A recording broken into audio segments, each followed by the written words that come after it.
Yeah, just a weird position in general, right? Very weird. Very weird. It wouldn't be surprising to me if Mamedyarov plays a move like c5. It does look like his style, but I guess right now the question would be whether white can just take that pawn. And yeah, this is crazy. Black, of course, wants to get to the white king while it's in the center, but for now, white has some measure of safety. It looks like he's played a move on the camera there, C6. Mamedyarov, and it is pawn move, Or A6. A6 on the board. Well, this is the most logical one, if you think, for the reason what you said, that bishop a5 is blocking the rook's power. So it is very easily can be played a6 and a takes b5 now. Yeah, very quick play. And after a takes b5, white has to move out probably with the bishop, because bishop c3 is a threat immediately, grabbing the rook on a1. So it's a question, bishop e3 or bishop g5, I would think. Mm-hmm. Or we can move the king. Yes, I was just thinking about it, to go king f2, which was quite tempting, but bishop c3 anyway. Yeah. And there is some possible problems. Could be. Mm-hmm. Yeah, is it strange to see Mamedyarov pause and think now? It looks like an automatic recapture on b5 will happen. Okay. Perhaps, okay, a takes b5 hasn't on the board. That was my analysis. My bad. Sorry there. A6, and Firouzja is the first one to be thinking. Right. Yeah. This was the question. I mean, you guys just assumed that he would be playing pawn takes pawn. And is there any merit to actually just keeping that tension there and maybe just continuing with your development of the pieces? Yeah, definitely. I was showing pawn takes pawn as what not to do, so I was very surprised when I thought he'd played it. But of course, Firouzja knows better. And I think you're right, Jovanka. Probably one of the bishop moves that you've been highlighting there, Judith. Bishop e3 looks sensible, backing up the pawn center if you want to be really ambitious. A nasty pin, potentially. At the same time, maybe white does not want to make a decision on where to put the bishop yet. So bishop e2 and short castle. If short castle is the plan in the long term for Firouzja, then it is easily bishop e2 castle, and only in a much later stage to decide where the c1 bishop will be developing. Mm-hmm. Yeah. Well, an exciting game ahead if we can take a look at the bird's eye view, because there are other fantastic games, I'm sure. Oh, can't wait for this one. I always get so excited when I think about the players that are actually competing in Norway chess. I mean, it's so rare to have a tournament where you have like the best players in the world and then the best juniors who are incidentally the best players as well. And yeah, let's zoom out. And Jovanka, my eye has been caught by one game. Let's drop out of this one and go out, I think, to Ariantari against Nodibek Abdusatorov, because some very strange stuff has been happening there. Very strange things. And we need some explanation. And let's go in. This is Ariantari with white, Nodibek Abdusatorov with black, one of the players of 2023 so far. Abdusatorov won the Blitz tournament here in Norway Chess, won the Chess Kid Cup last week, lost to Anish Giri yesterday in the Armageddon, but a man in form in general. And this is the position after c4 from white, but we have to explain how the black rook ended up on g8. I have no idea. I'm just wondering non-stop since you pulled up that will be the next position which we want to look at. I mean, this is something that, I mean, the first thing comes to mind that somehow black touched the rook by chance and they had to make a move or something similar. I mean, definitely I would bet on that at least 80% that that's the case. Otherwise, I have no explanation to that. Is this Fischer random chess, Judith? I don't know. Well, hang on a sec. Isn't this kind of the thing that Fischer would do on occasion? You know, put the rook on g8, but normally, and then go g5. Yes, okay, but in Fischer random, usually you have a complete random placement of pieces, and then you're working the first few moves to get a normal position. But here it seems like something. The opposite is... can we go back from the beginning? Because I'm just still under a shock why that rook happens to be on g8. I think we have to go back to the beginning, Judith. Let's backtrack. Action replay of this game from move one. White played e4. It was the Sicilian defense and a branch of the Rossolimo. In this position, black played d6, something that Abdusatorov's had success with. He played this in the Chess Kid Cup last week. And after castles, bishop d7, still normal stuff so far. Still looks like... I mean, this is still familiar to me. very normal, logical move theory. And here, And Judith, something's happened. rook Well- g8. Well, I can tell you. Da da da. It's not a No. novelty. It is a novelty. It isn't. I'm sorry, I couldn't resist playing with you guys. It is a novelty. No one's done it before. Completely new. I mean, this is exactly, it shows that if we would check the engine, probably it would be in the top 3 moves. That's why we are seeing this.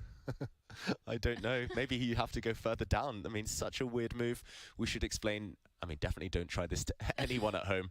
Castle your king. Get your bishop out. No, you know what? Don't try this at home. Play g5 immediately. This one would make more sense, though, Judah. At least you're going on the attack.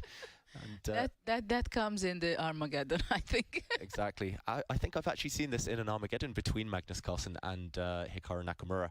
Black played g5, but the problem is white can strike in the center with d4, and after g4, Okay. this is a theoretical line with d5. White counterattacks, and after some fireworks, the game dies down a bit. We see a position like this where black struggles to whip up an attack, and the black king in the center may be the more vulnerable of the two. So he's But trying to can finesse you this. explain me if you go back to rook g8? Okay? Rook g8. I understand. I'm trying to digest it. If you go d4, Mhm. Which looks very natural. well, I'm an old-timer, so what can you expect from me? I play a logical move of d4, knight d4. Still, somehow the castling will be not so Illegal. easy, yeah? It's Kramnik style, that No castle knight to chess. castle. It's old-fashioned stuff. Wow. You know Was the that idea. it? G5 It anyway? must be It Judah. has to be, right? I mean, But this is typical Sicilian idea. You forge a square on e5 for your knight. You stop white pushing a pawn It's to a f4. new generation stuff. Oh, I definitely don't recommend it. I don't like it, but with a king in the center. But we've seen ideas in the Sicilian of this happening in some Najdorf's g5. Amazing. Wow. it's like super provocative, and bearing in mind that Ariane, he's a very strong grandmaster, but he is the lowest rated player in the tournament, and someone who ideally Nordic actually wants to beat in the classical game. I mean, bearing in mind the scoring system, isn't it warranted that he takes some risk? I think it is. It makes a lot of sense to take risk. A win with black here is almost priceless, especially in the classical. Let's just catch up with the current position quickly. White played d3, keeping an eye on this g5 square. This square is covered twice, so black, of course, just plays h6. Slow and steady wins the Let's race. be consistent. But this novelty cannot have come as a surprise to Ariane, because Judith, b4. What is this? b4.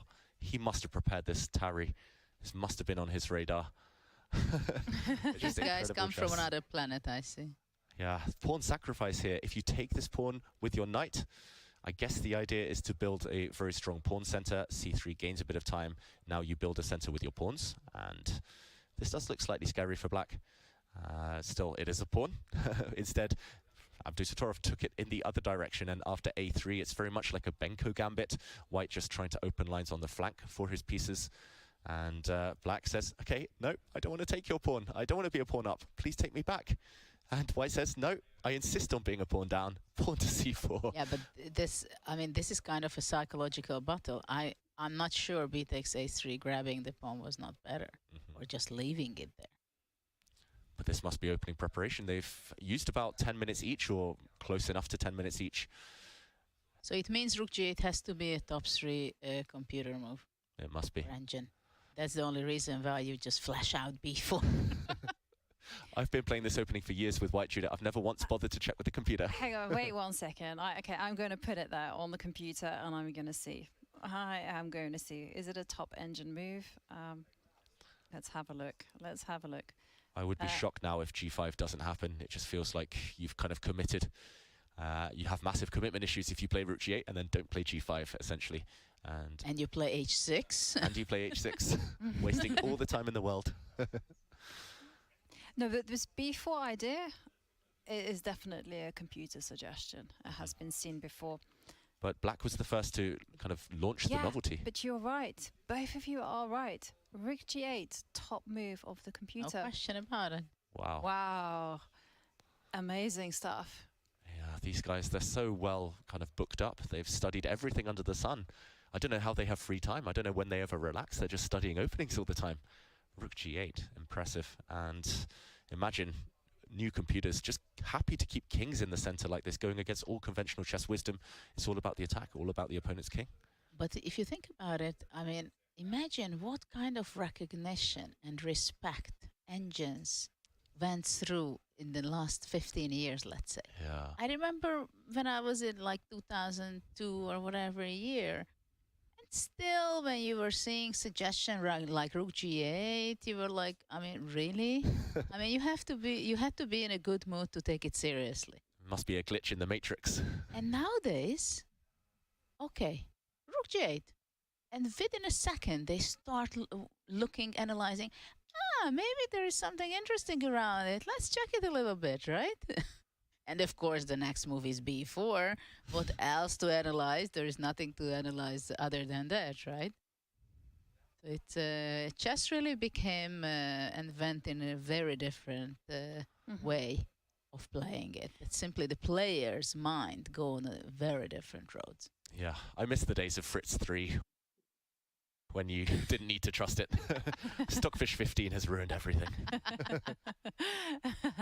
Well, this is certainly a quirky game, and we look forward to catching up with that later. But let's have a look at Hikaru's game, because he is facing off with the black pieces against Gukash, our youngest participant who got off to such a perfect start yesterday. And Gukash is a very tactical player. I can't really love to see these type of battles when you have the new young challengers taking on the old guard. Yeah, clash of generations, and Hikaru, just like Abdusattorov, will be determined to win with black against a underrated, low-rated rival. Gukash definitely not underrated here. And Hikaru is playing his second black game, right? Yeah. So after this, he's gonna be okay with colors. Yeah, and starting with black here, it's another Queen's Gambit accepted by transposition this time. And it's early days here, still a very tense position. And maybe we do what we always do, just go back to the beginning and see how we got to this position. So let's backtrack. Here we started the game with d4, d5, a Queen's Pawn opening. The Queen's Gambit was declined temporarily by Nakamura, playing a very kind of solid opening setup. Every time a player is happy with a solid position now, they seem to go for this Tarrasch type of setup. White played e3, keeping the tension, very ambitious from white as well. And after a few knight moves, a3, black took on c4. So this is the transposition to the Queen's Gambit accepted. Black is arguing that the white knight might not be so well placed on c3 necessarily. White has also spent a tempo on a3, which you wouldn't normally see in that opening. And after a few more moves, we saw black extend on the queen side and white develop. But this is a bit strange to me, Judith. White played rook e1. And Because I was wondering that I'm not playing this with, or even I never played it with either color. Maybe with blue. No, I think I didn't play it. But Queen e2 somehow seems more logical at first, right? Rook e1 is... Yeah, I guess there's some pressure on this pawn. right. I've always played it with Queen e2 and then Rook d1. Yeah, so the big question is, Gukash here, if you'd played Queen e2, maybe black can grab a pawn. Yeah. Maybe black could cash in on the d4 square. You can take 3 times here as black and you're a pawn up. White has compensation though, you've got to think. With the black king in the center, it feels like there might be some tactics. The rook slide indirectly hitting the queen, and some tactics with taking on b5, but maybe Gukash just didn't want to enter these waters. Well, and probably it's all theory and Queen g4 or Yeah. Queen g4, bishop b5. Oof. But Just to show this on the board. Take it. the bar tells it all. Yes, it does. I mean, it's just begging to be played, right? Yeah. But it's the kind of tactics certainly one has to be aware of and have stored in your memory banks. Yeah, what he did in the game, though, feels a bit clumsy, Gukash. Maybe he needed to do this. Maybe it's still preparation. He's only spent about 7 minutes on the clock. Here in this position, he played rook e1, queen c7. Now queen e2, because the black queen is not eyeing up this d4 pawn anymore. And after rook d8, rook d1. So he's lost a whole tempo with the white rook. Rook e1, 2 moves later, rook d1. It's not what you want. It's very Somehow tense. it doesn't seem to be that right, but... This is also not going to be a boring game, that's for sure. Yeah, and you get the impression it's a waiting game now. Nakamura would love to move his bishop and get castled, but as soon as he moves his bishop, White will take on c5. The bishop will have to move again, and the tempi have balanced out. Black's lost a then move. it's a very nice position for White, right? Playing b4 and then bishop b2, rook c1, and everything is set for a great attack from the long diagonal for the bishop. And d3 bishop, very powerful. Yeah. And we have to remind ourselves that yesterday, Hikaru came off an Armageddon loss, one of the craziest Armageddon losses I've actually seen in a long time. Pieces flying. And now he's facing Gukash, who, of course, won against Firouzja in the classical game. And today, the press caught up with him. And let's hear what Hikaru had to say about this game. Hikaru, do you think it's easier or more difficult to play a Gukesh that came off a good win yesterday? I don't think it really matters. Perhaps we'll be more confident, more aggressive after winning the first game. But I think in general, most of us at this level, we're pretty well prepared. So don't expect to be too surprising. But again, it should be an interesting game. Even though Armageddon points aren't too big, does it still leave a sour taste in your mouth to have lost that game yesterday? Not really. I mean, I think that when you look at the amount of times you play against these players over and over again, sometimes you win some, sometimes you lose some. And considering that in the Chess Champions Tour, I won every tiebreaker against Wesley, and probably I shouldn't have. I mean, he has to win one sooner or later. And also for him, I think it's more important that he wins the one here because it matters for qualifying for the candidates. So it all evens out. And maybe if I lose a few more Armageddons, then I'll feel worse about it. But right now, it's not that big of a deal. Look forward to the matchup today. Thank you. And Hikaru there being very pragmatic about what happened yesterday in that Armageddon. He's kind of almost saying that it was a karma. You know, he's gotten away with a few bad games against Wesley. You know, it's about time Wesley got his own victory. Yeah. But I believe that he thinks this way, you know? I think he has an incredible good balance in his mindset also, that he gives everything in, but whatever happens, happens, and moves on to the next one. Mm-hmm. Yeah, it's a really healthy approach, right? And I know that's something that I struggled with when I was younger. I know that a lot of young players, they kind of struggle to recover from losses, or at least until this current generation. And Nakamura is showing that, yeah, he can bounce back, and he's very much in the moment. He's focused on today. No point looking to the past. It was only half a point in the end. Difference between winning and losing in the Armageddon, and Wesley's a strong player nonetheless. So, yeah, I think that's going to help him kind of post a good tournament performance, just if he can maintain that kind of calm exterior. He was looking really positive, Hikaru. It's nice to see.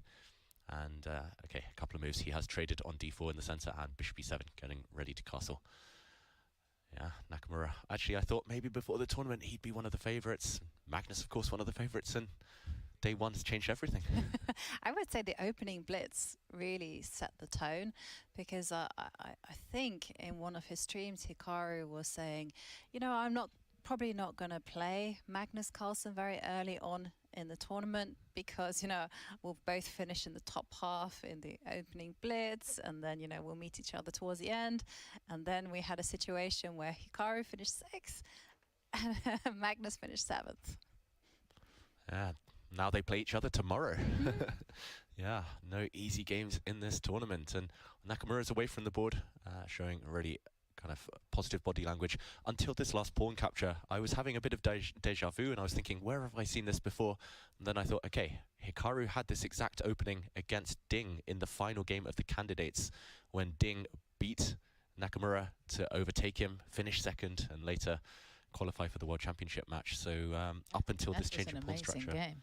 Yeah, you remember it, Judith, really well. I remember very well. I was commentating it myself too.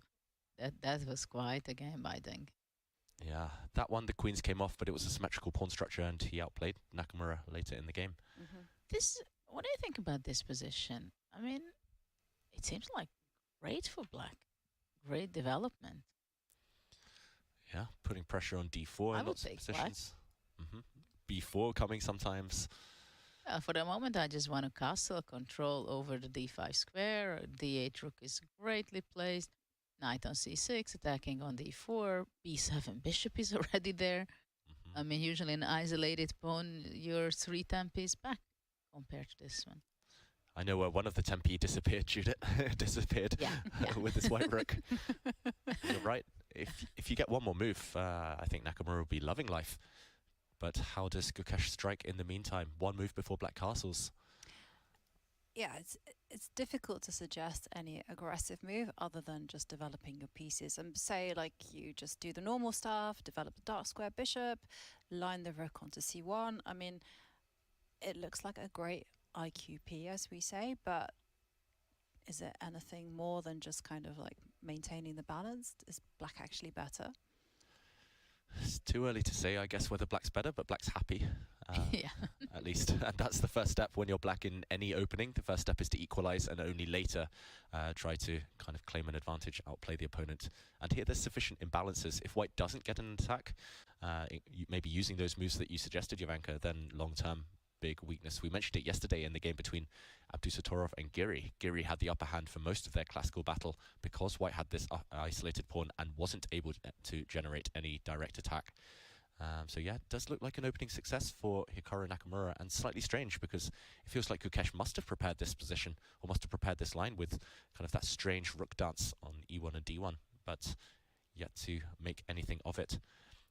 Before we move on, Judith, you mentioned the candidates you commentated there. I just want to thank you. I owe you a debt because I joined a few days commentary there and I was so inspired by commentating with you and the attacking ideas that in the Olympiad, I was feeling so rusty, but I decided, okay, let's just attack everyone, and helped me get that gold medal. I'm very happy if I gave some inspiration on attacking. Yeah.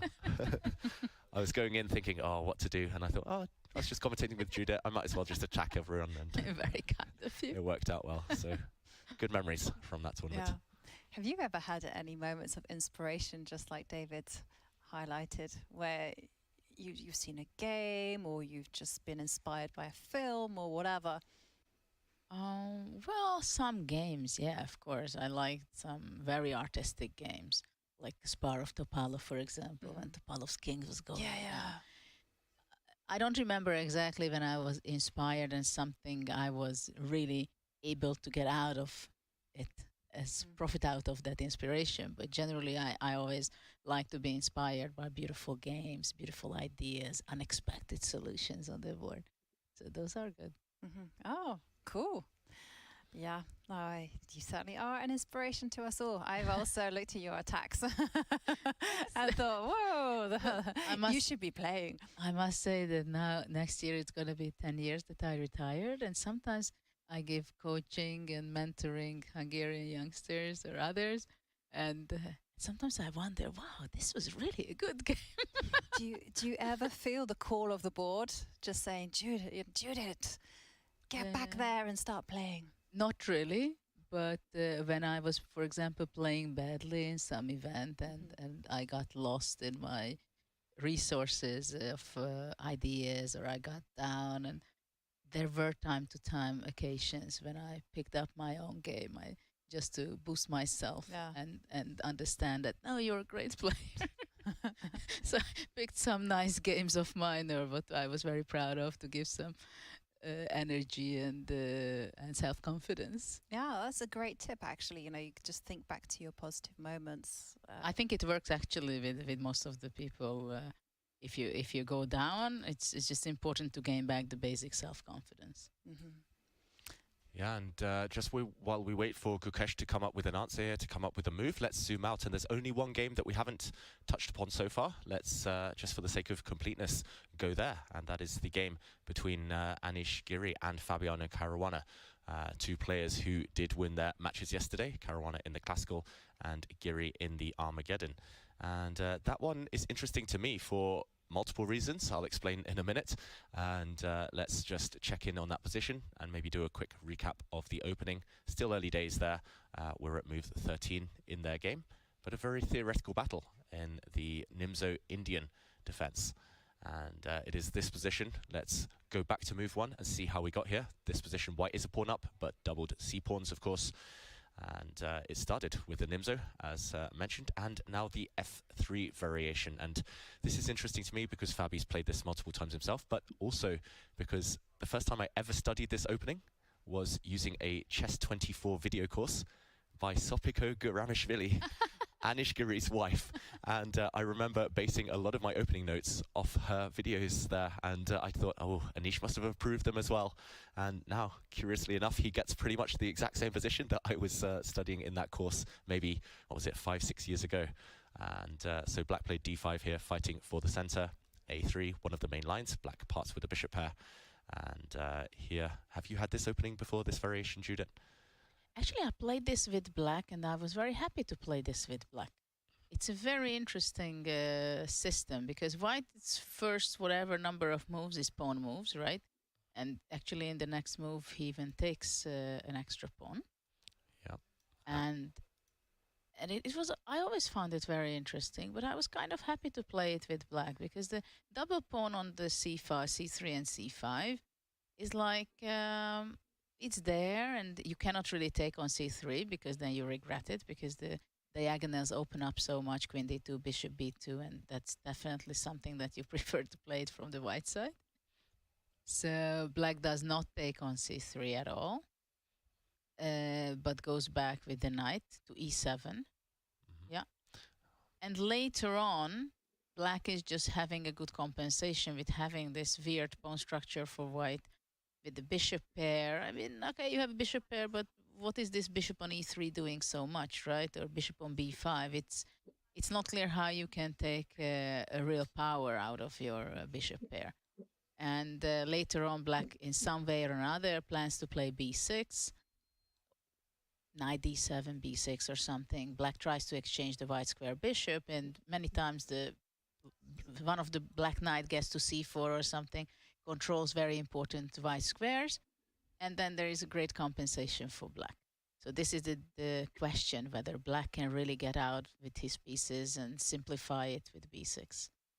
Yeah, totally agree. And here, I guess there's two different ways of approaching it. Either you kind of go directly for this pawn, maybe with a move like knight d7, maybe knight a5, or another idea I remember looking at in this type of position was to play e5, just to try to dominate this white knight on e2. But this comes with pros and cons. But you know that there is a line somewhere that you play e5 and you think you stop knight d4, and then you get knight d4 in the next move. I'm not sure it's exactly here, but I know that there is a position like this, that e5, you stop knight d4 and Have a knight look at the d4. evaluation bar. The evaluation bar is kind of going, yeah, Why not? Exactly. Why not? It's not hating it.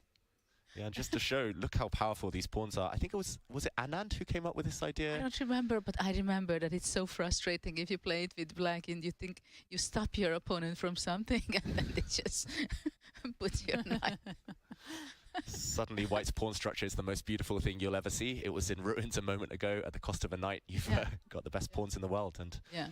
could well just steamroller the opponent. Yeah, what a difference of pawn structure now and the move before, right? Yeah, so maybe Fabi was just too afraid of this. He hasn't chosen e5. Instead, he's played knight But what a5. you said, knight a5, I like it very much, and many times it's actually the best move. And after that, bishop d7, trying to get rid of the white square bishop, really focusing later for the c4 or d3 square. So in this type of positions, I think it would be a mistake for white to actually just capture the bishops. Instead, you have to maintain the tension for as long as possible by just continuing development. Yes, you're right. And exactly now, yesterday we were talking about who keeps the tension. Yeah. This is exactly another type of tension in the opening or such a position that you cannot take, you shouldn't even consider to take on d7 to exchange the bishops, right? Because your opponent will develop by taking it back with the knight. So here, instead of taking, you have to keep the tension. But how to keep the tension? Are you going to be playing a4? So can you do that? And after takes, pawn takes, knight c4, queen c1? Or are you ready to go back with the bishop to d3? I mean, this should be very good for black, I think. So either you come back or what do? I'm sure there are some ideas like knight d4 maybe instead of bishop d3. Oh, yeah. Here, I mean, for example, black can start going for this It's pawn. also very nice, yeah. Looks So- beautiful. White has a pawn up and kind of a reasonable, nice position. At the same time, within one or two moves, it can be very risky for white also. Yeah, and Anish chooses to advance his queen. Now asking a few questions. I think I've looked at... Yeah, I'm trying to recall. It's been so many years, but I think in that course by Anish's wife, by Sopiko there, this position was mentioned. And now the idea, if black plays knight a6, for example, white pretty much has to take this knight. And if black gets time for a move like rook b8, black is doing fantastically well. But you do have... can't white play bishop f4? Yeah, you have bishop f4, and if this is blocked... e5 takes. You take, yeah. And it's important that you deflect the black queen away. And here white is 2 pawns up with a big advantage. Well, that 2 pawn is not really 2 pawns, is it? I mean, who's worse here? I mean, bishop e6 and rook c8, I grab immediately 1 back. True. Sure. Maybe I'll be greedy at some point and take this one later. But I have a nice square for the knight, I guess. Yeah, it's still hard to evaluate, to be honest, this type of position. But I think I would take white. Just feels like less risk, even if you win all the pawns back. And maybe we'll see this happen, Judith. Yeah, there are many alternatives, and it's interesting that queen b4, I'm pretty sure there were games on this. Knight c6, and now white goes queen a4. And kind of white wants to provoke a6, and a6 is something probably not really good for black, because after that b6 will be not possible practically for the rest of the game. So you have to keep your pawn on, yeah, maybe even taking, or maybe bishop d3 or knight e5 is very strong after that, right? Yeah, probably just capturing, and then the b6 square is really very, very big weakness for black. Right, you can put a piece there, or maybe you can just bring forward with the knight, take away some squares. Yeah, it looks good for white. It looks unpleasant for black, definitely. And it looks like we're on these paths. Knight c6 has been played. Let's allow Anish to demonstrate that opening theory. He spent a bit of time, so maybe just trying to recall what his notes say here. It feels like a position that has been studied or has been played before, but still in the balance. Just one slip from either side, and strategically it's really dangerous, actually. One slip and you might be suffering long-term from positional weaknesses. So yeah, let's maybe leave this one for now. Let's zoom back out, and so many games, so much action. What to do next, Ivanka? I mean, I think the action is just beginning, and I think this is time for a quick break. But before we go into the break, I mean, let's talk about this amazing opportunity that is going to be coming your way, because chess.com are hiring. If you are passionate about chess, then this is the perfect job opportunity for you. Do you love following chess.com events and want to join their team? Are you a passionate chess fan with experience in organizing events and tournaments? You might be exactly who we're looking for to come on board as an events coordinator. Use !apply in chat or go to go.chess.com/events_coordinator_apply to submit your application now. And well, that's an incredible opportunity to join the chess.com family. And it's time for a quick break, but don't go too far, because we will be back with some more of the thrilling action. Don't go away. See you soon.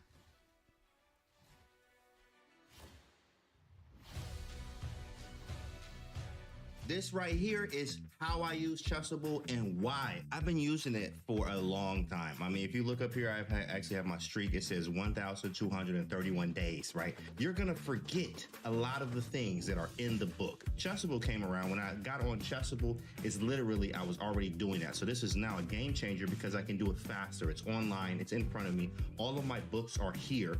There's gonna be folders now, so I can categorize by white, black, and tactics in game. But I literally have everything in one area. As you see, I'm scrolling here. This is why I like this. So they're like, how many Chessable books you got? I'm like, all of them. How I use Chessable is actually, I do a lot for the opening training. I do tactics on here. I do calculation. I do in-game. I do everything but the database. All my training on here all the time. Chessable is the wave. This is why I like to use Chessable. It's actually helped me. I remember even online, I was only like capping out at 2350, almost 2400 in Blitz and Bullet. My chess comm is 26 with a high of 2774 in Bullet. And I blame all of this, like success, really, it's just working on Chessable. Just being honest with you.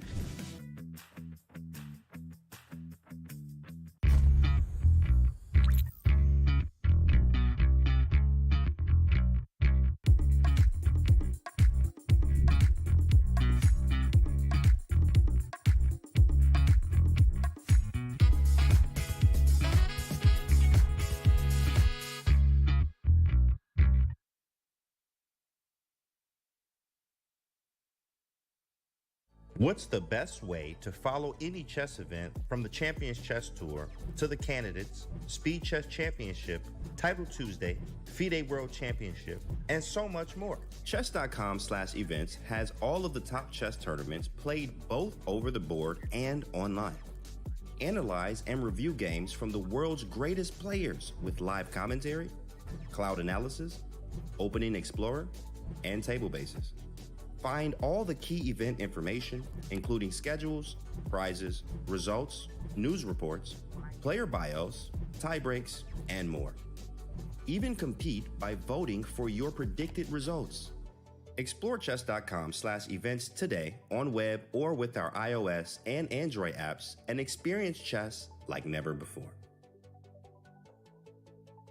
Welcome to Check with Mates, the only podcast by chess pieces for chess pieces. I'm a rook and I'm a pawn. Let me ask you this. You ever feel like you're undervalued? Absolutely. Everyone's like, oh, pawns, they can only move one square. They can't go backwards. Maybe we don't want to go backwards, you know? Maybe we're focused on the future. Yeah, I feel that. Sometimes I wonder why we're even protecting a king. He wasn't elected through a democratic process. Maybe I want to be king. Dude, I think about that every day. Yeah. Okay, real quick, shout out to our sponsor, HelloFresh. I don't use them because I'm a chess piece, but I'm sure they're great.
And we are back after that short break, and all that chess excitement is awaiting us. And there we can see the players in deep focus and the players pacing. Some of them are away from the board. It's all very thrilling stuff.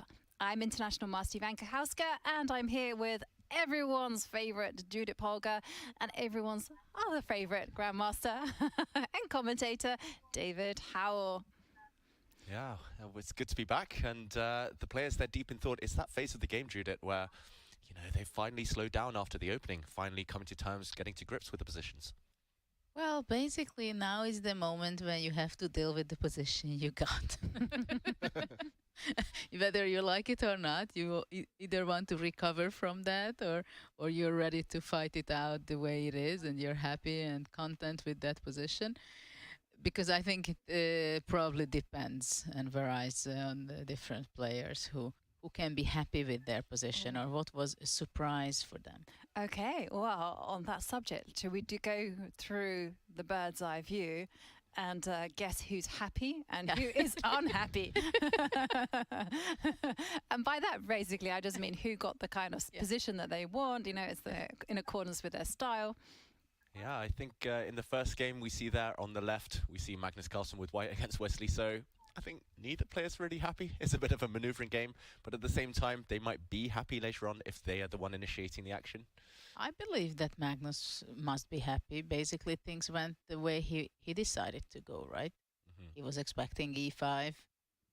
He decided to go d3, bishop c6. I think he's happy. And he can grind away, chip away at Wesley. 100-move grind. Exactly. He's in his element. Maybe I'm biased. I just wouldn't be wanting to sit there And I against think Wesley. actually probably Wesley is also happy. I mean, this is his repertoire. He's playing that. So So we found two happy guys. Yeah, that's true. Okay, and what about, in the board next to them, Arian Tari, Nordebek, Abdusattorov? Well, I think if Abdusattorov plays Rook G8, H6, G5, he must be happy.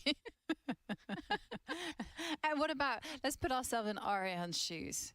You know, you're facing a very talented teenager, and he comes at you with this, which you happen to have an idea against. Happy? Oof. If it were me personally, I would be unhappy because black is the one attacking me, or the white king might get checkmated. Oh, I wouldn't be happy at all. But I know Arian a bit, and his style, he actually thrives in dynamic positions.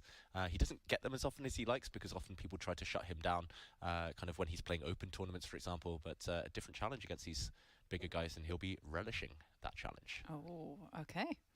So, okay, let's move along to the middle where we see 17-year-old Gukash. It's so difficult to believe he's just 17. He's such a wise head. Against Hikaru Nakamura. I'm not sure Gukash is so happy. Yeah, I'm not sure either. I think Probably he's happy because he's just a young kid who plays incredibly well, amazing, and started a 1 out of 1. But at this opening, I'm not so sure he could not imagine to get something better than this. Mm-hmm. Yeah. I think Hikaru is happy. I think Hikaru, he looked happy in the interview, so I'm going to say Hikaru's the But that happier was before of the game. True. Nothing's gone too wrong so far, so let's assume that Hikaru is happy. Before the break, we talked about Anish Giri and Fabiana Caruana. I think they're equally happy in that one. Or equally unhappy. I think Fabi is very happy. Well, he's not there. So wherever he is, he's got a smile on his face. Happily walking around. Yeah, and the final game that we do see on the right there, Alireza Firouzja against Shakhriyar Mamedyarov. Crazy game. Who's the happier of the two? Well, Mamedyarov just feels very comfortable with it's a home court when it's messy. I think Firouzja is also kind of must be happy with the healthy position. Mm-hmm. It's a happy tournament. It is a happy tournament. I'm not sure, country. but I'm reading. I'm just looking at the body language. You know, the fact that Alireza is not there, and I'm looking at Shakr's body language. It looks tense to me. But it's his move. Yeah, I understand that. But, you know, normally when you're like super happy, you're relaxed, you chill, you're kind of like, it just, you just look happy is what I'm trying to say. He looks like he's like, okay, I have to survive. I have to find the best moves right now and get into the flow. Yeah, and he has been spending a lot of time on the clock, Shakhriyar. Normally he plays quite quickly in the openings. He's normally got a few things worked out, especially with black, where his repertoire is maybe more predictable than it is with white. And where should we jump in? It looks like two games have developed kind of in very exciting directions since we were last there. It's either the game between Arian Tari and Nordebek, or this game that we were just talking about with Shak. Not necessarily on the attack, but Let's go for Tari first, okay? Because there's some interesting exchanges happened over there. And we can say that probably Nordebek is happy because he spent only 15 minutes up to this point. So probably there was no big surprises for him. It's just that he had this very unique and special plan played out with Rook G8, H6, G5, G4. So there was not much to think about, right? How to react. The only big question and decision to be made for him was when after B4 takes A3, whether to accept the pawn sacrifice or push it B3 as he did. So this was the only big question up to this moment for him. And interestingly enough, Tari spent already nearly 40 minutes. Yeah, that's not a good sign for Tari, especially if he was the one who was ready for Rook G8 and he was the one who launched the pawn sacrifice with B4. He probably thought that, okay, that's the top computer move. I've prepared an idea, but suddenly his opponent has gone deeper. That's My the hardest question feeling in chess. is that, okay, black played G5, G4, Knight G4, Rook stands now extremely well on G8. I would be extremely happy to have this idea and play it out myself. But in reality, how good is this? Right, Knight G4, what is black's next move? It can be Knight G5 and somehow to occupy the D4 square with the knight. So there is a huge decision to be made by Tari, I think. whether how do you develop your pieces, because this is some of the most difficult things. When you get to a position which is absolutely not familiar, you don't know exactly where are the pieces has to be standing to comfort you in this position, right? Are you leaving your bishop on c1, you develop knight c3 first? Is your knight better standing on d2, supporting and protecting the f3 knight or the f3 square? Are you ready to go bishop b2 to control that long diagonal, most importantly the d4 square, which is extremely sensitive? Or what he played, right? He just played the d4, control the center, take away the e5 square from the knight. Is there any concrete tactical idea for black? I don't know whether e5 is possible. I was thinking e5, and I'm sure there'll be, but before. No, I'm sorry. Ariane has played a very natural move of taking the center, but I'm sure people at home will be wondering, isn't there a pawn up for grabs on b7? Why not grab that? Yeah, let's jump in and try and figure out why Ariane didn't get tempted to take that pawn on the last move. If he had been greedy and taken on b7, firstly, it feels like the queen's getting trapped. It certainly does, yeah. You're not grabbing, but I think rook b8 comes, and after queen a6, bishop g7 attacking the rook. Ooh. So some material damage really up there. I just wanted to highlight that. That's a good spot, Jovanka. I was puzzled. I was like, okay, it looks too ugly to sideline the white queen, but I didn't see a specific reason. And well, these kind of poisoned pawns, you don't even dare to, not to eat it, but to look at them. they look tasty, but if you don't make eye contact, they don't tempt you. You know that it's poisoned. Yeah, just to show the point, this rook is attacked. Only one way to save it, but suddenly the knight next to it is lost. So you've just weakened all your pieces, all your pawns. Everything drops essentially. So let's go back. Really good point there, and tactically aware. d4. I'm looking in two directions. You have both mentioned e5, black fighting for the center. Very logical. I was also trying to figure out how to get my queen down here to checkmate your king somehow. You know, I had an idea for that. Queen a5 and queen h5. That's one option. But the other one is more tricky. To have the queen on c7 and have some tricky ideas to play d5 and then some tactics with knight d4. Sneak attack. I had another one, but it was based on e5. So my idea with the black piece is e5, and if d5, you just jump in with your knight to d4. And then queen h4 after Yeah, takes. but the problem is the queen does swing across to g3. But then you have a fantastic position for black. The question is whether knight f3 is possible. Maybe white just drops back, so stopping checkmate on this square. The square's protected, and it's just one check. Looks scary as anything, but material is material. White is a piece up right now. Yeah. But I think this type of idea is in the air for sure, if not right now. I mean, for example, black could just take this knight back and just pose the question, what to do against this threat next move. Queen coming out to h4. Bishop f4. Yeah. Maybe it's just about fine for white here. Bishop f4, cover any checkmates down this diagonal. Yeah, you're not quite ready for that. I mean, somehow it feels like black has to build. After all, black is trying to whip up an attack with not that many pieces. Yeah. Well, this game is something that you cannot play by routine, by just general feeling that, okay, I put my pieces here or there. You really have to be very much aware of what you're doing. Yeah, I like this one, Judith. Your first instinct here, queen a5, just threatens some tricks. This rook is only defended once.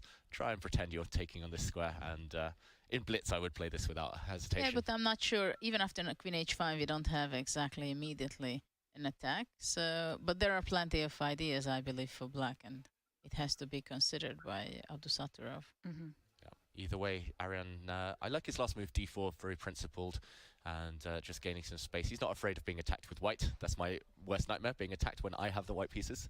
I want to be the one attacking. But yeah, a very tense position. Should we zoom out and see some other developments? Absolutely, because, you know, we were talking about the happiness factor in chess, and we did mention, and it looks like not that much has changed in the other games, but we did mention that someone who could potentially be dissatisfied with their position would be young Gukash, who is facing off against Hikaru Nakamura. And we had there? Because it was quite a tense, isolated queen's pawn position. Yep, it was a tense position. We thought that Hikaru was the happier of the two. An opening he's quite familiar with, Gukesh having played some strange rook maneuvers, losing a bit of time. And he's only played one move since we were last here. He's played a4, just provoking the pawn forward. Interesting. It feels like he's losing some key squares here, Gukesh, but at least he's forced Hikaru into the tank.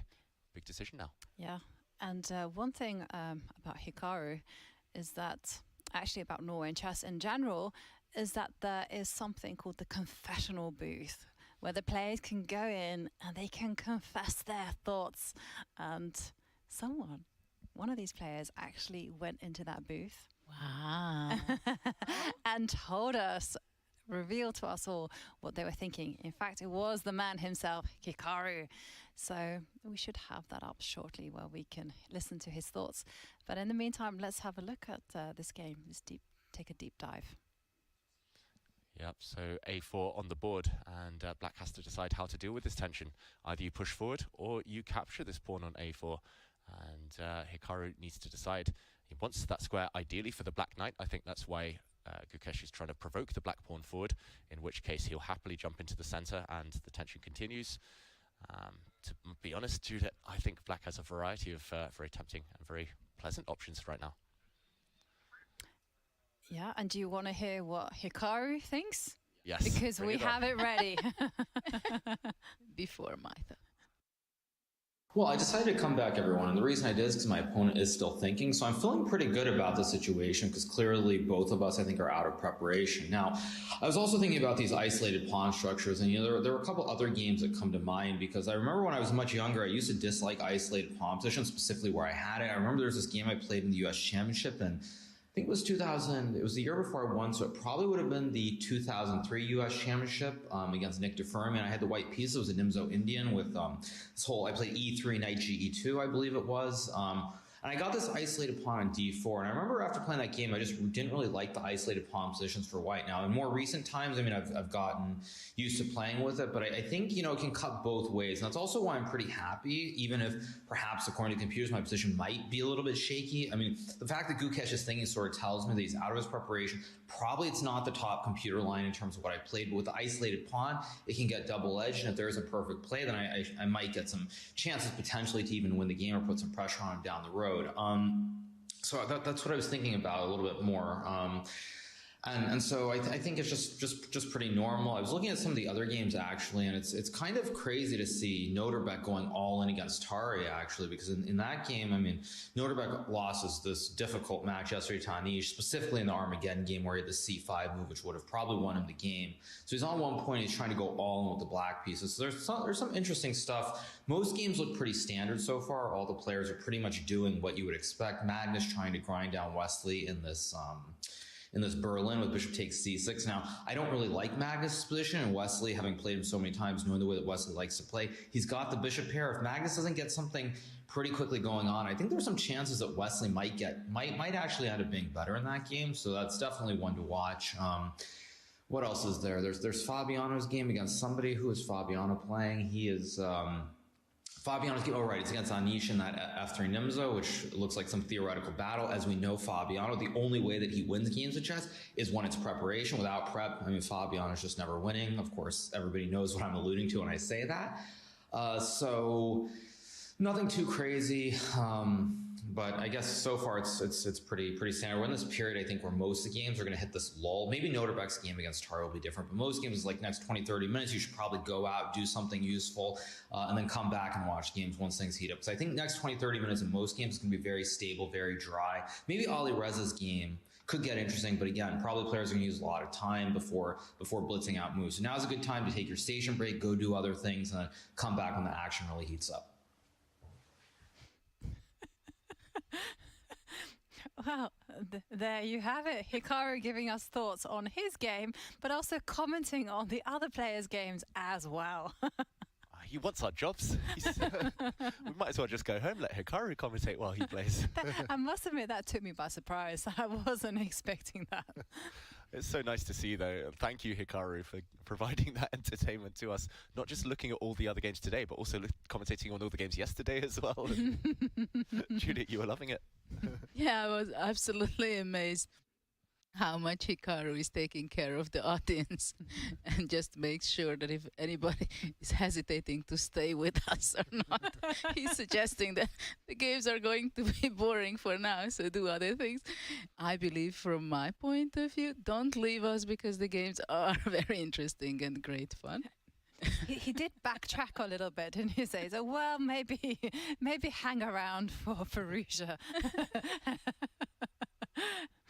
And Ariantari's game is messy. Oh yeah. That was. But he said he's happy. He's happy. He's happy. He's very happy. We guessed that well. Yeah. Yeah, and his first instinct was pattern recognition. He was alluding to several games of his own past to draw on inspiration for this. But he gave away the information that he's okay to play isolated pawns from white side. Yeah, true. Revealing a lot of secret info there. Yeah. Looking forward for more confessional boost comments. It should be compulsory. Every player, like every 5 moves, has to come in and reveal their inner thoughts. And they can't lie. I like this, you know. If they had to answer one question, was it preparation? And they have to go, yes. But you know, I'm winging it.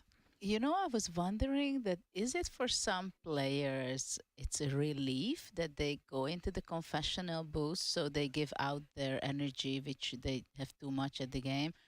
Does it help them? For example, for Hikaru, did he really do it because, okay, why not if we have it?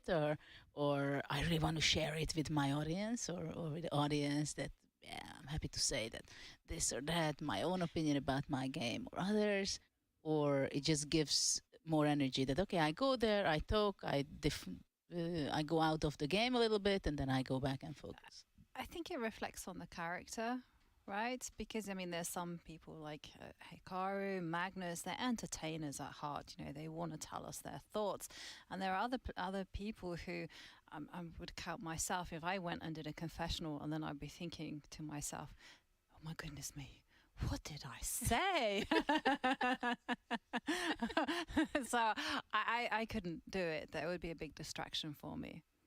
Yeah, I mean, maybe it's just part of his routine. He plays hundreds of Blitz games while talking every single day. So it's just maybe just getting in the right mindset for him. Like you say, Judith, just kind of zooming out. And it's part of his nature now. As said there in the featured chat, Hikaru is a content creator through and through. And why not be true to yourself? And yeah, it's better to get it out the way now rather than in a time scramble go off and confess something. But yeah, still looking very balanced on the board. So what's going on the board in his game? Because he's not sitting at the board, but he gave the entertaining to us. Why is he so happy right here? He played the b4, and there was an exchange with the knight on e4, right? So now I would be considering Black's next move to be knight a5. Actually, even something that could be considered without castling. So the question is for white, is he going to play d5? Or just developing bishop g5, for example? Yeah, some tactics in the air. Let's jump in with some variations just to try and get to the root of what's going through Gukesh's mind right now. Why is Hikaru so happy, potentially? And you mentioned some of those moves, Judah. If white just plays a nothing move, the reason knight a5 is so good is because you're trading off white's strongest piece, white's best minor piece right now, this active bishop, and every exchange helps black because of this isolated queen's pawn, the IQP. And yeah, now as well, you're blockading, you're covering the d5 square sufficiently. And if white can't advance, feels like no And the advantage. possible knight b3, right? It's hanging right there in the air, which is not very pleasant for white for sure. Not pleasant at all. So time is of the essence. The first move, I guess, we would calculate just because it's so forcing, so direct. That's how we should structure our thoughts, is d5. And it does blow open the center. I guess black will capture. At the same time, yeah, first of all, I would want to take that. And after d5, we can say definitely that black has an advantage in development, right? Because look at the a1 rook, c1 bishop. Yeah. And I remember reading a middle game book by Max Erver where he talks about these type of positions, and he says, you know, you have to judge them by development. And take a look at this. David's highlighted the pieces that are the problem ones. The bishop and the rook, they're just not out there, and I feel like black is the one with the slight advantage there. Yeah, you could still make an argument and make a case for knight a5. You could make a case for bishop f6. Just stare down the long diagonal. And what about like knight to d4? I mean, do you even have these tactics? Tactics, knight to d4. Yep. Just if this knight is captured, for example, then you win the bishop in the center of the board. So a trade, and black has the bishop pair now. Looks like a very healthy position. So I don't think d5 too attractive in this specific situation. Watch out for it to happen next. Okay, and bishop g5, I was about to say maybe, but might just lead to some trades in the end. Gukesh deciding on bishop to e3. Right, yeah, he wants to line up the rook to c1 to eye up the queen, and I definitely think knight g5 is something you really have to be aware of later on, because, you know, eyes to the right, there are some bishops pointing at the h7 square. You know, after bishop e3, I would consider maybe f5. I know it's double-edged because you give away the e5 square for the knight. At the same time, probably black is forcing the white bishop to capture maybe on c6. Maybe it's too early to play f5 and risky. Yeah. Yeah, here at least you would be able to kind of form this battery, plant the queen on d5 in some lines. But like you say, it's very risky. I guess there would be questions such as what happens if the bishop drops back? Are you going to continue advancing? This is. I was thinking to go knight a5 and open up the diagonal for the bishop, but then probably knight e5. But I see there was a move made. Yes, and it was your instinct. Knight Yeah, a5. yeah, of course, knight a5 is the obvious move. But he played it very quickly. He's been calculating. He's foreseen this position. He's 20 minutes down on the clock, actually, Nakamura. Just from the confessional, I assumed that he would be ahead on the clock. He mentioned Gukesh was deep thinking. But yeah, right now the bishops are staring off against each other. And if they disappear, then Nakamura is going to be loving that endgame, loving any exchanges that do happen. So what happens if rook ac1? It's a logical tempi. Yep, let's jump back in. Rook ac1, hitting the black queen. And I guess the queen will move. I don't want to get hit any longer, so I'm going to go back to a safe-ish square. Not ideal, but queen b8. How does white continue? Queen on b8 is a little bit away from things happening. Could you do moves like, okay, knight, bishop to g5? And if I take you, Ivanka. Oh, I'm going to take on h7 and hope that it works. Yeah, it looks scary. But especially if I drop back, you might just come and checkmate me.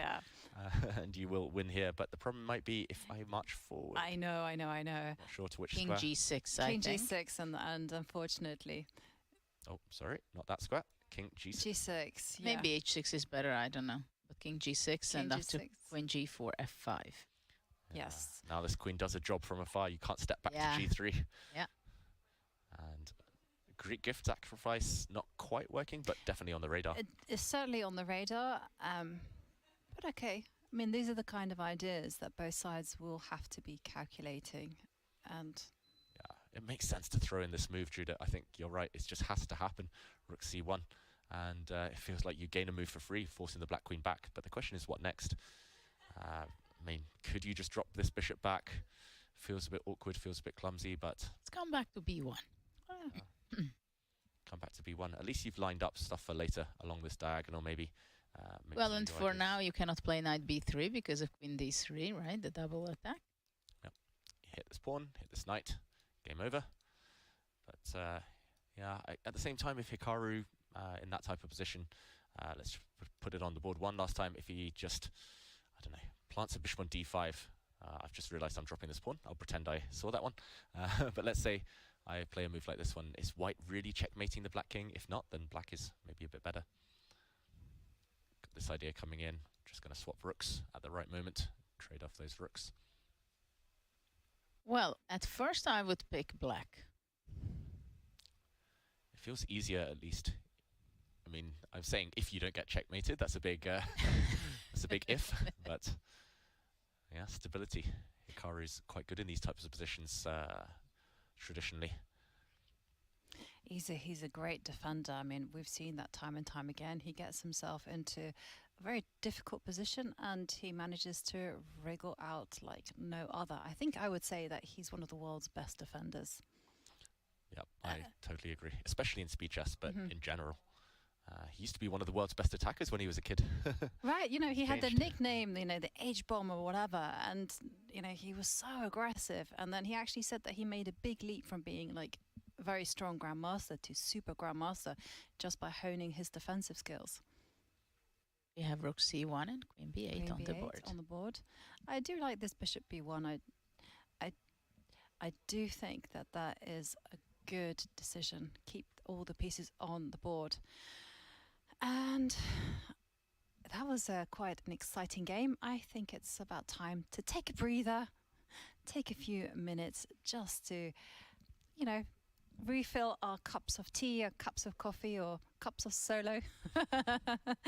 And there we see Hikaru also drinking. But yeah, we are going to hit the pause button and let the excitement of Norway chess will continue in a few minutes. See you after the break.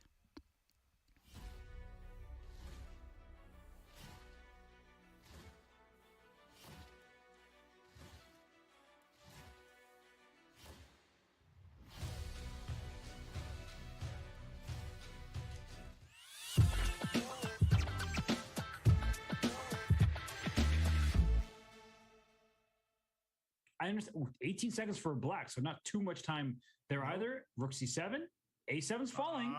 It is. E4, he pushes the pawn. This is getting a little messy. Mm-hmm. Takes a knight f1.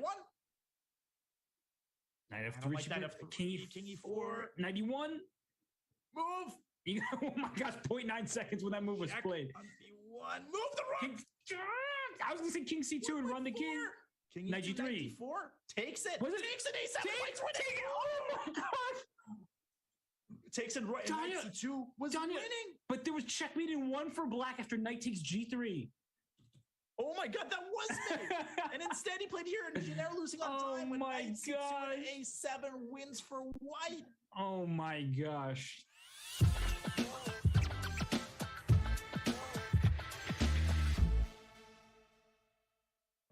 Your subscription makes shows like this possible, which is why our Twitch subscribers will never see ads on chess.com. Connect your chess.com account and Twitch account at go.chess.com/connectaccounts and bang, boom, voila, you're done. 100% ad-free bliss forevermore. Whether you're following our events on site or on stream, type the command connect in the chat, and thank you for helping bring these shows to life.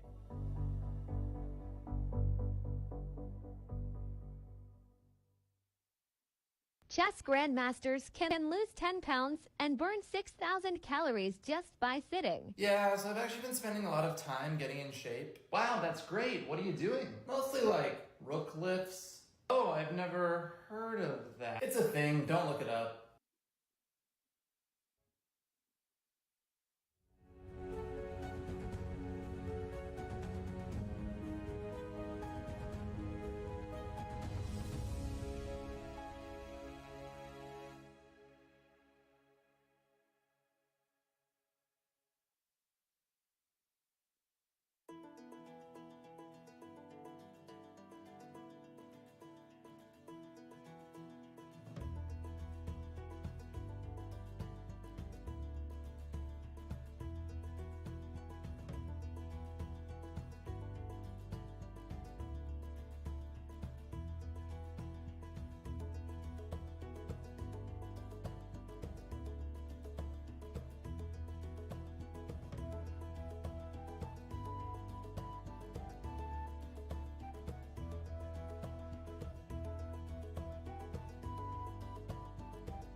And welcome back after that short break. Now, it might be all beautiful and calm in Stavanger city centre, but it's certainly not the case in the tournament playing hall, because there the players are fighting it out furiously. Look at them, all sat there pacing, thinking hard. Fabiano Caruana in the zone, wondering what to do. But there's all action on some of the boards. Yeah, we saw the ducks outside in Stavanger, but who is going to quack first on the board? That's the big question. It's very tense there. Some crazy positions as we've seen so far, Judith. Oh, absolutely. We are having incredible, interesting things happening on the chessboard. Are we going to Tari first to see one of the games which is developing quite interesting? I know. When we last left it, Black had a rook on an open line, had played in a very unconventional way, and had set a cheap trick that I think Ariane more than spotted. Yeah, crazy opening. We've mentioned it a few times with a novelty as early as move 7 from Abdusattorov, playing the really controversial rook g8, but it looks like that was justified by the opening of the g-file, some attacking chances against the white king long term now. And just to recap the last couple of moves that have happened, let's do a bit of an action replay.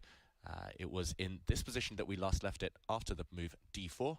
Black played queen a5, very natural, but as we see here, there is a question mark attached to this move, so not the best move, not necessarily losing anything, not a huge blunder, but not the best. There's some ideas against this rook on e1. For example, if white had missed the trap, then knight takes d4 would have been a winning tactic, luring away, distracting this white knight, and the white rook would have dropped. Of course, Ariane spotted this, knight c3, a nice block, and this is the current position.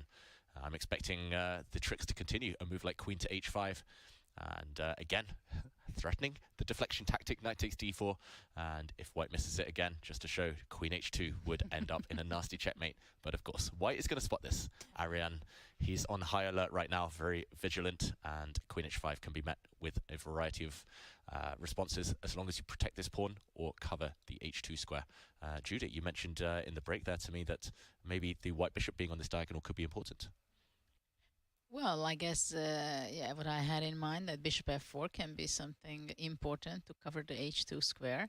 But now there are several alternatives. Maybe actually knight e2 can be the move in order to protect the d4 pawn, while also thinking about chasing away the queen from h5. Yeah, so it looks like white does have everything under control for now. Black playing for those cheap tricks, playing for the attack. But let's see how the players get on in this really fiery double-edged position. Definitely. And David, you did mention that Ariane is on high alert, as he is watching out for all those tactical tricks and opportunities. And Ariane himself also went to the confessional booth. So let's hear more from Ariane in his own words. Very interesting position in my game. I just played d4. Honestly, I have no idea what's going on. Should be unclear. Yeah, I had only looked at bishop takes g4, but yeah, it's just a very unclear position. Very hard to assess. Yeah, I think it's hard to play for both sides, but my king can be weak, but at the same time I have some chances in the center, so it's gonna be an exciting game, I think.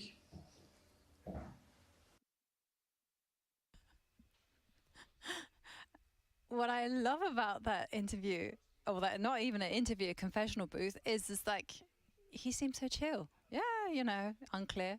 I have no idea what's going on. But comme ci, comme ça. It is what it is.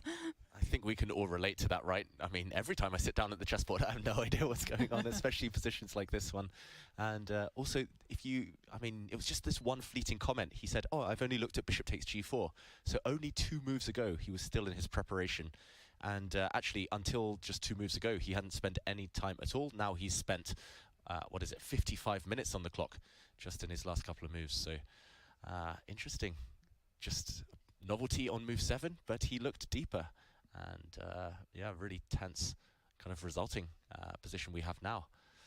Judith, who would you pick? You're the attacker among us. This is a good question who I would pick, to be honest, because I think it can easily be the case that within few moves that we have a position where black is having a very difficult position, because white has a very strong center with the pawns on c4, d4, e4, right? And they really control most of the important squares. The only thing white should really be careful on the tactical side of the game. And after queen h5, I think it's a big question whether really knight e2 stops everything and all hopes for black, or queen goes to g6 maybe. So I'm not sure about this plan of queen a5 at all, even though I suggested it myself also as consideration. But white could, basically white was forced to develop his pieces, right? Or piece knight from b1 to c3, which was already very much needed for the development of white. And black king will stuck there. Basically, it's probably still the safest place to stay on e8 than to castle long, because after that rook b1 can be very powerful, and knight d5.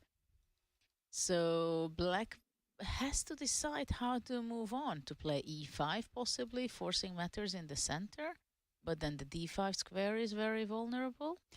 I was going to just say that white is perhaps threatening to put the knight into d5 anyhow, and it just looks like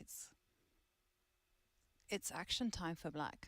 It looks to me that if black doesn't have something very fast, he can get in trouble. Yeah, it feels like white has a lot of easy moves. You mentioned knight d5, Jovanka. I mean, if I get a free move, I might play the move bishop d2 just to ask questions of your queen. Yeah. I might play rook b1, just looks useful long term in general. What does black do that could potentially be useful? Nodebek now long think. We see he's been thinking almost 8 minutes. And shall we jump in? I mean, the move that comes to my mind, I'm not sure why, but is to just put pressure on this weak spot on d4. I want to play bishop to g7. Yeah, but after bishop g7, you block the power of your rook, right? Mm-hmm. And after this, yeah, it's a question how to move on. Rook d1 is an option. But also, I would maybe consider to play e5. Wow, going for my king now. To sacrifice a pawn. And after takes, maybe to go d5. Mm-hmm. And if I jump in, I'm a bit scared here that you're going to do nasty things on the e-file. Maybe I blunder something after knight d4, because the e1 rook will be under attack. But knight d4, queen b7. Wow, it gets crazy, right?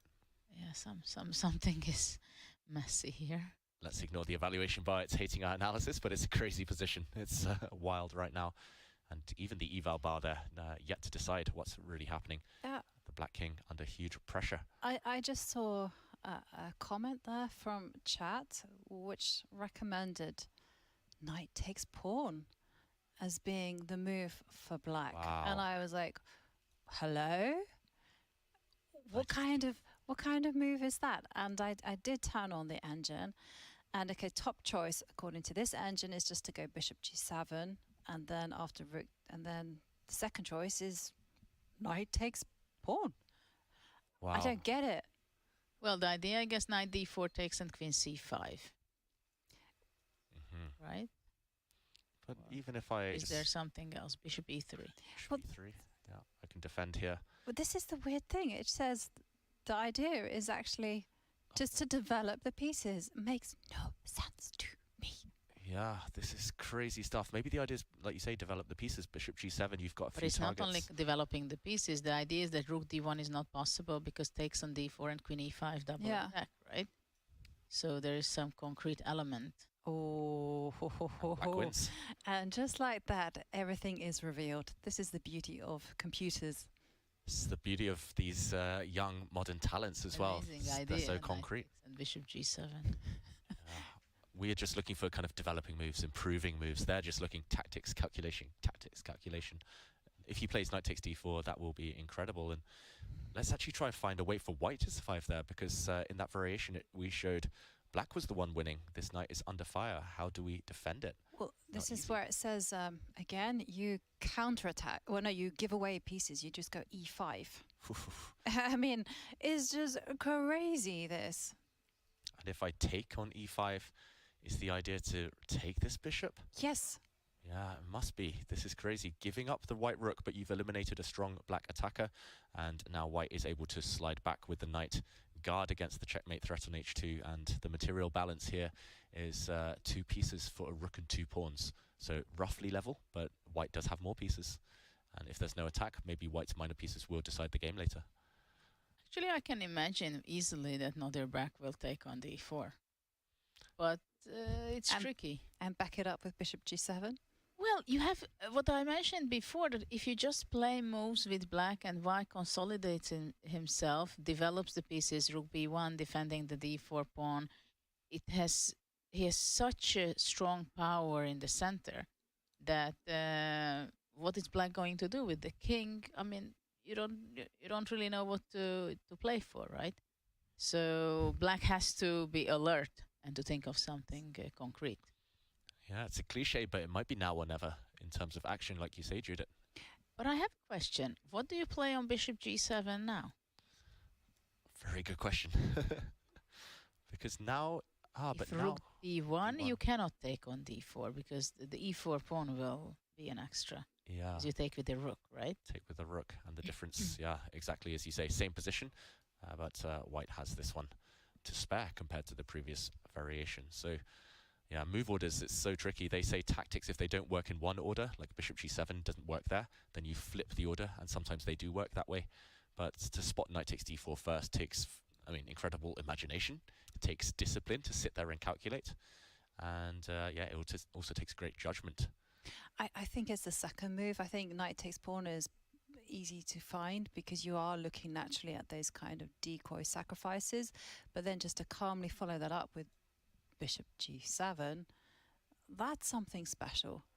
And if white does not see this opportunity, which is there is a very good chance that he doesn't, can you imagine you get knight d4 and you're just like what happened?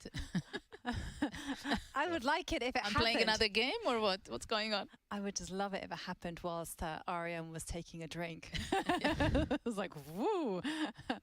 Yeah, I'd have to fight the urge to resign if my opponent played a move like knight takes d4. First instinct is pure panic. But that's the difference between classical and blitz chess. Blitz chess, you panic and you just lose on the spot after a move like knight takes d4. But in classical, you sit there by process of elimination. You find a way to survive as white and the game goes on. And yeah, I want to hear him in the confessional now, Ariane. Has he spotted knight takes d4? That's the big question. But it doesn't, just because there is an idea knight d4 with black, objectively, I'm not sure black can be happy at all. But maybe in the position in general, he can't be happy objectively.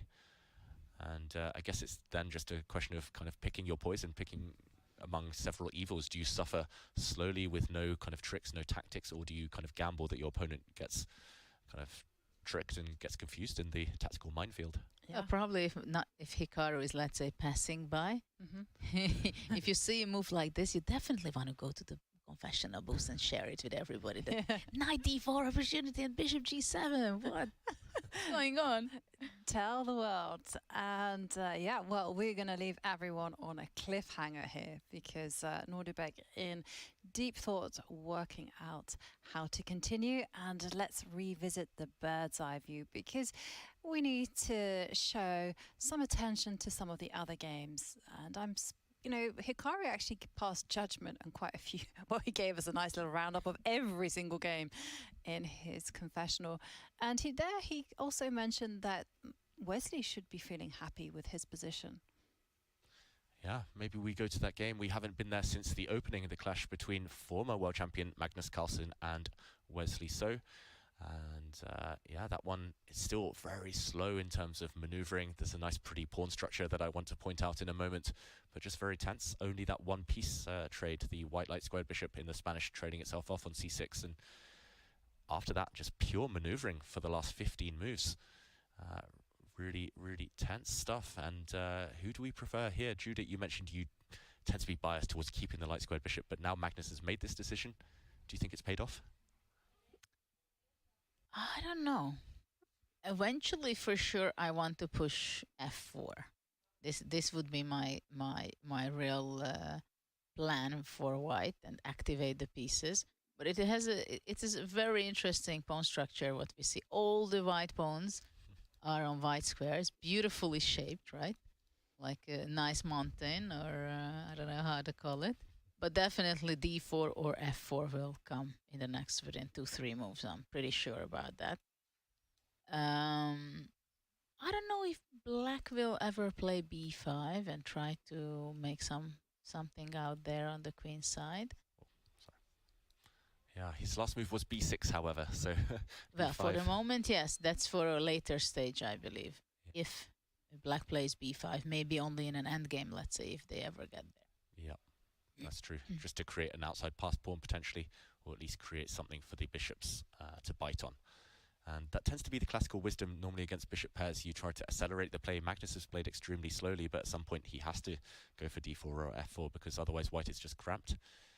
And it is his move. It feels like he's just picking between the two. Which pawn structure does he want? I think I would be impatient in such positions. Eventually, I probably would play some active move like f4, d4 before time. Yeah. Somehow this is the feeling I have. In a way, you're just going to kind of close your eyes, kind of toss a coin and just pick one of them, f4, d4, because they both look equally viable. They both change the pawn structure. It's just about who that favors. You can't say that who is really better. I mean, or I don't have a feeling for it in this position. That which way to go? Am I going to play king h2 or king h1? Do I make space for my knight playing rook g1, knight f1? It doesn't seem right.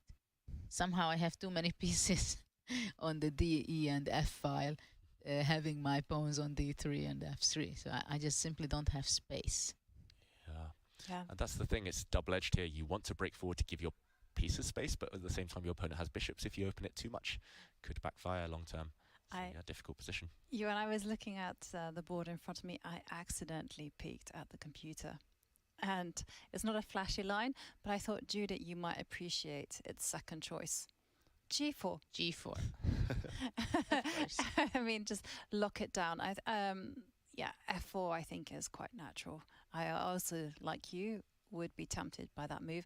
I would never even consider G4. I'm not very good at these type of pawn pushes. G4, to be honest, I'm not surprised, kind of, because I would be happy to give a little air to my pieces, and it's no danger for my king because it's a close position, right? At the same time, sometimes H5 can appear after G4. But after G4, I would be a little bit scared to play F4 later on, because then already that's a completely different Right. story. But I mean, if you do keep the position completely locked with G4, and then the whole idea is, step forward with the king. H5, is it such a dangerous move? It might not be so dangerous. Maybe we just bring up a board and we delve into some of the maneuvers here. It has taken a slower pace this game, but yeah, Magnus could really liven things up. G4, it could precede a positional type of attack.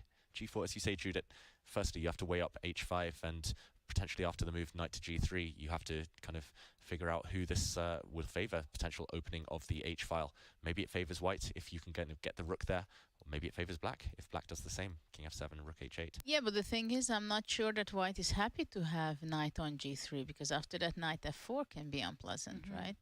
Because you practically don't want to take and exchange the bishop from E3 for a knight, right?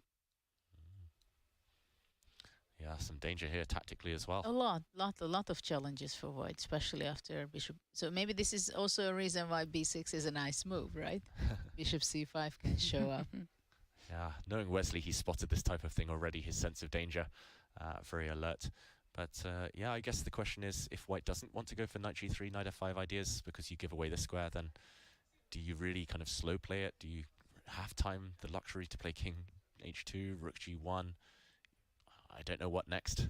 Sometimes you can get away with this type of pawn storm with kings on opposite sides, but here it feels a bit strange. Yeah, that's true, actually. I mean, concrete. If you are meeting G4 with H5, can you not just take that pawn? Just take on H5. Just take it. And, well, we'll be done with the consequences. And then, after bishop takes pawn, you just take the knight. And checkmating ideas. And then king, and now king H2. Or maybe, yeah, king H. Black king. Yes. Yeah. Makes a lot of sense. It's kind of nobody wants to touch the king side, really, so white might as well gain space. Actually, I was not sure at all whether I would like to go h5 immediately. I would maybe go back with the knight to f8 or e7, and then later on keep this in mind. Right. And I guess white plays king h2. King h2, the same. G1, just Yeah. at least hints that later. Yeah, bishop f7, knight e6. Keep all those pawn breaks open. Well, black can also go g5. I think only you can play g4. Be my guest. And I will mention G4 has been the theme of the tournament so far. We've seen it on many surprising occasions in all sorts of openings yesterday and in the Blitz tournament. We saw Mamedyarov unleash G4 in his Armageddon against Harry. Yeah. And it's a typical idea actually in these types of closed Berlins. Because that was going to bring me on to my next question. So I just stumbled upon it when I looked at the computer here. But how realistic is it? I mean, how in keeping with Magnus's style is it to play a move like G4 when you know, every other move that he's played on the board seems to be lining up D4, F4? Yeah, it depends on his mood. What's likely happening in Magnus's mind right now is that he's looking at F4, D4. He's not seeing any advantage there, or he's thinking the position opens up and it doesn't really harm black's chances, maybe doesn't improve white's chances at all. So then he'll start looking for alternatives. He'll start thinking, okay, as Judith mentioned, king h1 or king h2, not clear where the king wants to go. How else to improve the position? And eventually he'll stumble across g4 and he'll think, okay, there's no downside. So Magnus, he's Mr. Ambitious. When he gets an opportunity, he does like to step forward. I've seen him play g4 in other, not this exact position, of course, but in other anti-Berlins with this structure. And it depends on his mood, I think, essentially. We see Magnus's body language not really positive right now, kind of head in hands. But yeah, if he decides it's time to go for it, not that much risk involved, then we might well see g4 on the board. Yeah, I've spent way too many hours in my life. I've wasted too many hours in my life studying these kind of closed anti-Berlin structures because I've played this opening as black all my life. And the problem is everything according to the computer is 0.0. So when you study plans, it's so hard to pick. And even if Magnus had looked at this type of pawn structure in the past, it's still so hard to kind of settle and decide on what to do next. And it was quite an interesting moment there from Magnus, because there earlier on we just saw him, like, it looked like he was completely dejected, and then suddenly he's sitting up like he's had a conversation with himself and said, come on, Magnus. There's a like Norwegian expression called skjerp. It just basically means sharpen up. Shape up. Shape up. And I was kind of curious. I mean, when you guys have a bad position or you kind of feel yourself unmotivated during a game, what did you tell yourself in order to kind of get back into that flow? I don't think now it's a problem of to get back onto flow for Magnus. I think simply the problem is he doesn't see why he's better. But to push yourself, I think in such a position, or at least with me, it was, okay, so what do I want from this position? Do I really want to get a game opening up the position and I go with it? Or am I ready to make a draw? Or really you have to clear yourself that what is your goal in this position? Yeah. And then how do you assess the position? Because maybe you consider that, okay, I'm in great form, which for now Magnus can't say, right? I'm in good form. Whatever happens, everything will be going on my way. And then you are more brave to make decisions. And sometimes I happen to feel that, oh my God, whatever I do, it's going to turn bad. So you don't play G4 kind of stuff in that situation. So I think it's very important to know yourself, what shape you are in, and then accordingly, and of course, what is the position itself to make a decision. I like that. Know yourself, know what kind of player you are, and then look at the bigger picture. And what form you are. Exactly. And for you, David, I mean, was it just chess you were thinking, or would you kind of draw on other things? Yeah, I mean, I talk to myself a lot these days, especially when I'm kind of doubting myself, when I'm not necessarily in the best form, in the best shape. And yeah, it's often just motivational stuff, just general, just come on, just slap myself. Come on, Dave, come on, just quicker, just anything, just quicker. But yeah, I mean, it's difficult in this kind of really tense, slower positions, especially if it's tactical. At least you choose something, you go for it. But if it's just slow maneuvers, I mean, it's not just the dilemma this move. If Magnus kind of procrastinates, delays making a decision now with d4, f4, he's got that exact same decision to make every move for the next 10 moves, 20 moves. So yeah, it's hard to offer advice. I think this is one of the hardest kind of psychological kind of binds to find yourself in chess. It's just what to do. Which also means that this is the reason why you have to understand the position very well if you do play this kind of positions, because it makes a huge difference in which position, where the queen is standing, where the rooks are standing, that you know it will work out well if you, let's say, open up with d4, right? And this is why also black has to understand that to have the pawn on b6, does it have any drawback or it's only extra? Because it covers the c5 square, because eventually when the bishop moves away, queen a7 is not an opportunity or whatever, you know?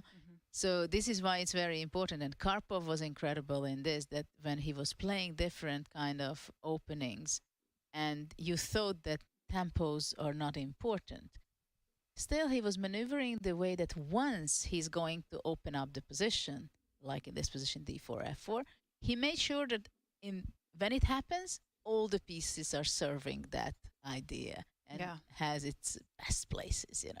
And then you think, how lucky he is. But actually he had some great strategical thinking. But I remember discussing this type of positions with one of my very first trainers. And okay, so I was an adult kind of improver. And he told me, like, the whole point of these e4, e5 positions with the white pieces is to get a pawn break. But he used the expression, but you catch your opponent on the wrong foot, you know. And I thought, well, you know, that's it doesn't quite make sense, but I get you, and I'm going to use it. Yeah, it's like in sports, it's like your opponent shifts their body weight one way, you shoot the other way, and that's what Magnus has to do now. It's also like a bit of a conductor. He's got so many pieces to organize in such little space. You have to make sure they're all kind of in harmony before you go for any action. Yeah, just incredibly hard. I think this one will at some point explode, or at least if Magnus is feeling in. Oh no, he played g4. We should have had a bet. We should have had a. I was gonna throw it out there, but I thought no, play it safe, Jovi.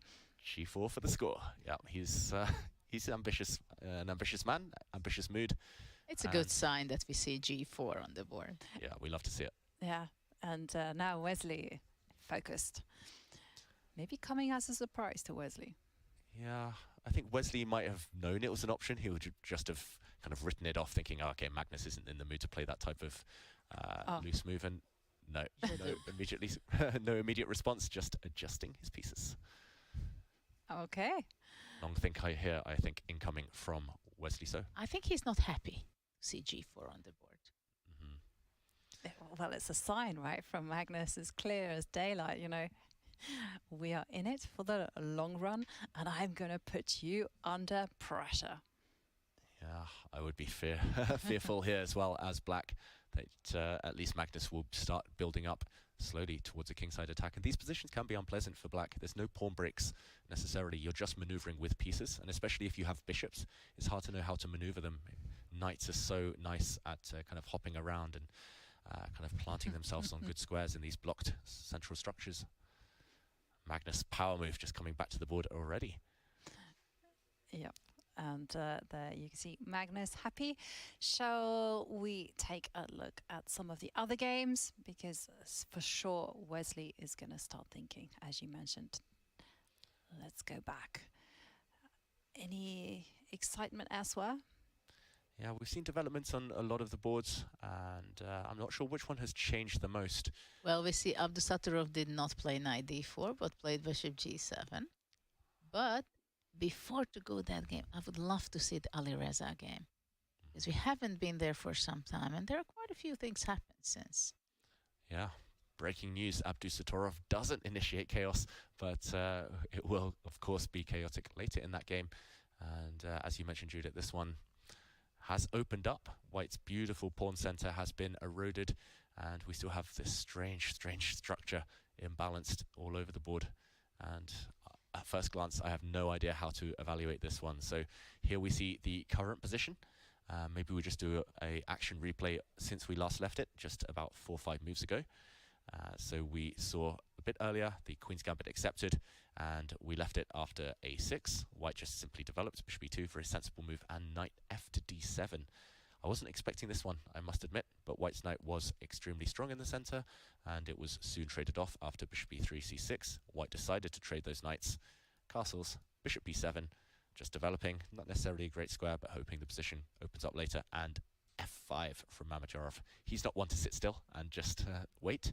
He wants action, and this was captured. Rook takes f5. But I also think that in these positions you have to be careful. If you don't make any action, then it can easily be a very bad position simply because of the very strong center, having f3, e4, d4. So f5 kind of was, I like it quite a lot because it created the d5 square for Black's knight after capturing on f5. And also, of course, when you have this structure with Black having c6 pawn and b5, c4, bishop on b7, one day when it can play c5, it can be very powerful, though due to f3 pawn is not that powerful yet. So the question is what will happen for White on the e-file, right? There are too many bishops. So Black wants to go queen e7, rook e8. Wow, and talking of too many bishops, Judith, really nice maneuver there from Firouzja. Bishop d1. Coming nice. round. Yeah, nice diagonal. Much improved his bishop once it lands here on c2. Instinctively, do you feel that one side is better, or is that not under consideration right now? Is it just both sides fighting for ideas? Yeah, actually, I don't know which color would I be picking right now, because it's very tempting and very nice to see the bishop on c2 in the next move for White. And I think Black cannot go knight f6 because of bishop c2, and then you cannot jump back with the rook. So probably you have to move back with the bishop to f7. That's where I would be going. And after bishop c2, knight f6. Yeah, and it again feels very tense. White still has to kind of get his rooks into the game. Black still needs 1 or 2 moves to get this rook or into the queen game. h4, for example, after rook f7, bishop c2, knight f6. And then already the 2 bishop can be very powerful. Yeah, I think it's important not to let that queen, the white queen, get to h4. That's one too many attackers there circling around the black king. Yeah, let's show that variation after bishop d1 on the board. We're expecting rook f7 right now. And after bishop c2, knight f6, queen h4, yeah, looks very strong. Bishop g5 potentially coming, undermine this knight, and some attacks against h7. Yeah, looks very logical, that sequence. I'm wondering if... So after queen h4, maybe b4 is strong. Sorry, in that final position here, b4. And if I jump into the center, you just want to take me, I guess. Actually, I thought first that can I go knight d5, but I think knight g5, g6. Ooh. Yeah, hitting this square 3 times now. You have to play g6. I can't move my knight because of the pin. Crazy position.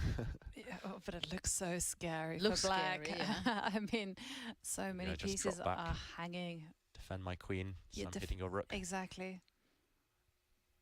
Yeah, No. it's anyone's game. Positionally, Black is better, but dynamically, maybe White is just in front, just in time to attack. And I'm wondering here as well whether Black maybe starts coming out with the queen, wondering about c5, and wondering about b4, all these different pawn pushes. Yeah, so hard to evaluate this position, so hard to kind of choose what plan to go for. I'm glad it's them playing, not me, I've got to say. There's definitely no solidity to either side's position right now. What happens if I go queen c7 here? And if I continue my plan, attack your rook. I go rook h5. Too many checkmates on h2 this tournament so far. Well, you know, it's a tempi. I don't allow your queen to go to h4. Clever. But the rook is really misplaced there, so that I would be tempted to actually go queen to g3. Just with the simple threat, if you capture the queen, then the pawn will come to g4, and I think this is good.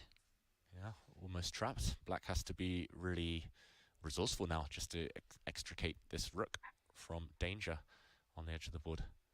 Yeah, I understand your point. It's definitely on the radar. I mean, Yeah. moves like queen c7, moves like queen e7, rook f7, knight f6. Rook f7 is on the board. Okay, you called it. First instinct, getting out the way. Rook f7, preemptively retreating. And Firouzja, I think, will play bishop c2 very quickly. Surely that was his plan. Why hesitate? Also, queen g3 is possible. But of course, bishop c2 seems to be the most obvious. But Queen g3, after bishop, but hold on, bishop c2 b4, and maybe it's a blunder. Whoops. Knight moves away and b3. Yeah, opening up, double attack. Okay, that's what I would have done, and I would have lost on the spot.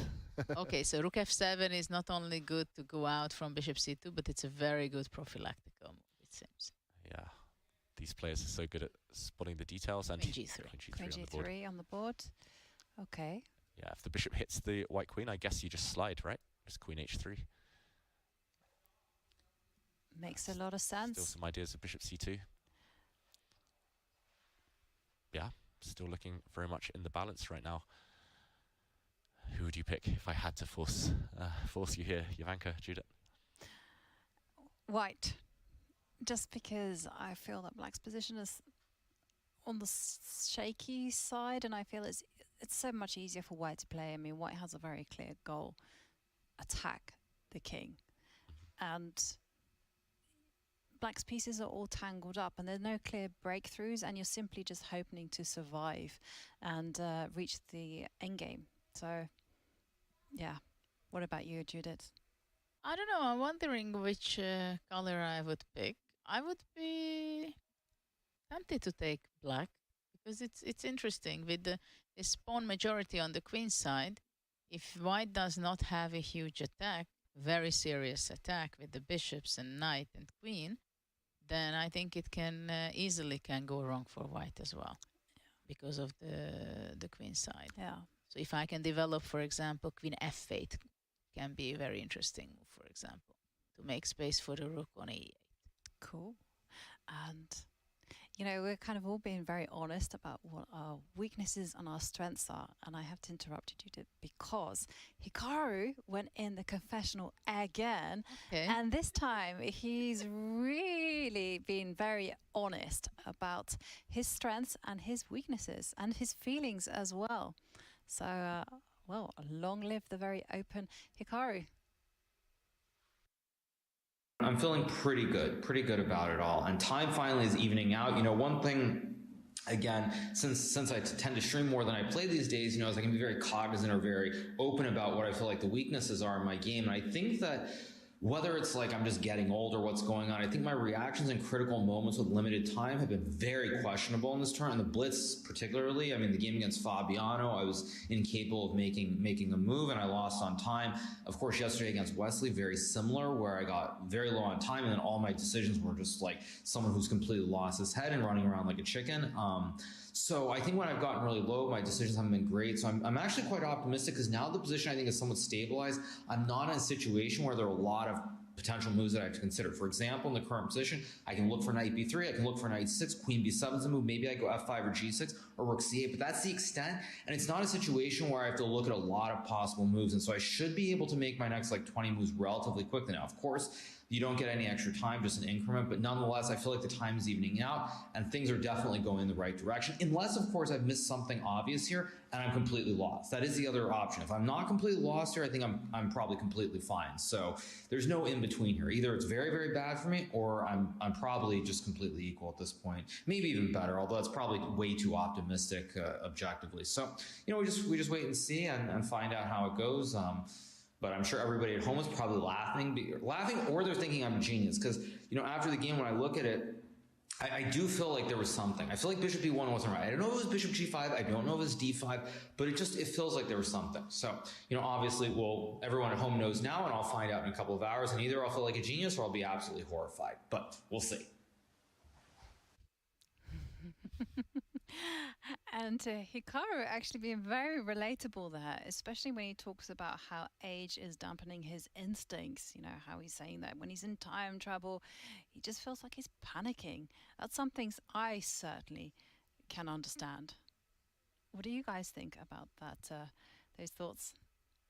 Yeah, I mean, I feel it too. I'm a couple of years younger than Hikaru, but yeah, certainly I feel a bit less sharp these days, and I know his feeling. I don't play as much over the board as I used to. I'm still a lot online, and sometimes it just takes a while to kind of see things, to trust yourself, to see the board.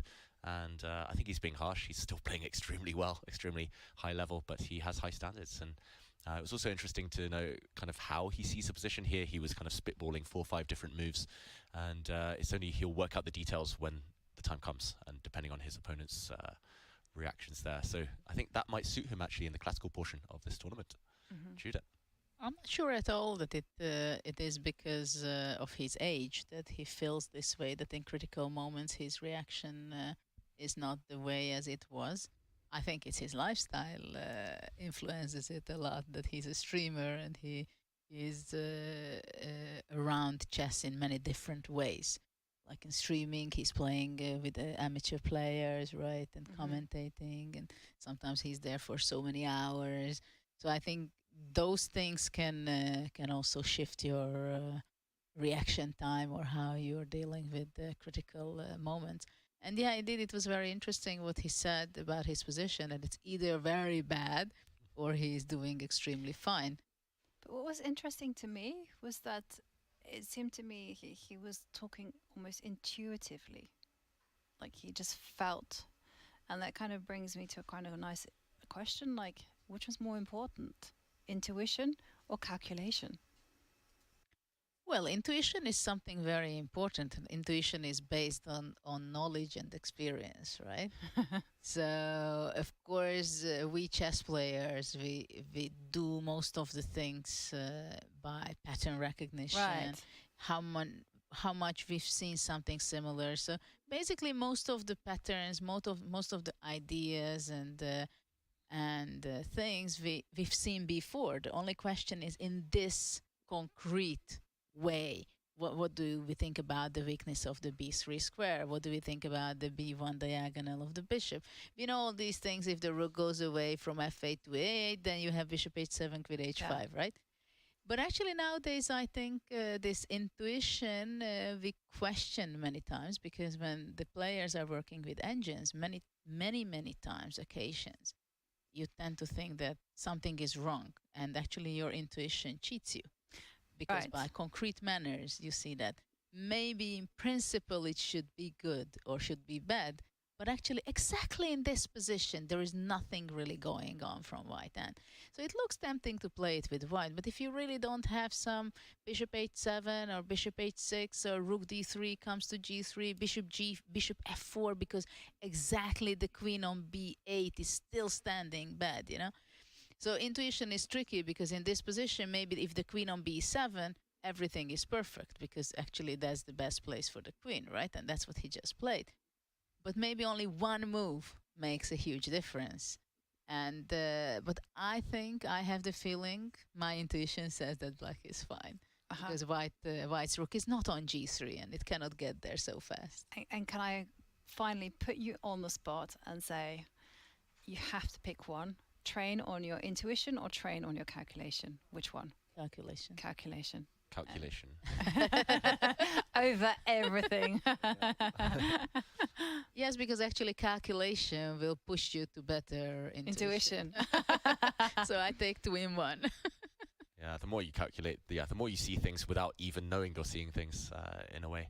And it was interesting. I attended a lecture by Magnus a few months ago at a training camp, and he was saying basically the same as Hikaru. He said the older he's getting, or kind of year by year, he's calculating less and less, just relying on intuition. And that has pros and cons. It kind of helps him save time on the clock. It helps him make very practical decisions. But occasionally there might be a slip. Occasionally there might be a miss and a blunder. And yeah, it's instructive, I think, for younger players that you don't have to just calculate on every single move. You can save it 90% of the time. You can maybe just trust your instincts, play an improving move. But that 10%, that's when games are decided, when there's actually something concrete and you have to be 100% sure. And we saw that video from Hikaru. I'm loving him coming to the confessional. I hope it happens more and more often. But he did mention Queen B7 was one of the moves on his radar. He was like, oh, maybe Knight B3, maybe Queen B7. First two moves he suggested. And as you said it as well, that second you said Queen B7, Judith, it happened on the board. There's a threat against the G2 pawn potentially. It also has a nice defensive idea because if Gukash was looking to neutralize the position with like Queen H5 and do all sorts of sacks on G6, that Queen on B7 has some very good defensive possibilities. Yeah, you want to block this attack with bishop to E4. Yeah. My question is, can White go D5? Ooh. Yeah, I was thinking G6. Or Knight C6 can be also tricky. In this position. Wow, Knight C6.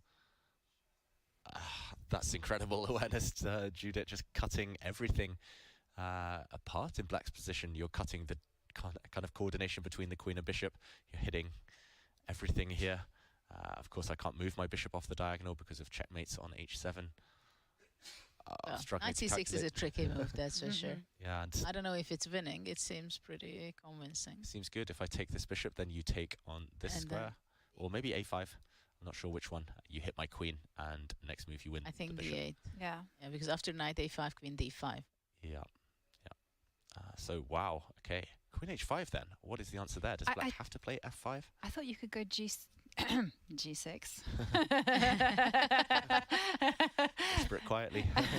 I don't think there's any checkmates though. No, but because this was the Queen B7, you know, you could move the bishop out of the way. Yeah, so for example, this would lead to potentially a draw if Black had to recapture the white bishop, typical thematic sacrifice, and this would lead to a draw by repetition, nowhere to hide for the Black king, but as Ivanka says, just move the king out, the bishop, sorry, out of the way. I'm not sure where, but the queen defends across the board, and Black wins, piece up. So yeah, maybe not the counter-attack, not the attack on H7 yet. What else could Gukesh try? I don't think he wants to kind of guard against this with a move like F3, looks too ugly. After Queen H5, G6, I would go Queen H3. And I think it's a weakness to have G6 on the board, because Bishop H6 is a threat, Knight G4 possibly can be an option, or Queen G4 provoking F5. Yeah, lots of holes around this king. Feeling a bit airy around there. I guess Black has a move or two. Again, questions. Knight B3. How do you reply to this one? Yeah. I'm struggling to come up with an answer. I mean, I guess White would be reluctant to put the rook on this square because suddenly this poor bishop is locked in. Yeah, you're not happy with such a rook having the bishop on B1. Yeah.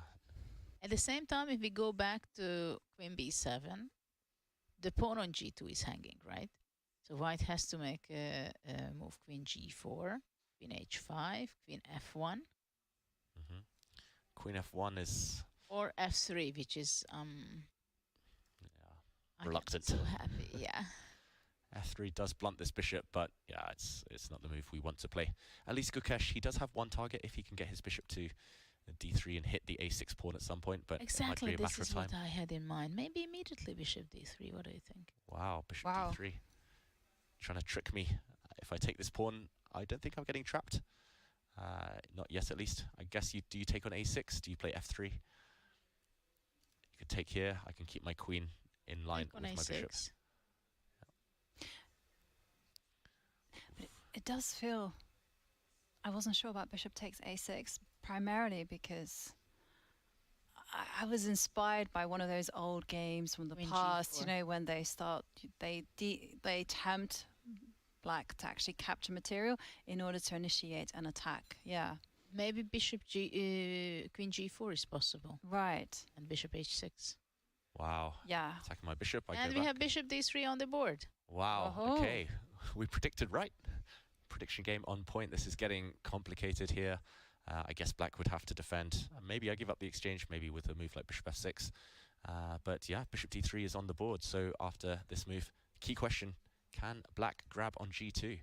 If he can, like Nakamura said exactly in the video, he's doing very well or he's doing very badly. But you know, after bishop G2, also F3 has to be considered, and bishop H3, bishop E4.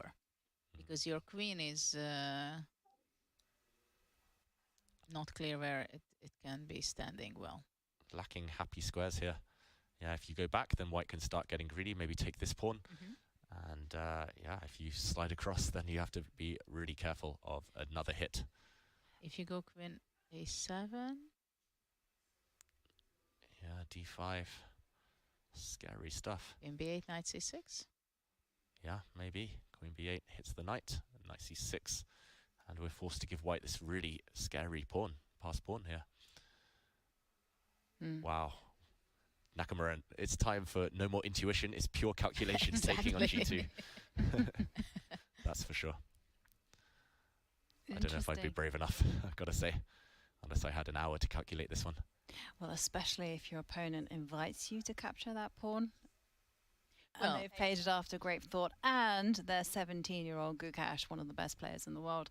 I'm not sure I would be taking that pawn in a hurry. Well, you can go f5, giving up the pawn on a6. Just want to push and push and... Yeah, I mean, I don't want any bishop h7, queen g4 stuff. But then if you do that, then can you not just take on a6? You've given me some free material. I'm taking it. Pawn grabber. Certified member.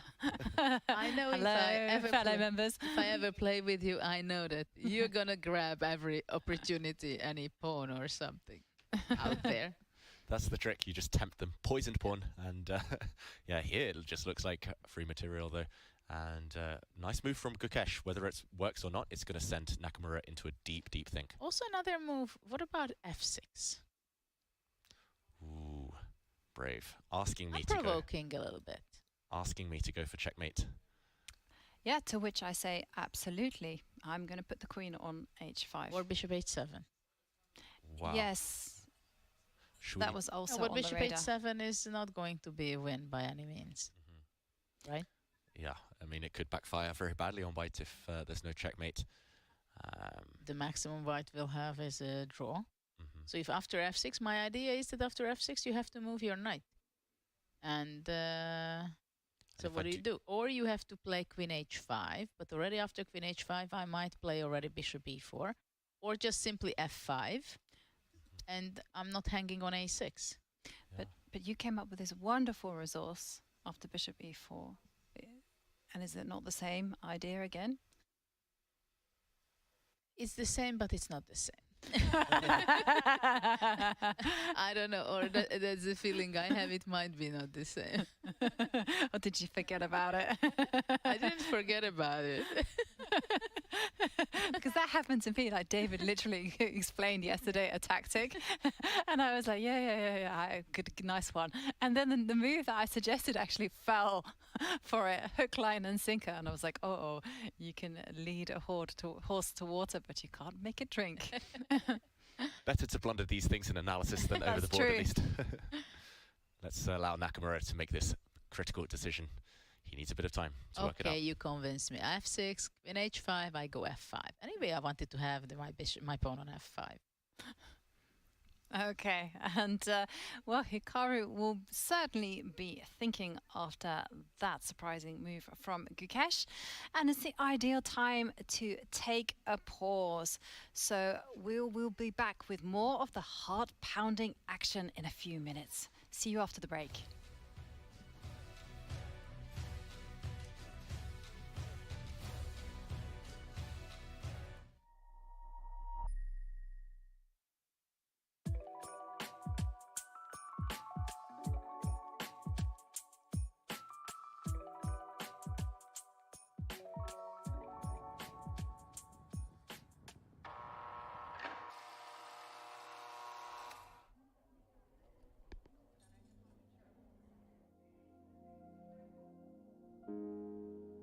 My name is Elwood Dawson. I'm from Chicago. I'm Secret Blackman. My name is Roberto Beza, Jr. And what I want to share is I love tacos. Tacos and chess. So, yeah.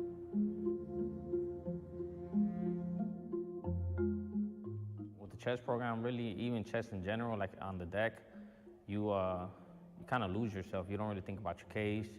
You learn to think differently. You know, you strategize more. I sometimes come out 7:30 in the morning, I'll probably play until lockup, you know, so it makes my day go by faster. It's competitive. It's a lot of trash talk. It's crazy, you know. Like the chess players, we got our own little circle, you know, and all of us play each other. We talk trash about who be who garbage. Yeah, I never play that dude again. He garbage. I never play him. But yeah, it's real competitive.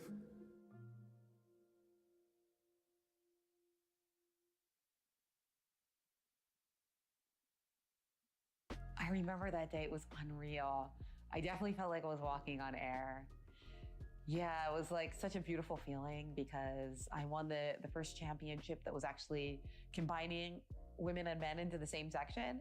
So in addition to winning the title and the money, which I really needed, it was like something like $9,500, but I was like a college student at the time, and like literally that was like all the money I had in my bank account after cashing that check. So that was really cool. And then also I got an IM norm. So it was like a little bit of everything.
Norway, land of fjords, majestic mountains, cliffs and waterfalls. In addition to stunning geography, Norway is home to the greatest chess player who has ever lived, Magnus Carlsen.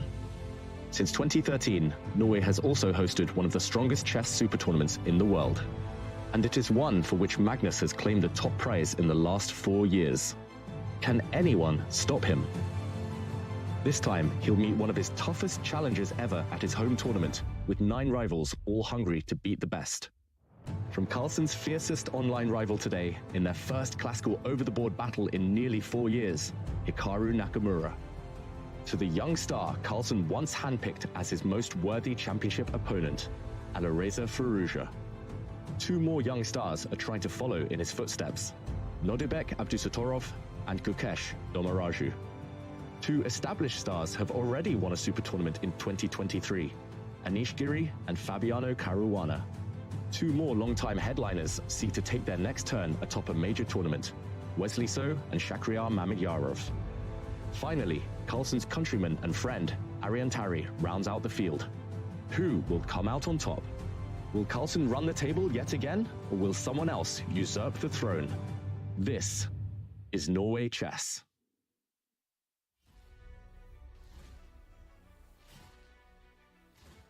And welcome back after that short break. That didn't come out quite right. It's time to reignite the chess fire, because during the break we were actually looking at the games and we got excited by a lot of the positions. It seems that there is action brewing in practically every single board. Yeah, it looks like huge developments everywhere, and not necessarily good developments for some of those players. So much decisive action so far, and it looks like we will be treated to more of the same today. And where to start? This is the bird's eye view. Maybe a quick roundup of some of the action before we jump in. Looks like Magnus and Wesley have still a slow game, but the first set of pawns have been traded. Some lines opening there. Arian Tari against Nordebek. We'll have to go to that at some point. That one's still totally crazy, but looking good for white in general. And Gukesh against Nakamura. We left that just before the break in the balance over there. We'll come to Anish Giri against Fabiano Caruana, but also Alireza against Mamajorov. Looking complicated. Judith, only one place to start? Well, my pick would be Anish's game, because we haven't seen that for quite some time, and there is a pawn missing over there for Anish as far as I see. It was there, and by the time we came back, there is something, it seems that it got deleted from it was like from the position. Pickpocket came and just slid it from the board. Somebody passed by and just hit that a3 pawn, right? Yeah, and that Black Knight has done a smashing grab. He's done a bit of thievery there, a bit of theft, sneaking off that a3 pawn from the board. And we have to try and figure out how that happened, how we got this position.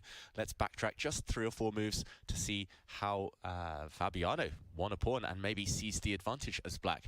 And it was around here that we left the game, just actually a couple of moves before this point. And white here played bishop to d4, trying to kick back, trying to evict this Black Knight from the center. The knight simply stepped back.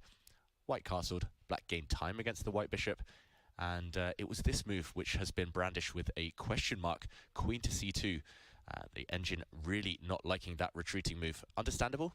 White wants to give a square for his bishop, either on d3 or a4 to come back to. But suddenly after a6, we saw the Black Knight jump into c4, and maybe this is what Anish had underestimated. There's 2 threats, not just this pawn, but also the threat of jumping into d2, either with Black's rook or knight. Rook d2, a winning idea. And for example, if queen c1, defending this pawn, knight d2, a nasty fork. Anish just falling foul of these knight jumps. Instead, he had to give up the pawn, playing the move rook to d1, and there we go. It disappeared, Judith. Fell off the board, that pawn, and we reach this position. Bishop to b3, the last move. I don't know exactly. Was it a blunder by Anish? Can you go back just a little bit? I have just one question. When he played queen c2, wasn't the moment when, at this point, to play knight d4? Wow. I think that could have been a really nice psychological blow as well. And we see the evaluation bar approves. Knight d4. We were discussing this idea before, right? But somehow it has a good energy. And finally, the 2 bishops, one goes to g3, actually threatening immediately bishop g3. So after a6, you can come back with the bishop to e2. This is what I want to say. Or to d3 and knight f4. I don't know, but somehow it seems like the energy is good for white. And it can happen very easily that you don't see, or you're not in the mood to play this knight d4. You think you can just get along with just playing solid, and you give away the squares. And I think this is the big problem of queen c2, right? That simply after a6, the white squares become extremely weak for white. The bishop gets to a4, and actually, of course, the concrete part at knight d2 and knight a3 suddenly. I think there was some miss by Anish. Yeah, I think you're totally right. This is a common pattern. I've been on the wrong end of this. I've suffered from this myself throughout my career. I see a tempting move. I see what I should be playing, but it comes with so much risk. I decide against it, and suddenly the whole game turns against me. And okay, so let's see what has happened, right? He had to give up the a3 pawn. So this is the current position. The problem here for Anish is that long term, this black a pawn is going to become extremely strong. It will start to be pushed now. Maybe now. Yes, this is true. I mean, obviously white has the worst position, but it looks to me pretty defensible, right? Or are you guys saying objectively? It's like, give me percentages here. Like, You want to make your bets. Yes, exactly. I want you guys to put your money where your mouth is. Tell me. What is the percentage of black winning this? Oh, if I was Alpha Zero and I only worked in percentages, yes. I would say not much chance of black losing unless something really goes wrong. For Fabiano, it feels like he has full control. This white knight is currently dominated. You have a light square bind. These pieces so nice together. This pawn running. Even if you trade off all the rooks, the queens, black will never lose that. So I would say like 5-10% chance of a loss. Okay. Maybe the rest is like equal between a black win and a draw. Is that too harsh on white's chances, Judith? I don't know. I would bet on black about, I don't know. I think it's 30% that he wins. 30% he wins, and then how much draw percentage? Quite high. We need to do our maths. The reason I'm asking this. 69. The reason I'm asking this is that to a normal player, it feels like it carries a lot of risk to actually sacrifice a knight. And if you get a position where you think, well, you know what, I'm worse, but I can defend it. Yeah, but then again, the other position where white was giving up the knight on d4, it felt like still not that much risk attached. We still have two pawns. We have the bishop pair, which is very good compensation, and here there's just no real winning chances. The other position had full kind of dynamism in it. The problem is it's a very dangerous position for white right now. Right. If, let's say, black's pawn would be on a3, we would say, wow. But it can happen within few moves that really he plays a5, a4, a3. And there are different scenarios where black has a huge advantage. For example, from the knight from g6, it can be transferred to c6 easily, and it will be possibly a better square. Right. Or let's say we exchange the rooks. Black is improving the position, I think. And that a passed pawn can be really deadly dangerous. So it is very clear that it's white who is trying to stay in the game. The knight on e2 is not standing well, but it controls the f4 square for the moment, so it's kind of important. It can't really move. Now that there is no pawn on a3, you can't really think of playing knight d4 anymore, because you would need that pawn on a3. Right. But there are some things, but knight c6 seems to be a fantastic idea, because I was thinking as white, the most annoying piece for white is actually the knight on c4. So, and also it's on white side of the board. I tend to be very possessive when pieces get on my side of the board. So I wasn't expecting h4. I was thinking queen a1 and go queen a2 to try to dislodge it. Yeah, that looks like a really healthy plan, Jovanka. Just line up. But then I think knight d2 was possibly an option. Though bishop bishop e6, e6. bishop d5. That was my plan. Yeah. Oh, you're so quick. Took me a minute to see that one. Yeah, instead h4, unpredicted, as you both mentioned there, a bit of a surprise. It feels like he's trying to kick this knight away, but he's kicking it back where we wanted to put it anyway, Judith. Yeah. Surprising stuff. Is this really going to prepare a kingside attack? It's hard to imagine g4 happening in this game. I know it's happened in a lot of others so far this tournament. I think the idea for white to play h5 and maybe after knight e7 to play f4. Some very concrete, somehow to get out with your knight from e2. But it looks very dangerous, I believe, for white. Yeah, that's really burning the bridge. You don't go back from that one. It's because especially there's consequences. So actually, what are the consequences? Yeah, let's jump in and try to figure out what's going through Fabiano's mind right now. H4's just landed on the board. I doubt he was looking in that direction. And if now he plays a5, for example, what could be more natural? We've been talking about that type of move for a while. You mentioned after h5, also knight f8 is something to consider seriously, because knight can be even better on d7, attacking the c5 pawn. Yep. Makes a lot of sense. Would you flick in moves like a4 as well? If given time, if given opportunity. I quite like the fact that this bishop is undefended right now, so I'm not necessarily in a rush with black. I mean, let's go f4. Yeah, has to be f4. It would be tempting to flick in a4 right now just to get the pawn slightly nearer to the goal, as you mentioned, Jovanka, but what next? Let's say I flick it in, force the bishop back. Actually, later on, maybe knight d4 can still be in the game. Yeah. Now suddenly there would be an attack opened up against this For knight. example, if f6, then I could imagine that knight d4 is as an option. Boom. And suddenly all sorts of tactics maybe along this diagonal, all sorts of pawns running forward. I must admit I'm shocked that the evaluation bar's still on black side. It looks like white's pawns are really menacing right now. And yeah, instead of f6, white does have a threat of f5, kicking away the bishop, the defender of this knight. So how else can black deal with that threat? Well, you can step away with the knight, right? Maybe just knight a5. That's, A5? yeah. I accidentally rhymed there. Knight, right. Knight and a5 will arrive on b3.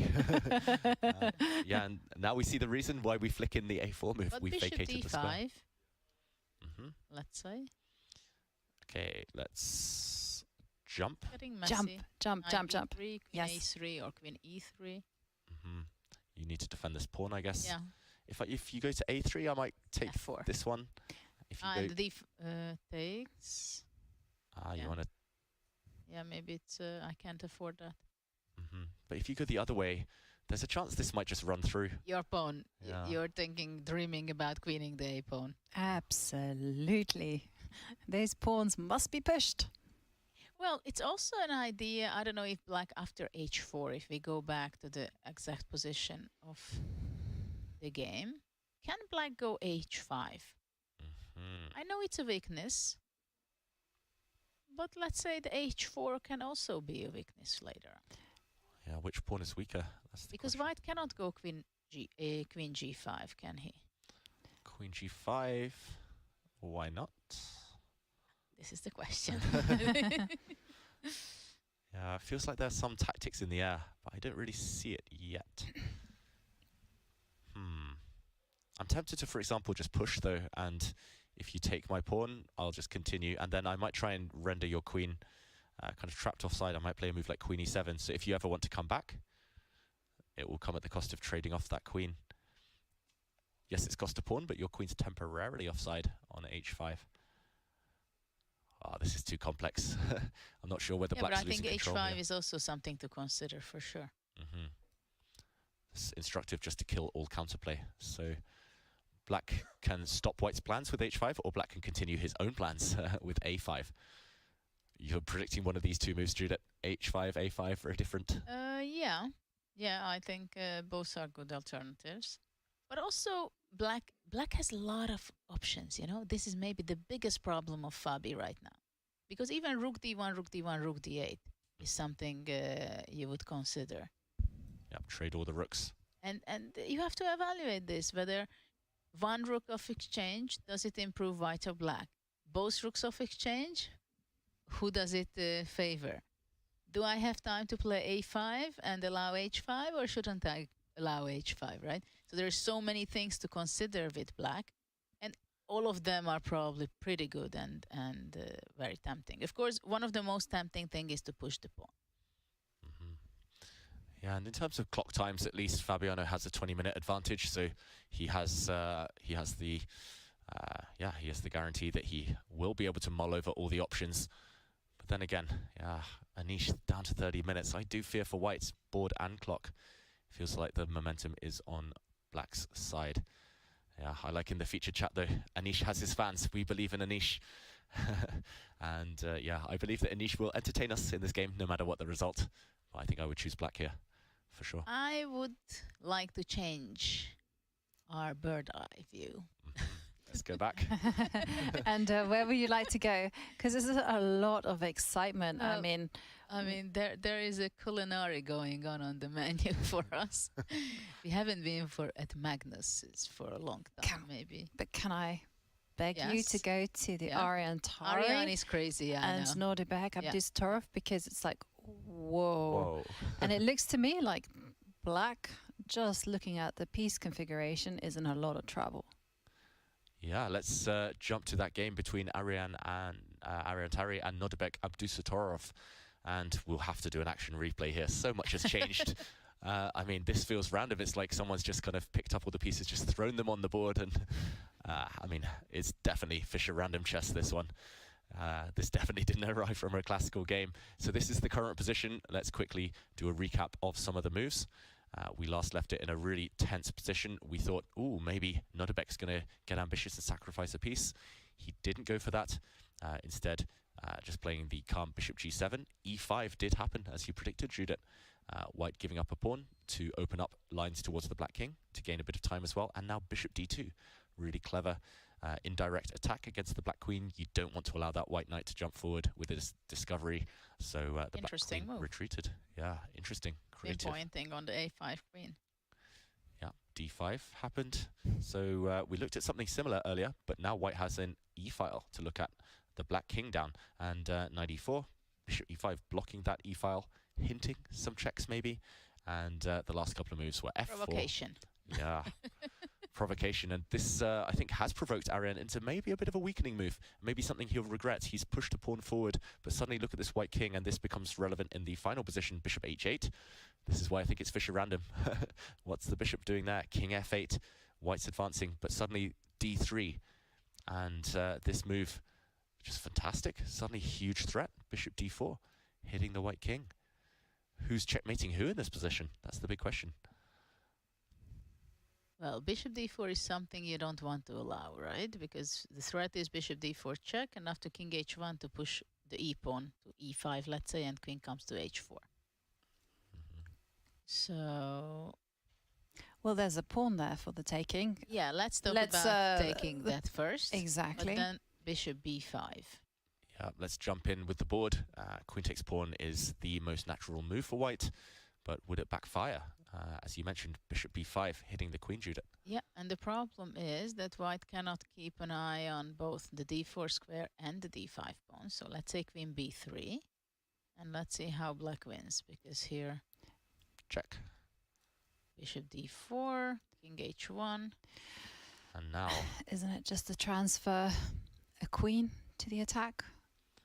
But how is it checkmate? Because the white queen can come and block. We can play... kind of. E6? Almost. I wanted e6, but then the knight on e4 is a great defender. Talking of the knight on e4, maybe it's something to do with f5 kicking away this knight. Is it now, or do we trade bishops first? Let's say f5 maybe. Hitting this knight. Yeah, maybe white is struggling here just because no good squares for it. If you retreat this way, then there might be some nasty knight checks as well. Okay. e5. e5 in... Here. Or also you can go queen e8. Wow. Yeah. less flashy, but... Yeah, but e5 is just take and pass on, and you get checkmated in one. e5. Beautiful stuff. Okay, so this is something too scary, and not only scary, but it's bad. So queen takes d3 is not possible, right? Doesn't look that way. What about bishop c3? That's the most tempting move for me. And that's what happened. On the board, Judith. Prediction skills on point, and... Yeah, because you want to get rid of that potential threat of bishop d4, right? And you want to get rid of that bishop too. Yeah, logical. I really want to kind of throw in d2, just throw this pawn away, just to deflect your pieces, but I'm not sure it works. I'm not sure it does much after the white knight takes. After knight takes d2, what is the point for black? How can you take advantage of the fact that my knight is not on e4? Yeah, they need to build a teleportation machine and get this queen out somehow to h4 in one move.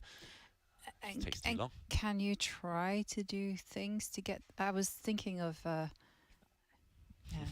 Yes. Oh, Judith reads me so well. I'm like an open book. Let's check it out. e5. And this looks very natural, trying to get the queen seeing up. These games, you know, the first move comes to mind, knight g5, yeah? Just to block it. You know what I'll do here, Judah? I'll take it with a rook. No, it was a joke. It's just like things happen today, like you're not expect the unexpected. Yeah. Can I go g3, or do I have to play g3? Wow. So just to get this threat off your mind, you want to play g3, but look at this white king. Well, interestingly enough, he hasn't gone for e5, but Nordebek has chosen e6 with very much the same idea.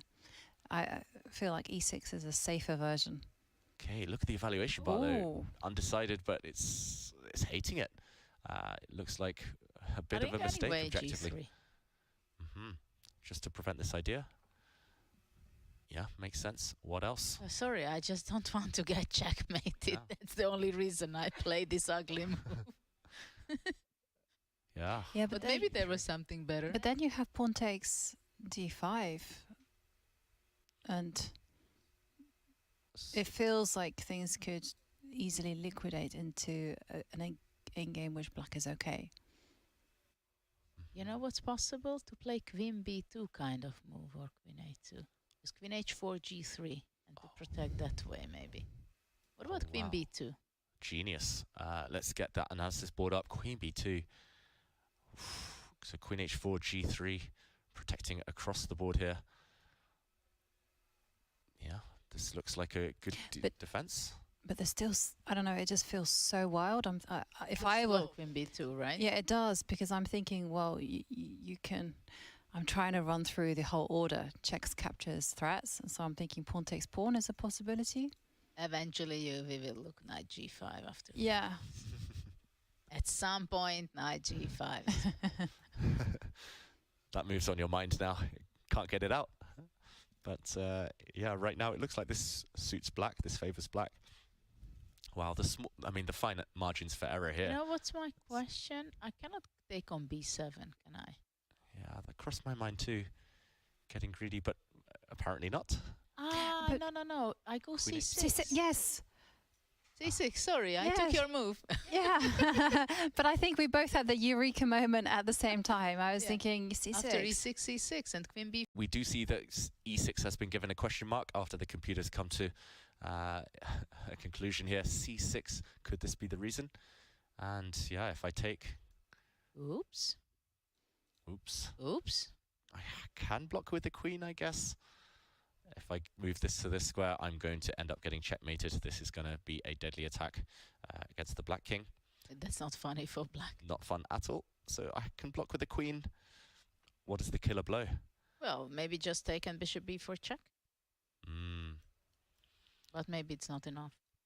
Check. Still looks good. I have to run somewhere. You just take this pawn. And now without queens, at least the white king is not going to get checkmated. Could you be... oh yeah, but it transposes to the same thing. It's just apples and pears. I was thinking of taking the pawn first and keeping the pawns on... Queens on the board, yeah. You mean instead of queen b4? Yeah. Instead of queen takes queen. But maybe instead of queen b4, you can just take c6. So this position. Here. And if I take back... No, I thought... yeah, now you can go for your... yeah, takes and bishop h8. Yeah. Queen b4, queen e7 takes and bishop h8, bishop e4. Although, yeah, this type of position we're talking about, and we do a quick count, black's still okay. It's so crazy here. One slip and white is winning, one slip the other way, and black is winning. It's, wow, it's so crazy. Draw is definitely not happening in this game unless something even more unexpected happens. e6, current position. We think c6. Is that the move? We don't see anything else. Queen takes b7. We didn't see why it lost. Queen takes b7. I guess. Can black play queen h4 anyway? And then take and just block. And bishop e8, right? No more checks. Checkmate coming now. Arian's going to find it though. 20 minutes. c6 is the most obvious move to try. Get this. c6, only way to get an advantage. Anything else, it's going to be equal. Of course, 0, 0, 0. Yeah. I hope. Yeah, well, there's one line which is like bishop takes pawn, which we didn't look at. That was like 0.02. I can say bishop takes pawn is not going to happen. You see, these are the positions where intuition is lying. You just can't have it. Actually, I have it that white should be good, but still it's like, okay, there is the only move that you have to make. Actually, c6 is very obvious, but you have to calculate all the way. And if you don't understand what is really going on and how it wins, maybe you choose something else. Though there is not much of an option because queen h4 is on your neck. And what are the chances of Arian finding c6? And does it get a brilliant move? I think simply if you play a blitz game, you don't hesitate if you see the move c6. You just play it. But it makes a lot of sense that black king Yes, the black king got vulnerable after a6. Exactly. Yeah, I think he's going to find it. 20 minutes might not sound like a lot. He still has to make 16 moves before he even gets any increment, Ariane. But yeah, he's quite he's good made in a these move. positions. He made c6. Yeah, I've played him enough in my career to know that he'll find a dynamic move if he's given the opportunity, especially if the margin for error is quite small. But yeah, it's later on whether he can handle the time pressure, as mentioned there in the featured chat. Yeah, and I have to say I'm slightly disappointed because it didn't get a double exclamation mark. It only got one. It deserves at least one exclamation mark there. I remember when I got my first brilliant move. I was like, oh, look at this. Made my day. So after b takes c6, what is our conclusion? Yeah, he takes c6 or queen check or... We haven't found a win yet for white or anything that looks like it gives a big advantage. Okay, so if you go pawn takes pawn. Let's jump in. Pawn takes pawn. Expected on the board. And this is what I wanted to play. I want to play queen check. Queen check. That looked good. e7. I have to block. And then now pawn takes pawn. I just thought. Pawn. But I think bishop takes. Take. And now. And now nothing. Can I be really sneaky here? If I go back after queen e7, I'm wondering if I can jump in like knight c5, for example. Hit your bishop. I mean, this is just wild. And what about Judith's variation? I mean, how can we look at that? Because that was also super forcing. If we can revisit pawn takes pawn. I don't want to exchange.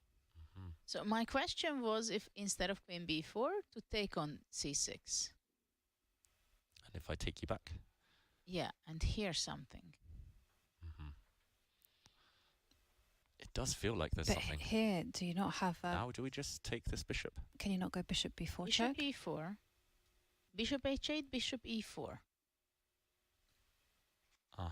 So bishop b4. Bishop b4, you go king g7. Ugh, blocking my own pieces. Have to do it. Beautiful. Beautiful. Bishop on h8. Absolutely. Ugh. And now the question If rook is... c6, queen h4.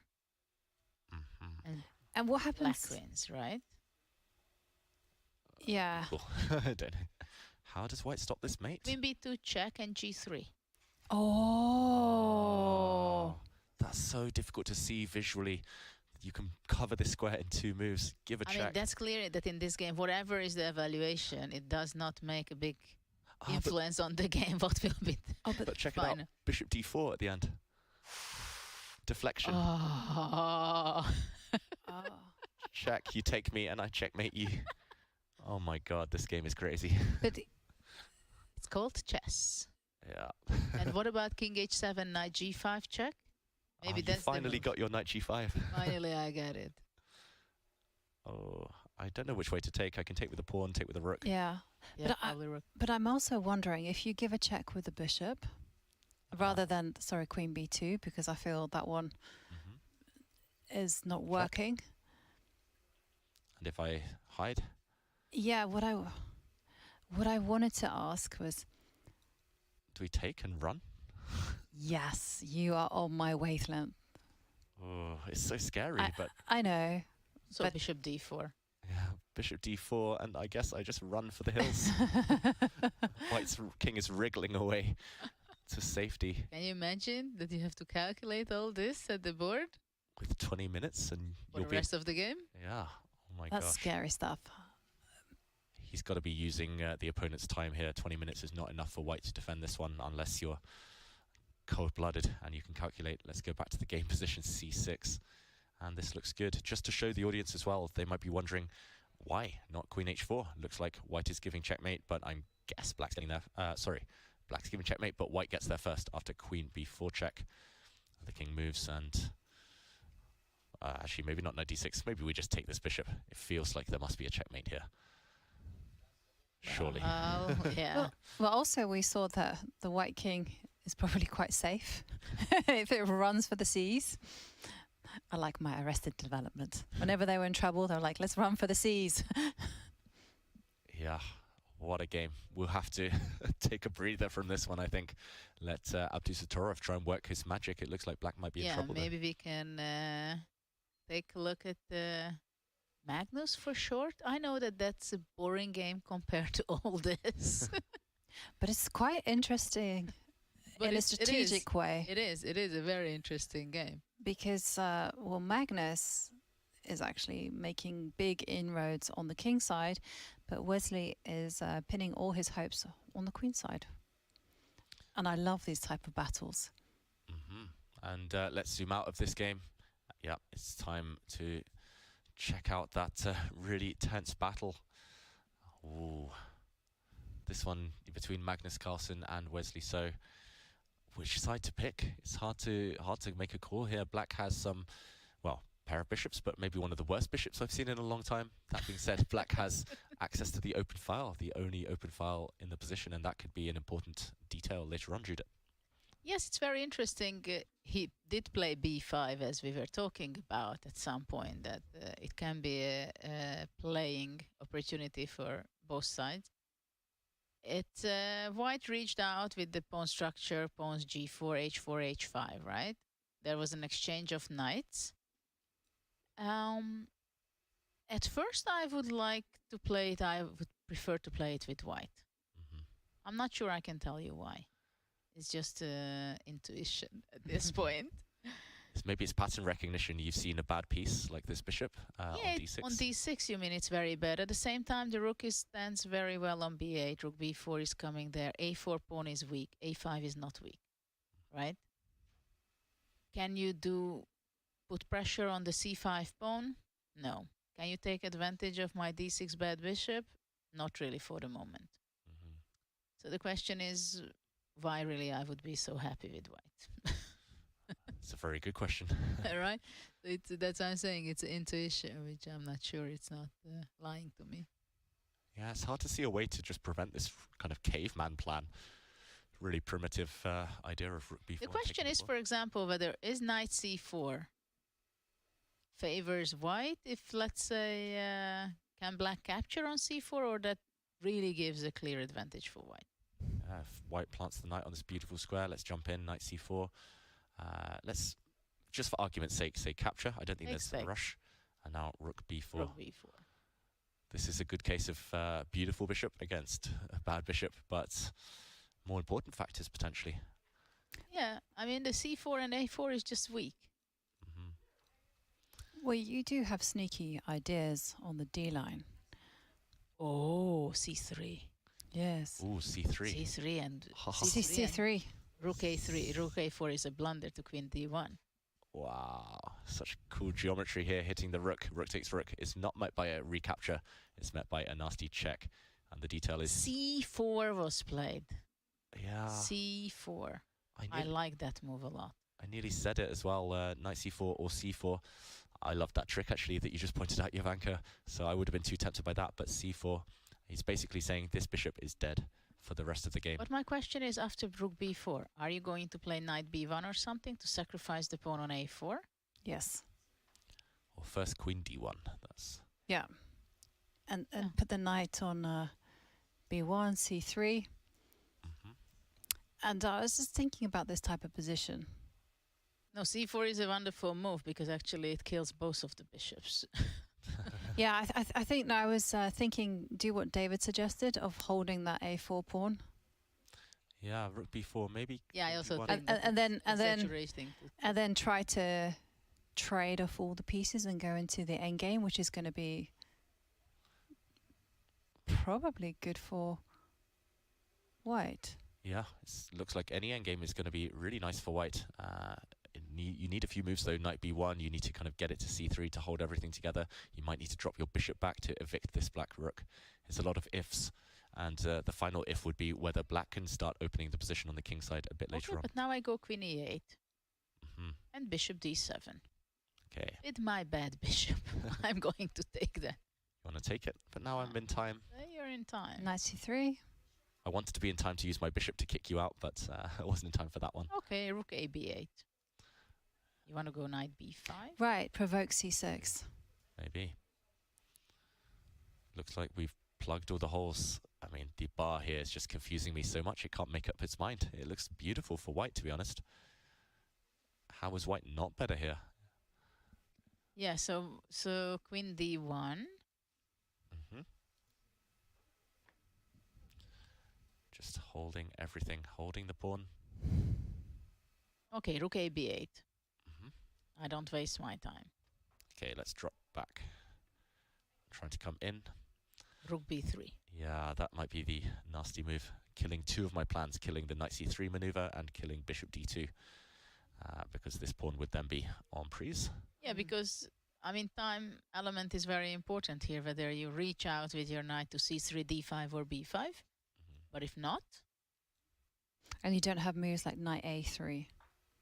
a4 is hanging, or it's not because of knight b5? Knight b5. Maybe the that was like my... this Oh, maybe. I can see. Oops. Oh. Oops. There you go.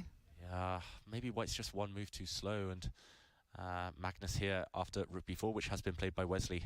Queen d1, maybe there's no time. Maybe it's too much of a kind of maybe you have to move here. go back and do your knight b1 plan immediately. Or you can go rook a2 or rook a3. Oh no, that's hanging now. Yeah, it feels like knight b1 takes knight c3. White has lost a pawn, but this really reminds me of a game between Nishikori and Magnus Carlsen from the World Blitz, when Magnus basically gave up a pawn, a very strong pass pawn, but his opponent's bishops were totally dead against the knights. And this could be a case where white has full compensation. I think it's a critical moment right now. Critical moment for Magnus. And it's not very often that Magnus has less time than his opponent, right? And this is the case right now. And the players have their time for the rest of the game. Yes, we have to mention that the players are not getting any increment until they pass move 40, and then they will only get a 10-second increment. So play, it is fast and it is furious. Yeah, and Wesley has had the upper hand against Magnus in many kind of blitz and rapid play tournaments in recent times. It's not going to be easy if this goes down to Armageddon, or if it does become a time scramble. And knight b1, big decision made. Knight b1 is on the board. Yeah. Magnus, I think making a good practical decision, giving up a pawn, but at the kind of price, at least he has in compensation now of activating his pieces. Shall we? Wow, there's action everywhere. The Tari against Abdusatorov game. But you know, maybe here also rook b3 possible. Rook b3, maybe I can slide with queen c2. Okay, he was too tempted here. Wesley took the pawn. Can't blame him for that one. And now white's, okay, taking first the rooks off the board, and then the white knight jumps forward with tempo. Quick flurry of moves here from the two players. Really speeding up now as we head towards move 40. b3. Yep, queen b3 likely, and then I guess we'll see white's knight defended, and then the rook will come. But the question is, what happens if black goes back queen c6 or queen e8, and then bishop d7, a4? Very good question. That looks promising to me. Wesley is about to move again. The players, they're playing as if it's blitz right now. They've made their last 3 or 4 moves instantly. I think we will see the black queen come back. You're right, Judah, and just push the pawn, which can be supported by black's bishop on this diagonal later. Oof. Should we take a pause from this one? I think so. This one's very tense. And just looking at some developments, some big developments happen in the game between Arian Tari and Abdusatorov, because it looks like Abdusatorov blundered and he was not punished. Wow, okay. Because we were discussing this position, and we kind of did a really deep dive, and we thought, okay, well, pawn takes pawn was the only move. And take a look what happened. No, it didn't happen. Wow, let's jump back into this dramatic game, maybe the game of the round so far in terms of what's happening on the board. And this is the position we left at c6. Black took the bishops off the board and jumped in with queen h4.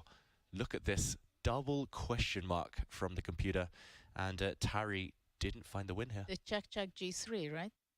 Yeah, Judith, you spotted it. I think we called it earlier. In this position, white gave a check from c5, but just to show the winning variation he could have played, it was actually choosing the b4 square, and this would have changed everything. This would have been a check, another check, and when the black king moves, g3, the key detail, you defend across the board, you gain time against the black queen, and next move, white wins a piece. This would have been game over. Huge miss. Mutual blindness there, and Tari, just before we left it, he had 21 minutes, so he's only spent a minute or two and he breezed past the critical moment.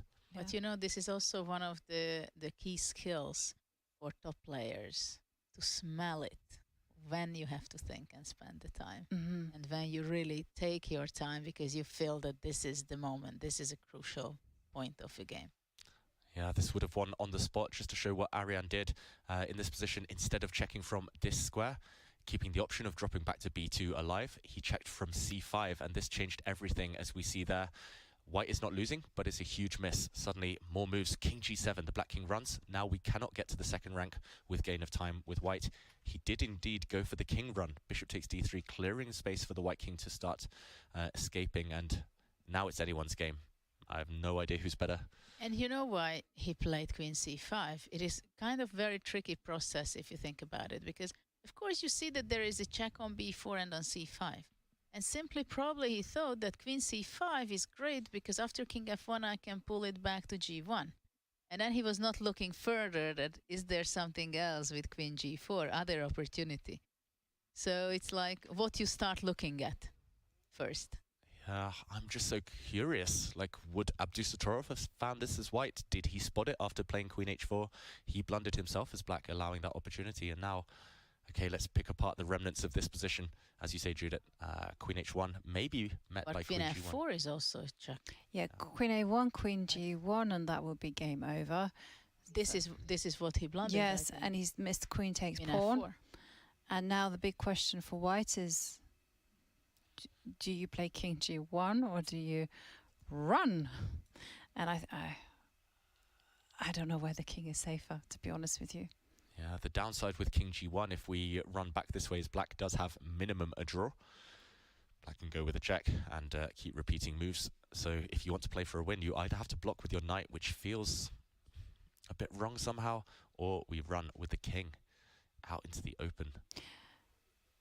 Oh, but hang on a second. If you run out to the wilderness with e2, woohoo!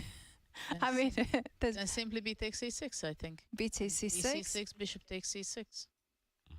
And if I take it, Queen e3. queen e3, yeah, and you win. Yeah. Whichever way you go, you win this piece. But maybe instead of pieces. So yeah, you've got rook f1. Yeah. I've been doing my tactics for breakfast, not for lunch, not for dinner, but breakfast. Wow, anything could still happen. I think king e2 would take nerves of steel right now in the game position. Sorry, after queen takes f4 check to come out this way. He's played it, has he? Okay, queen takes f4's on the board. No, I don't think it's... Don't think he's made a move yet. King e2 or king g1. No, he's still thinking. And just humour me, if he does go knight to f2. Okay, dropping back with the white knight. Yeah. Yeah, it feels wrong. I can't tell you why, but... He takes c6? Maybe now your idea, Judith. And wow. The white queen now is kind of tied down defending this knight, so she cannot go and take the bishop on c6. Yeah. Black is 2 pawns up here as well. So now it's Ariane who has to tread a very narrow path in order to survive this game. He has to find king e2. Ooh. Shall we leave this game on this cliffhanger and head over to other games which are really sharpening up? We have Ali Reza Fallujah. We have to revisit Hikaru, Gukesh against Hikaru. It seems everybody woke up in a fighting mood. They chose violence this morning. And okay, where shall we go? It looks like action all over the place. Go to Ali Reza. What do you think? Yeah, let's go to Fallujah against Mamedyarov here. There's a black knight and an intruder in the white camp. I have no idea how it got there, but either way, this one has changed significantly since we were last here. And yeah, I'm not sure who it favors, all these developments. It feels like black is doing pretty well. Judith? body language, look how focused Mamedyarov is. He smells blood in the water. Clock times, quite dramatic. 23 minutes for black, 33 minutes for white. Firouzja at least learning from the mistakes of yesterday, keeping some time to spare up his sleeve. And yeah, quick pawn count shows it's still level material, but this black knight is maybe the key piece in the position. That's a nice piece over there, yeah. From the black's perspective, not from white. Yeah, and actually, if Firouzja lost this game, he would have started with 2 whites, lost both of his games in the classical portion, and that's a tough pill to swallow, to say the least. Yeah, the problem is here, if white ever takes this knight, it's only going to be replaced by a very strong passed pawn.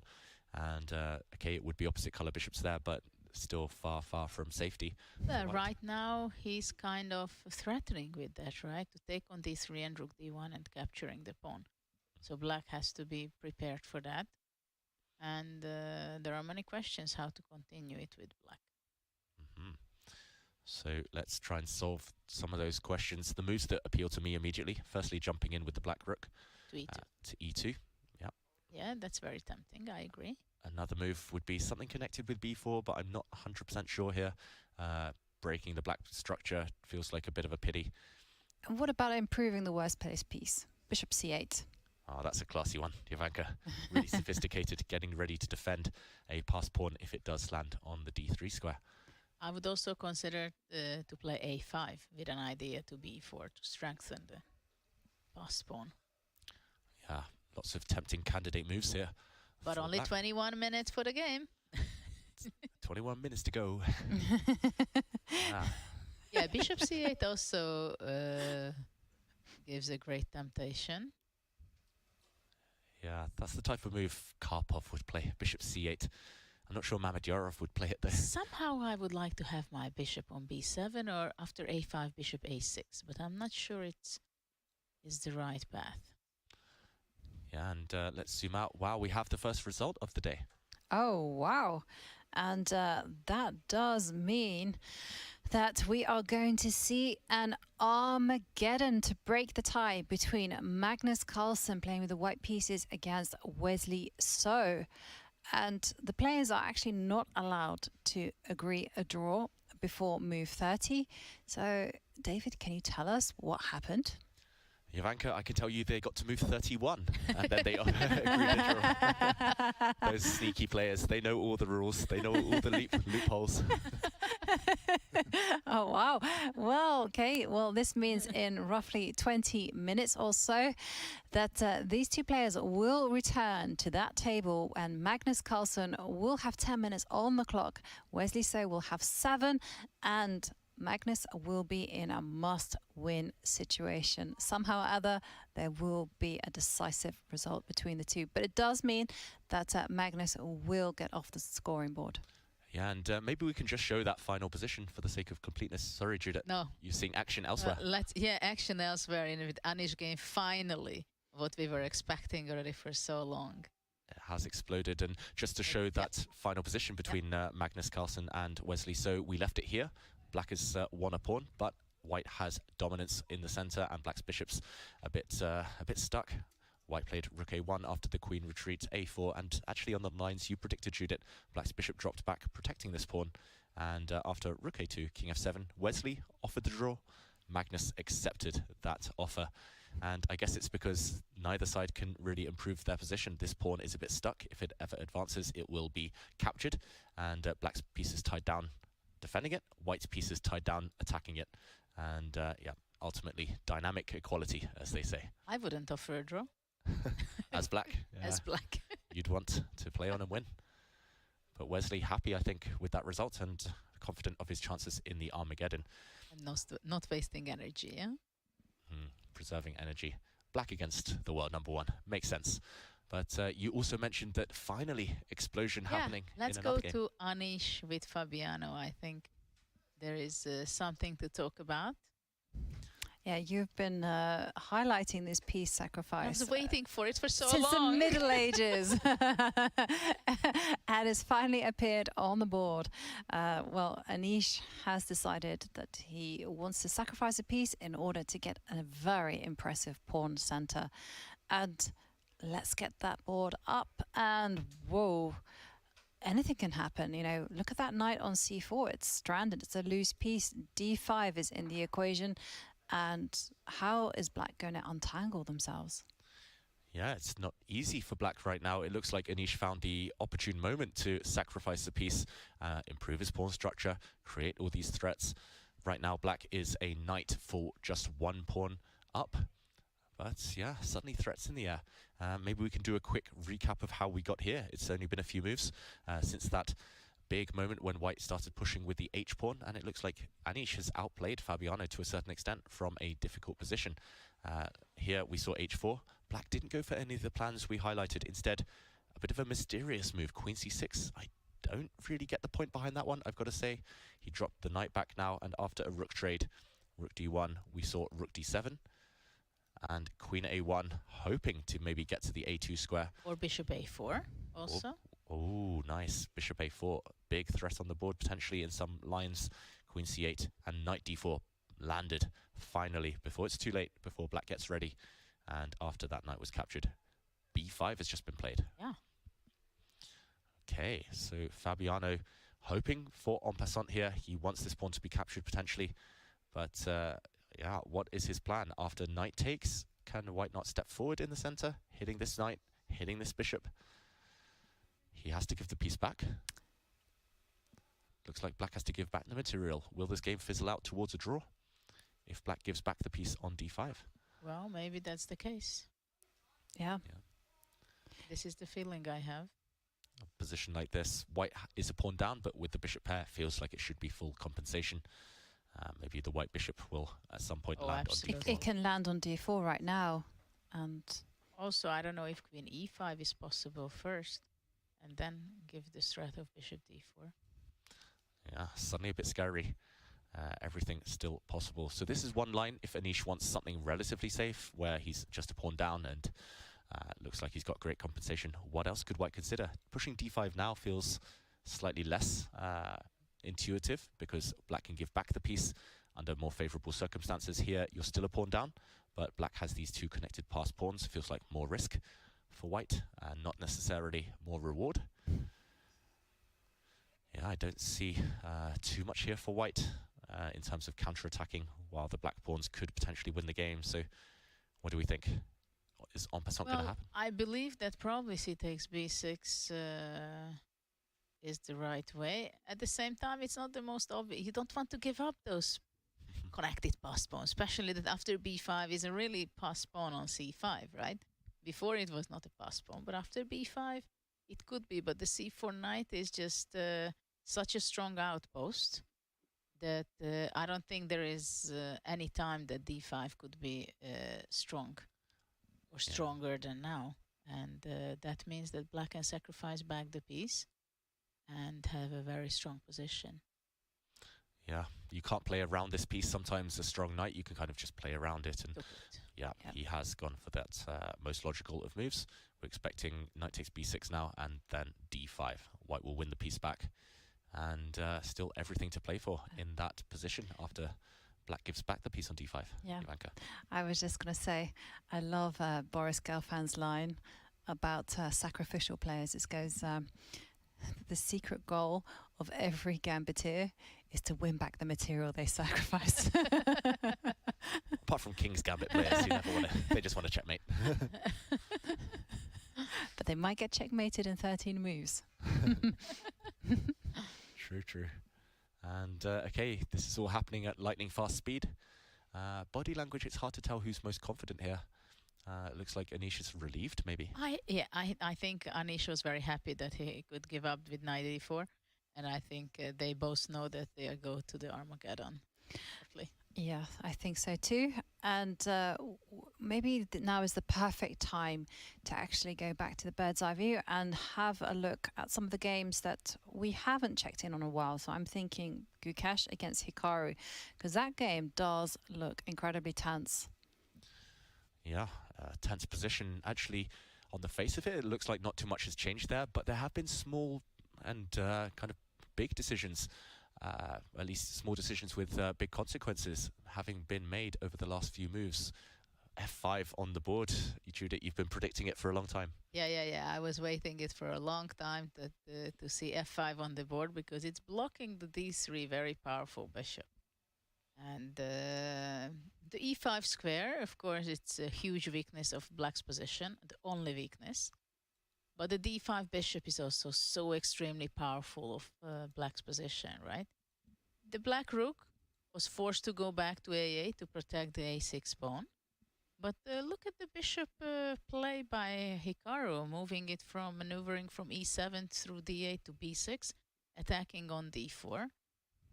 It looks like very promising. At the same time, this knight on B3 seemed to be that it gives a lot of unpleasantness for white, and it's attacking the D4, but I'm not sure it can give deadly big dangers for white after white is going, let's say, bishop E5 here. Yeah, as just to put this on the board, bishop E5, and some of our viewers might be wondering, why isn't Black going to take on F3? Why does Black not just shatter the white pawn structure now? And well, maybe is this... he will. Yeah, maybe he will. I guess we'll see a queen trade. And the question is, can Black grab this pawn on D4? Is this what Hikaru is aiming for? Well, now the F5 shows its weaknesses, right? Once you lose your, you give up the bishop from D5, that's another story. Having F5, it's already not funny. Having bishop C4, or after knight D4 capturing, and the E6 is taken, and then actually white can get a better position. Yeah. Suddenly, real weaknesses in the Black camp. Maybe this F5 pawn, the A6 pawn. White's rook's more active than their counterparts. Still no big deal, A5. Yeah. Bishop and D4 is just so powerful. Hikaru will hold this if it comes down to it. Yeah, but Hikaru is behind in time. He has only 18 minutes, while Gukesh has 26. And it's not an easy position. Yeah. Do you think, given the opportunity, he'll head into that endgame where he'll most likely make a draw because he's down on time? Or will he keep the tension? For example, if white does just play a move like bishop E5, will he just say, okay, I'm just going to maybe play a move like A5 first, or, I don't know, play a useful improving move, rook E8, and just sit on the position? I think it depends very much how he feels. If he feels extremely comfortable that he cannot get endangered, then he's absolutely going to be waiting for some opportunity. It does feel that Black can actually wait and make an improving move like A5, like you suggested, and then, okay, not bishop E5, queen E5. Ooh. Feels brave. Yeah, because it does allow bishop takes. But I just don't understand this move. Yeah, what does he want? The queen is not necessarily a great piece here. It's relying on tactics. What about bishop F3? He wants to take on E6 with and a check. take on B3. Yeah, tricky guy. Young players, they hold things together with tactics. Yes, and well, we are leaving you all on a cliffhanger because we are going to take a short pause, and when the action resumes, well, we will be treated to an Armageddon game between Magnus and Wesley.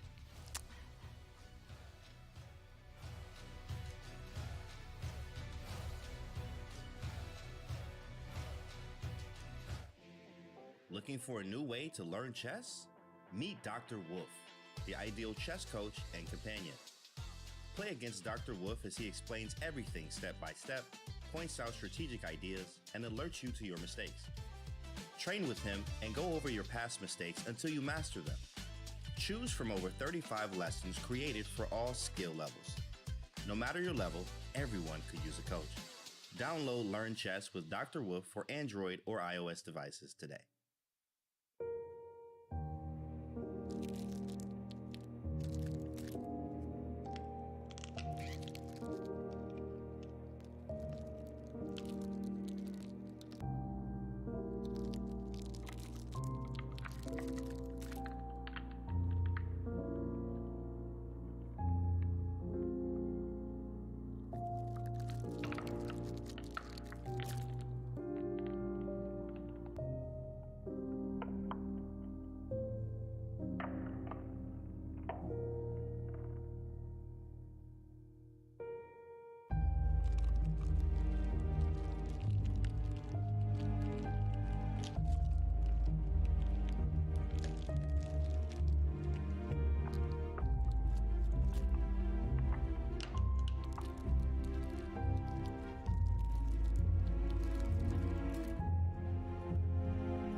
welcome. Welcome back, and we are all systems go as we are waiting our first Armageddon game of the day between Magnus Carlsen and this man, Wesley So. He's been 3-time US champion, 3-time Philippine champion, 2022 Chess.com global champion, and the 11th player to pass the 2800 barrier. And he's also been the Champions Chess Tour nemesis for world champion Magnus Carlsen. Ooh, he is quite the contender. What is his chances? Yeah, he played a great game against Magnus in the Classical. I think his chances are pretty decent, Judith. Absolutely, I can agree with David on that. And he's a very stable player, right? He's rock solid. And but of course, it's not so easy, I think, for the players to switch in their mind that now draw is clearly a victory for Wesley, right? So Magnus should go out double or nothing. And I'm also expecting something sharper somehow to get out of the comfort zone. Right, Magnus, of course, with 10 minutes on the clock to Wesley 7 minutes, and Magnus being in a must-win situation. He needs to unsettle Wesley, and the two have actually played many times before, and I can remember that in their last Armageddon encounter last year, Wesley, playing with the white pieces, actually beat Magnus. Okay, and those types of stats, those types of head-to-heads will be on the player's mind as they play the game a bit later. Magnus, it feels like he needs something a bit special, a bit different against Wesley this time. But we await the beginning of that game. Definitely, and whilst we are waiting for that game, perhaps we should check out the Armageddon format, because this is what makes Norway chess super exciting and unique. I do think every tournament should have an Armageddon in the case of a draw. And here we can see that the players will be playing with the same colors that they played the classical game. White 10 minutes, black 7 minutes. There's a small twist just to make life easier for the players, because 1 second will be added per move after move 40. It ain't much, but it's something. And it's, of course, it's 1.5 points for a win and 1 point for a loss. And black will win with a draw. Yeah, we've seen 3 Armageddon games so far, 3 games yesterday, and yeah, those all came down to the last few seconds, nail-biting stuff, and sure to happen again. But while we wait for the game between Magnus and Wesley to begin, yeah, shall we delve back into the action, Ivanka? That game, incidentally, will be starting in approximately 3 minutes, so we will switch over there as soon as it starts. So let's have a quick look at the other games. Yeah, and here we do have our bird's eye view of the games. We will check in on the Armageddon soon. There have been huge developments in the clash between Arian Tari and Nodibek Abdusatorov. It looks like that one has totally turned. Rather than a win for White, Arian Tari missing a win pretty much on the spot earlier. Suddenly, White is 2 pawns down, and Nodibek's going to take the victory, surely, Judith. Absolutely. This is what we've seen, that it was a very interesting game, I must say. Maybe the most interesting game of the whole tournament so far, with the crazy ideas in the opening. In the middle game, practically Tari outplayed Nodirbek, but there was a turning point when Tari played extremely fast, and it meant that things went on the downhill, and now I don't think Tari has any chance to save the game. No, it looks very unlikely at this point that White can launch a comeback, and maybe we can just show an action replay of developments, because even after missing the win, he was still in the game, Arian, and suddenly things fell apart. If we backtrack just a few moves to this position, after Queen takes F4 check, we left it here. The White King did indeed poke its head out to E2. After E takes D5, Rook F1 was the next mistake. We see the question mark attached to this move. There must have been stronger, but by this point, extremely complicated, of course. Black played Queen E5, really nice move there. And we saw a few trades. The White Knight was pinned, it fell off the board. And a nice tactic at this point, actually. After Rook F4, it looks like things are falling apart for Black, but Nodibek, so sharp, had spotted that he can simply take the White Queen, not worrying about the Zwischenzug. Rook takes G4, check, because the Black King can simply march forward, and after the Black Queen is captured, the White Rook would drop at the end, Black having too much material. So instead of this, White had to accept this sad position, and after Rook takes C3, as long as black's careful, consolidates the material. 2 versus 1 on the queen side, 2 versus 1 on the king side as well. Well, it happens in different games that once you lose the thread, then things fall apart, right? Especially if you don't have enough time to recover and you don't have enough time to analyze and say stop to yourself that, okay, I screwed up, it's not good, but don't go all the way. You can still save the game. Yeah, still some saving chances for Ariane if he's lucky. The bishop better than knight normally when the pawns on both sides of the board. Reduced material, of course, but we're expecting a black win in that game. Meanwhile, we see Wesley first to arrive at the board. He's ready. 7 minutes. It's not a lot on the clock. He's got to be fast. He's got to be quick. He certainly has to be very light-fingered with his pieces, and he has to be prepared to hold, because I'm sure that Magnus will come at him. Do you think he will employ the Mamadjarov approach, which is just sacrifice the pawn, go straight for the king, ba-bam, in the bag?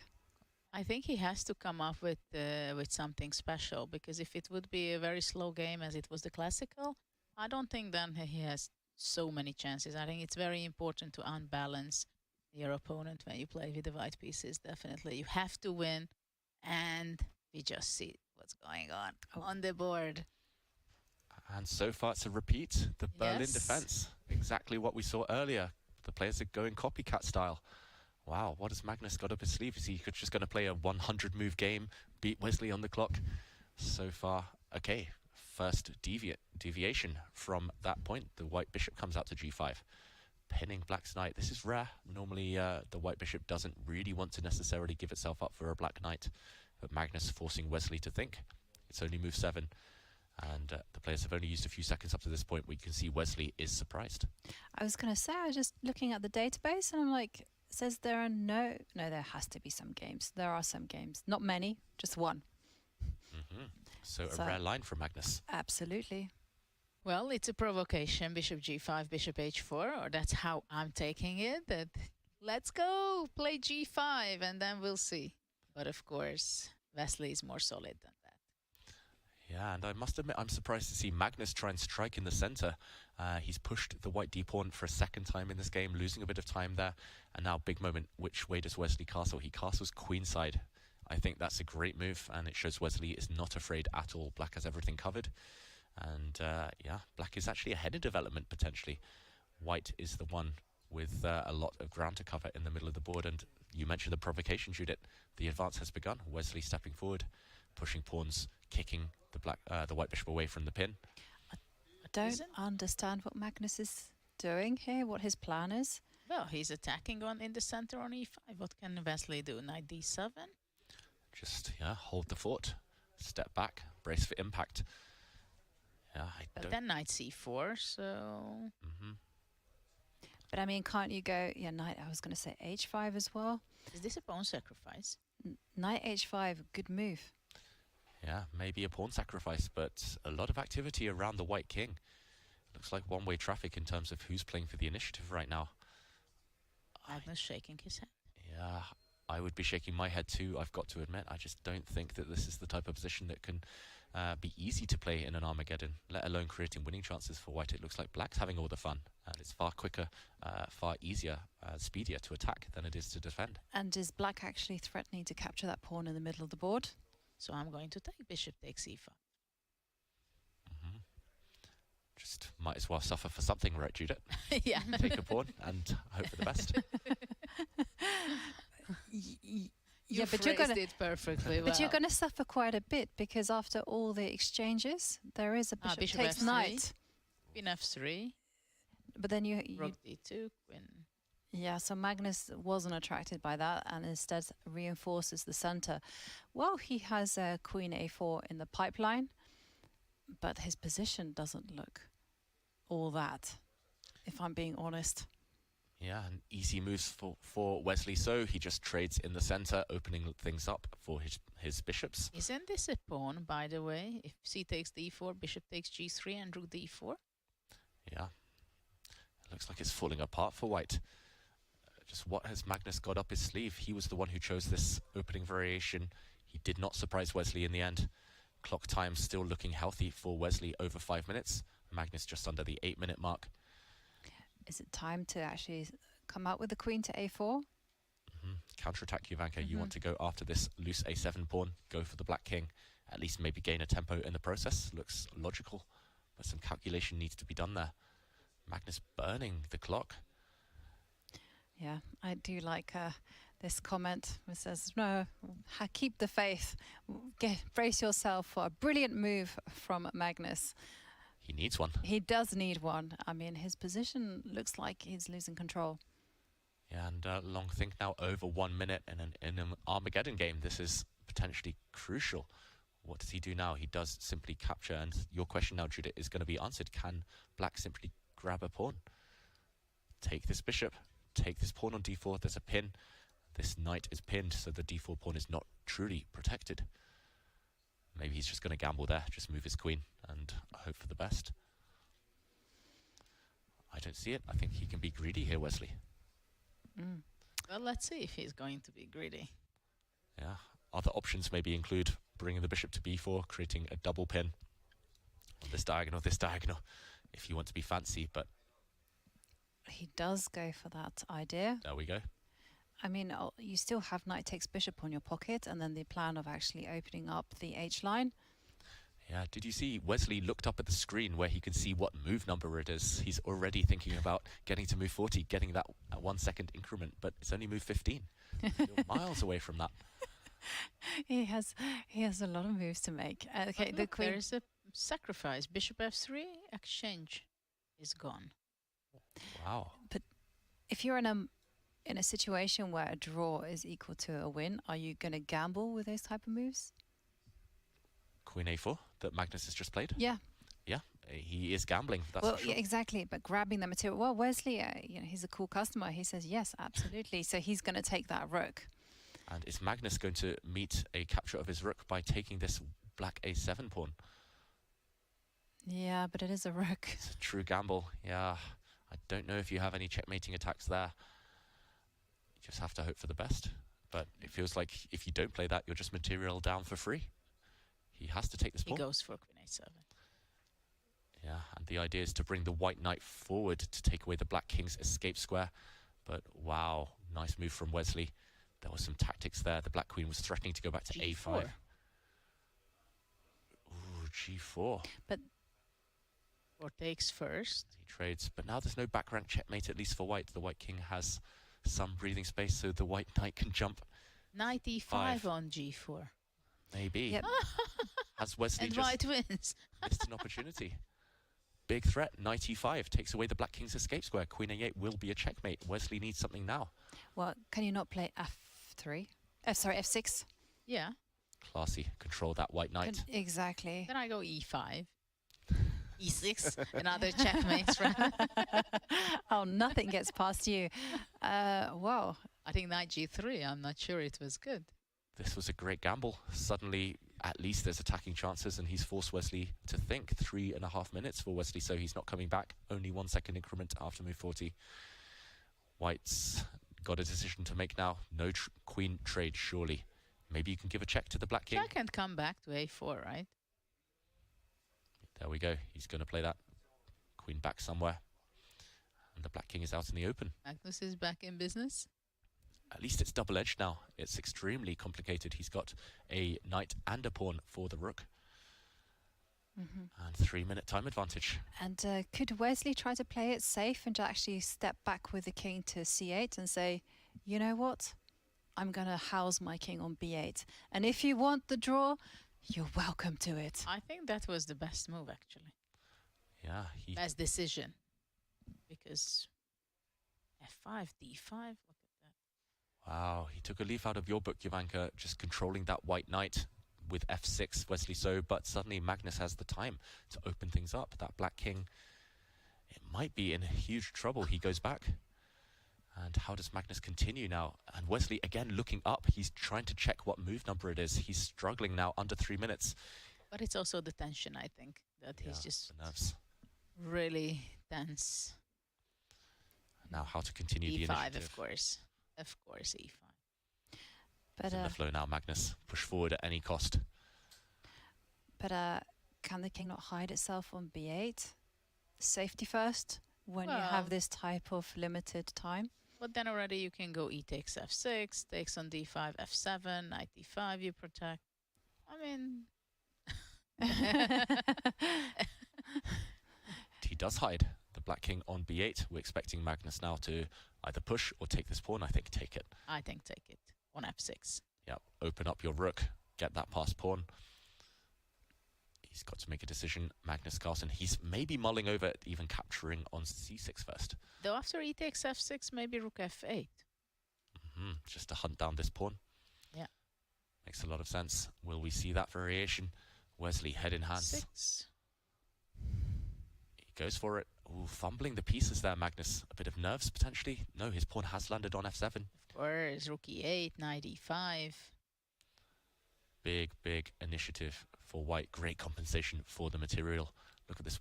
Look at this passed pawn on f7. Maybe it's time to actually try and trade off queens. Yeah, white will not agree to that trade, though, surely. Yeah. Okay, the queen slide. Okay, the queen. Oh. Knight e5. Knight e5. Big threats now. Knight forks all over the place. And ooh, can he play it now? Yeah. But what is this? Can you give a check? Wesley's banking on the fact that he can give back some material. The white knight can jump into d7 with a family fork there, but it will be captured immediately. Should be winning, you feel like, for Magnus. He's got the safer king if he wins back the material, but still some calculation to be done. And, well, Magnus, plenty of time on the clock. He has just under 4.5 minutes. This is a very critical position. Yeah, Wesley has 2 minutes to make 13 moves. What do you think about queen d7? Beautiful. You're smiling on queen d7. Queen to d7, hoping. The only thing I don't see the threat. Yeah, I don't see the threat either. But yeah. Beautiful move, though. And it was forced Wesley to think. Magnus lifting his rook. Can you use that idea and play queen to e8? Yeah, there would have been some tactics there. I'm not sure it was quite working out. But Magnus is going for direct checkmate. He's lifted his rook up, shifting it across the board. Queen a8 was a mate threat, so black has had to play c6, opening up space for his king. He's got to run. Just like Arian Tari in his game, the king has got to go on a walk. But Magnus is hunting it down.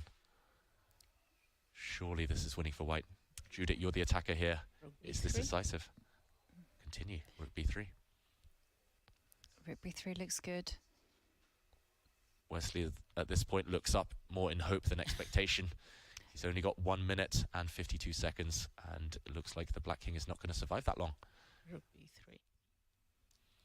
And you do feel that there are some ideas of knight takes pawn as well. Yeah, knight takes c6 threatened. Knight takes rook on f7 threatened. Oh, maybe now your idea, Jovanka. Yes. The knight can capture on c6. There might be better. There might be even stronger. But maybe just queen b6 check. Yeah, take the material back and then go for checkmate after. Well, if king c8, then yeah. But also rook f3. Rook f3 could be a killer in the next couple of moves. He plays it immediately. Judith, nice spot there. Full board awareness, and that white rook is entering the 7th rank. No, it's won. The rook is... it's game over. It's game over. He can still... Oh. No, still not. Wow. One check, and it's over. Rook check. Rook check. Wesley's going to resign. What a game. Ooh, what a game. What a gamble by Magnus Carlsen. And there he takes it. He played a very risky game, but he gets away with it and he emerges with a win in Armageddon. And he will walk away with 1.5 points and Wesley just 1. Whoa. Magnus must be thanking his lucky stars there because that was an incredible attack at the end. Yeah, and it came out of nowhere. The opening cannot be classified as a success for Magnus Carlsen, but he turned it around. He turned on the style when he needed to, Judith. Yeah, it's absolutely it. I'm just rethinking how were these moves and which was really the turning point here, right? That he made an awful opening, and when things went really wrong, then he shaked himself and said, okay, come on. I mean, it's time to play well. Right? I mean, somehow this is the feeling I had, and then he shifted to gear 5 and then probably from one point on from d5, e5. I wouldn't be surprised if he would just making the best moves. Yeah, I mean, when he was given the initiative and the chance to hunt the king, he was just simply relentless, and you felt like Wesley was powerless. But in the meantime, we do have a result in the classical portion, and we can see by the body language of the players, Nordebek Abdusatorov does beat Arian Tari and nets 3 points. Some very important points. Yeah, some very important points, and it could have been a totally different story here. Arian Tari had a win in basically one move, but he missed the opportunity. And Abdusatorov discussing the game now. I wonder whether they see it. I wonder whether they both realized that White had a winning move. I have the feeling that Nordebek realized it, because it happens very often that you make a move and then you realize it. Oops. It's something really bad, and these are not good moments for Tari. I mean, when you lose a winning position, especially if your opponent was or going to tell you where you really missed your opportunity. Yeah, and it's nice to see them discussing the game, but heartbreaking stuff. Arian Tari played so well, just not rewarded. And actually, that game was about to end in a mating attack. It was about to end in checkmate. So, yeah, really brutal turnaround, really brutal finish. Certainly, and I do think that Nordebek was showing Arian how he could have won, because their gesturing kind of correlated with the moves that we had highlighted of the queen checking and then G3. Ah, okay. You saw them look at Yeah, they were looking at that square, and then Arian was talking about G3. I was surprised actually not to see Arian shake his head a bit more than if he'd realized, if either player had realized. I would be crying. I would be running out of there if I had missed such an opportunity and my opponent had told me immediately afterwards. But Arian is not that kind of person. I mean, when I've pointed out stuff to him, he's always kind of like, oh yeah, smile on his face. Okay, no worries. Well, this was a great opportunity for him, but he missed it, but he was very close. Yeah, definitely a lot to learn from those games. But we still have 3 classical games continuing. Shall we take a quick peek at how they're getting on? Some very interesting things happening between Alireza and Shak. There are some strange things. Pawns are missing where you're supposed to see one on the board. Yeah, it just looks so random, the position now, and it looks like Mamedyarov has definitely lost control. It looks promising for Black, but we see the evaluation bar up on White's side, so maybe a miscalculation from Mamedyarov. This one is going to be a scramble, 7.5 minutes against 8-minute 43, and this is the current position. It looks, on the face of things, Judith, like the White King is in so much trouble on this diagonal, but there's no knockout blow. At the same time, look at the bishop on d4. Before it was standing on f2 with very passive location for the bishop, and after somehow grabbing the pawn on c5 from d4, then it has a fantastic outpost on d4. And okay, we shouldn't forget that the b1 bishop is also extremely powerful. g3 queen stands very well. The only problem for White is that the g2 pawn is missing, and there is a back rank problem possibly. It's one or two things, one or two small details. Yeah, it is small details. Wow, and maybe Mamedyarov got to this position instinctively. He thought, okay, there's going to be something on the diagonal bit here, but if there's no breakthrough, you could just be lost. I don't see a move here for Black. Simply this rook is attacked, and you don't really want to start trading everything off here. I mean, you can't take this pawn because of checkmate. Whoops.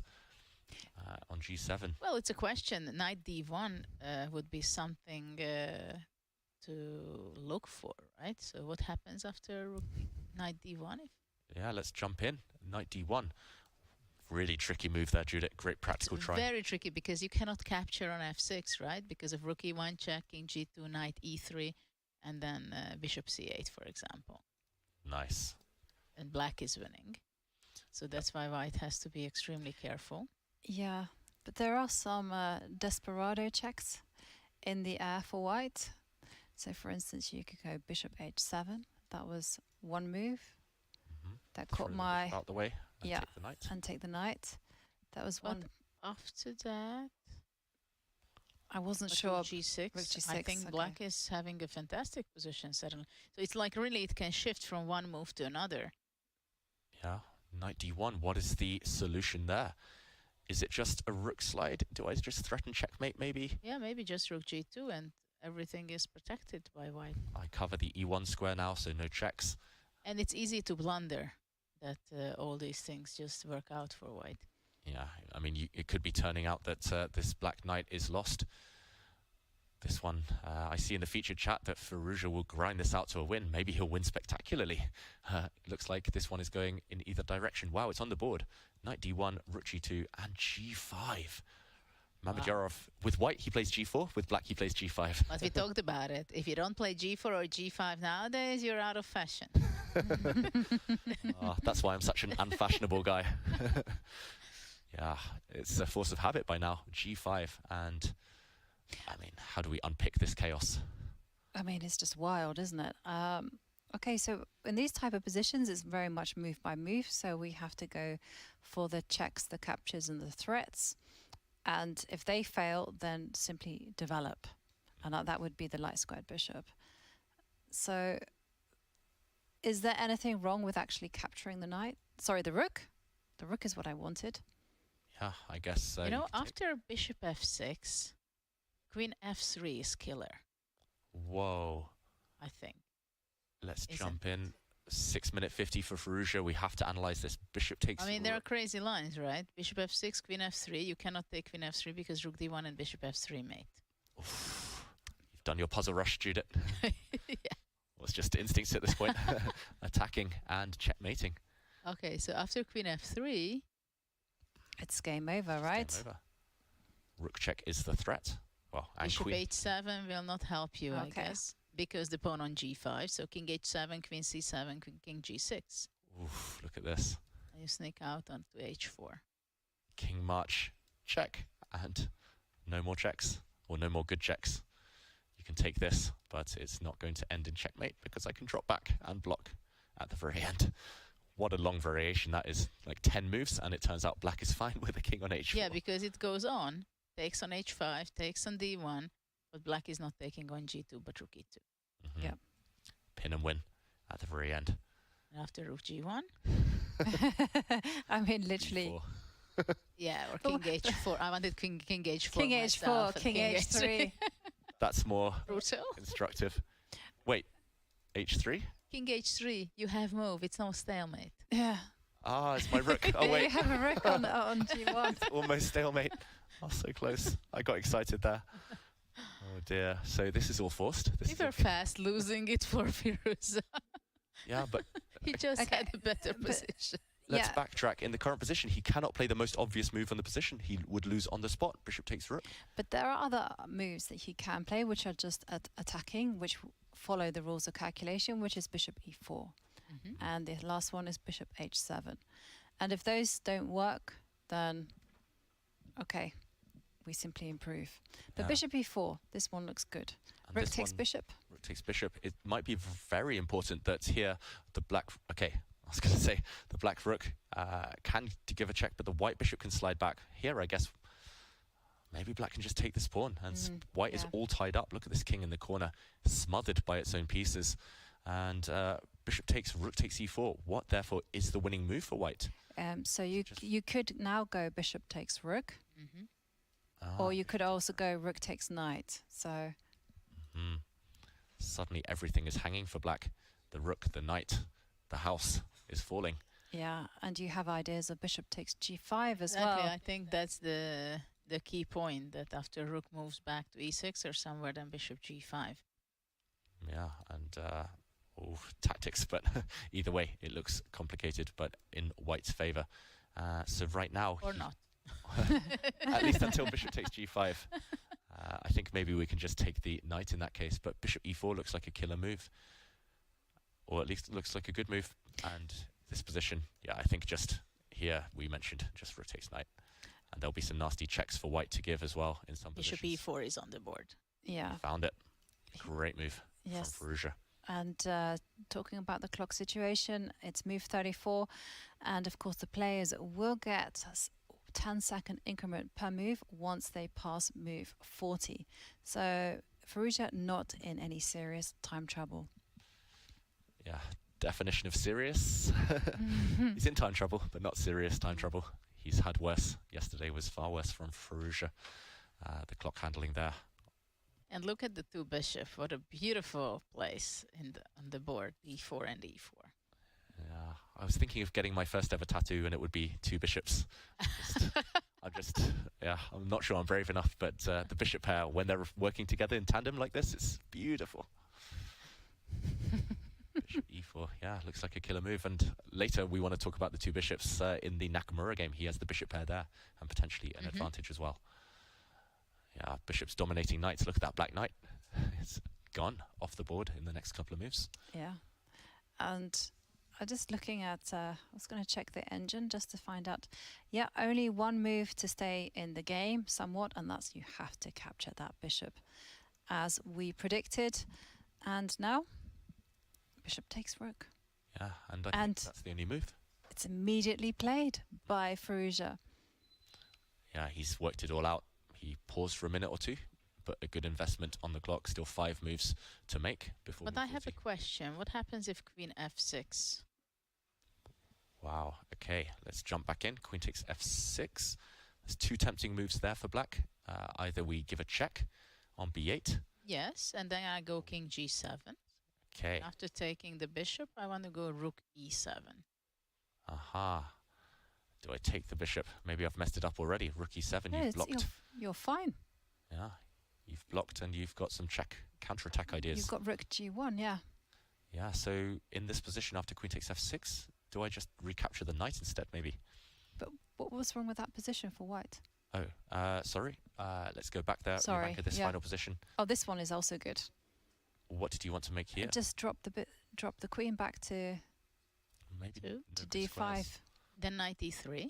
Ah. Or you go queen a8. Yes. And it's all gone wrong. Queen a8. Feels like a loss of control either way. But then, yeah, I mean, c3 is also hanging, kind of, right? Even if black takes here and starts motoring these pawns. Wild. Unclear. So let's go back to the position.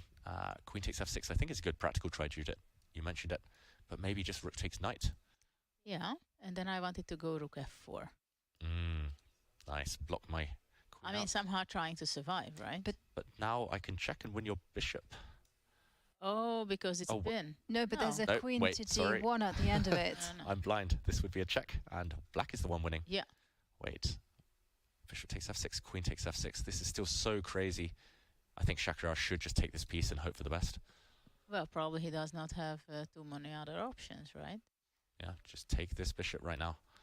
Oh, but wait 1 second. If you take the bishop, how is the double, the endgame with 2 rooks versus a queen? Oh. Queen to b8 check. Okay, king move, take, and you want to give up your queen here? Yes. Yeah, this one, if this white pawn survived one more move, I think maybe, but here queen takes pawn. Queen takes pawn and, yeah. Yeah, the white rook's not coordinated. But look at that, we are going to have some fire because Mamedyarov is going down to 2 minutes, while Firouzja also not full of time, but he has only 3.5. You can see visibly nervous now, Mamedyarov. The body language tells it all. Hard to hide your emotions when you've only got 2 minutes. And when you have this position and you have to calculate non-stop, and you may lose in one move. He's about to move something. It looks like he's reaching for his rook. Rook to e3, something we didn't consider, but immediately a question mark pops up on the screen.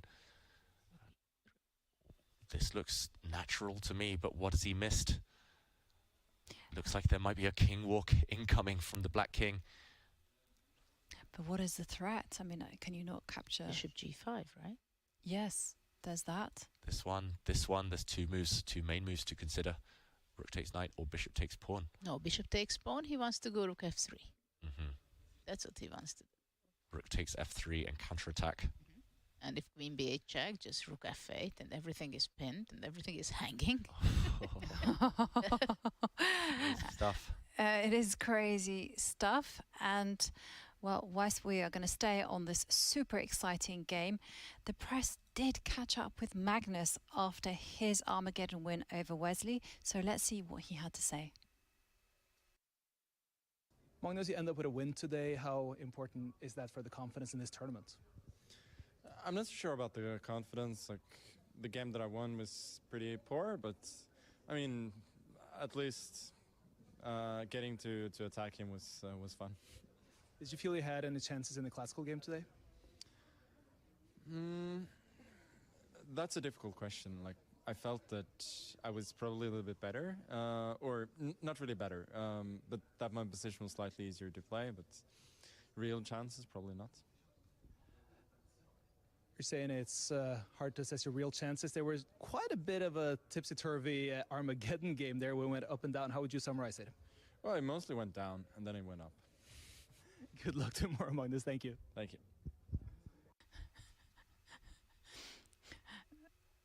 Magnus still showing us he has a sense of humour, as he loves there at the end. And here are today's scores. Magnus Carlsen winning that Armageddon game does walk away with 1.5 points.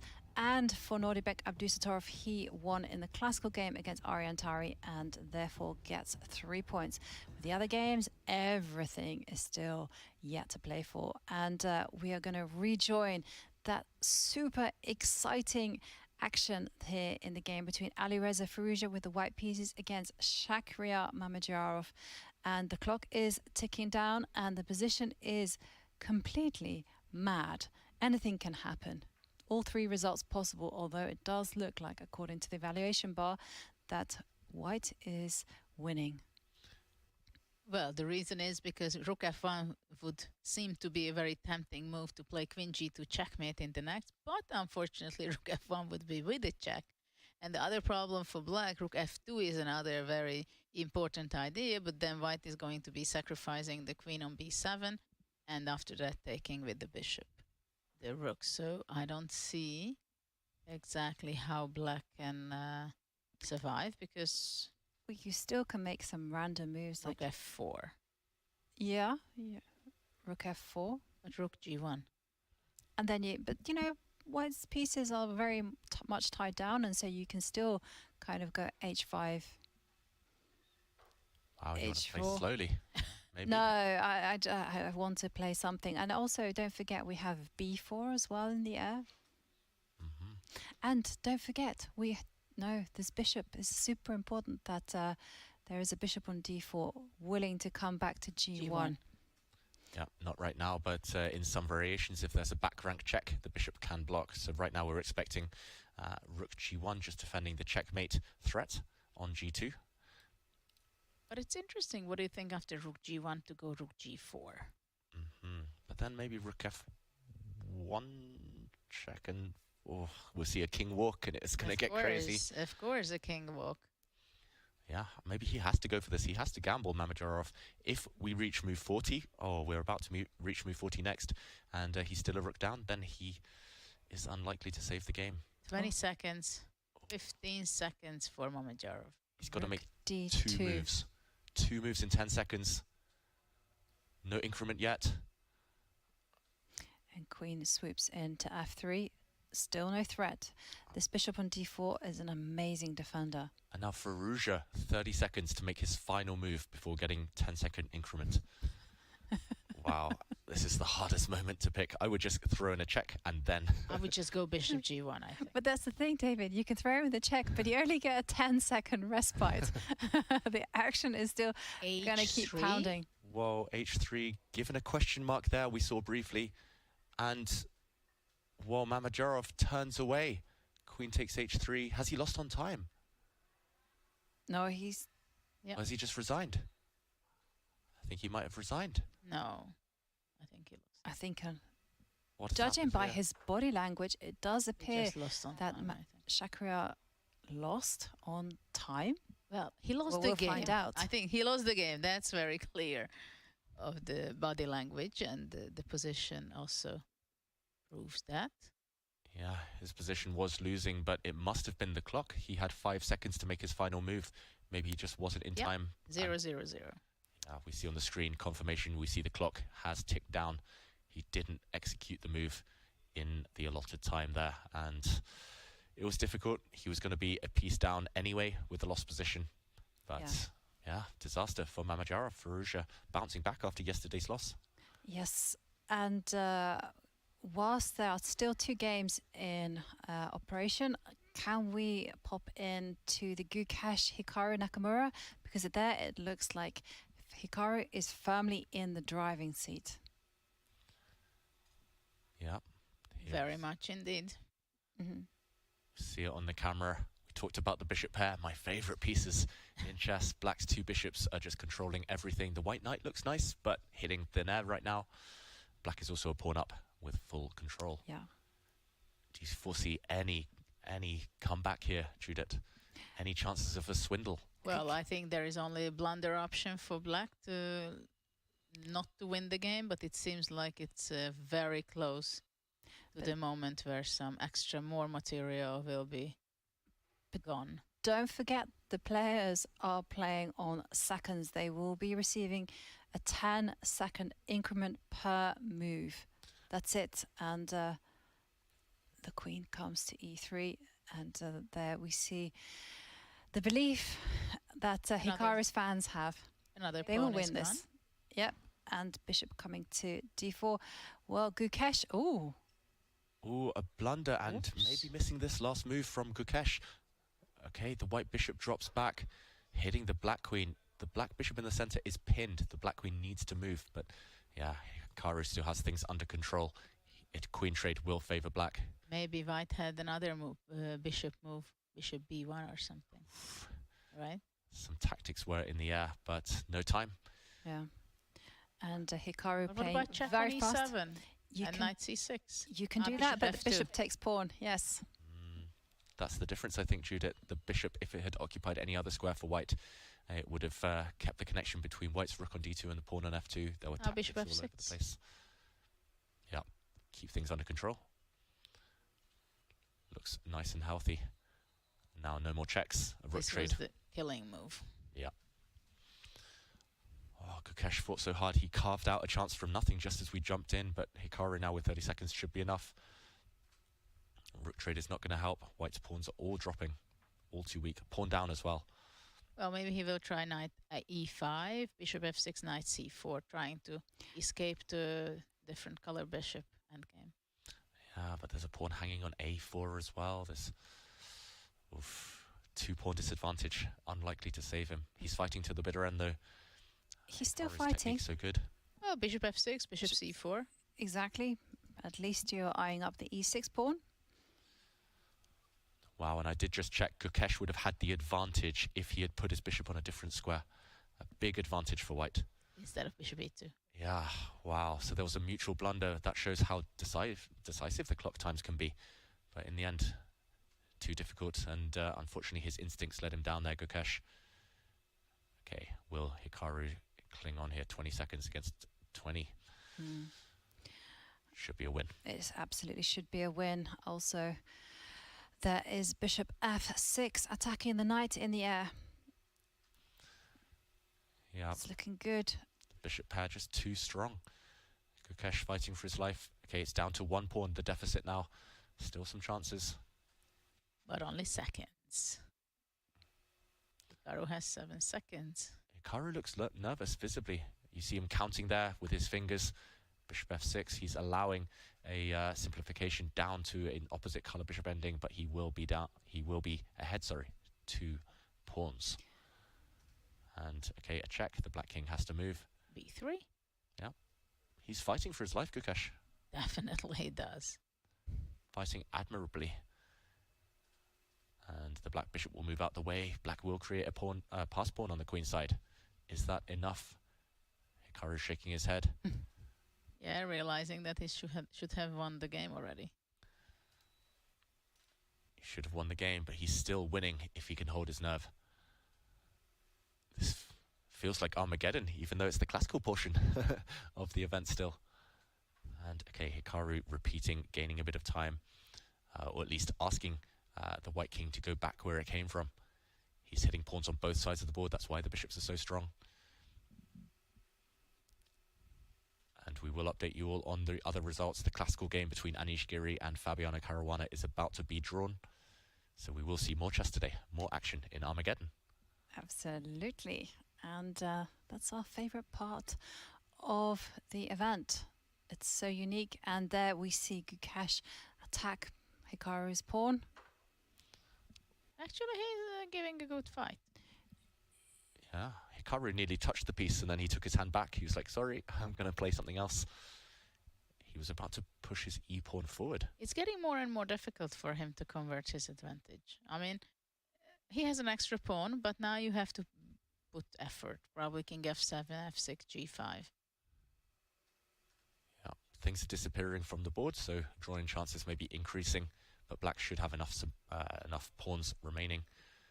I'm impressed the players are still writing down their moves with only a 10-second increment. Well, probably they have to, right? I think they have to, but Gukesh now down under 10 seconds, and he has to make a move. Ooh. 2 seconds left when he made that move. The black king is coming though, Judith. The remaining piece, the remaining forces in black's army are being activated. Oh, the white knight having to retreat some really bad squares, but still fighting. Hikaru coming forward with his king. Increased his time to 30 seconds. He does. But somehow you feel that both players are super stressed. This is not calm chess by any means. No, and we do have confirmation that the other remaining classical game between Anish Giri and Fabiano Caruana was a draw in an opposite colour bishop endgame. So we will see the Armageddon clash between those two in around 20 minutes' time. But meanwhile, all eyes on Gukesh against Nakamura. Now bishop g4 is in sight. Oh, 5 seconds for the youngster. He defends his pawns. Black still needs to create that passed pawn. Well, bishop e6 is something to consider for Nakamura, right? Yeah. Is he going to be simplifying? Is it the best way to win? Yeah. And you see Hikaru jumping. Indecisive that he was reaching for the king when he changed his mind and said, well, let's put my bishop on a stable square. I love what Gukesh has been doing, though. He's made it really difficult for the black king to enter, to break into the white half. Black still maneuvering around with the bishops. Feels like Hikaru doesn't want to commit yet to a specific plan. But I'm thinking if... I thought maybe a4 and bishop a2 could be an option, but knight d2.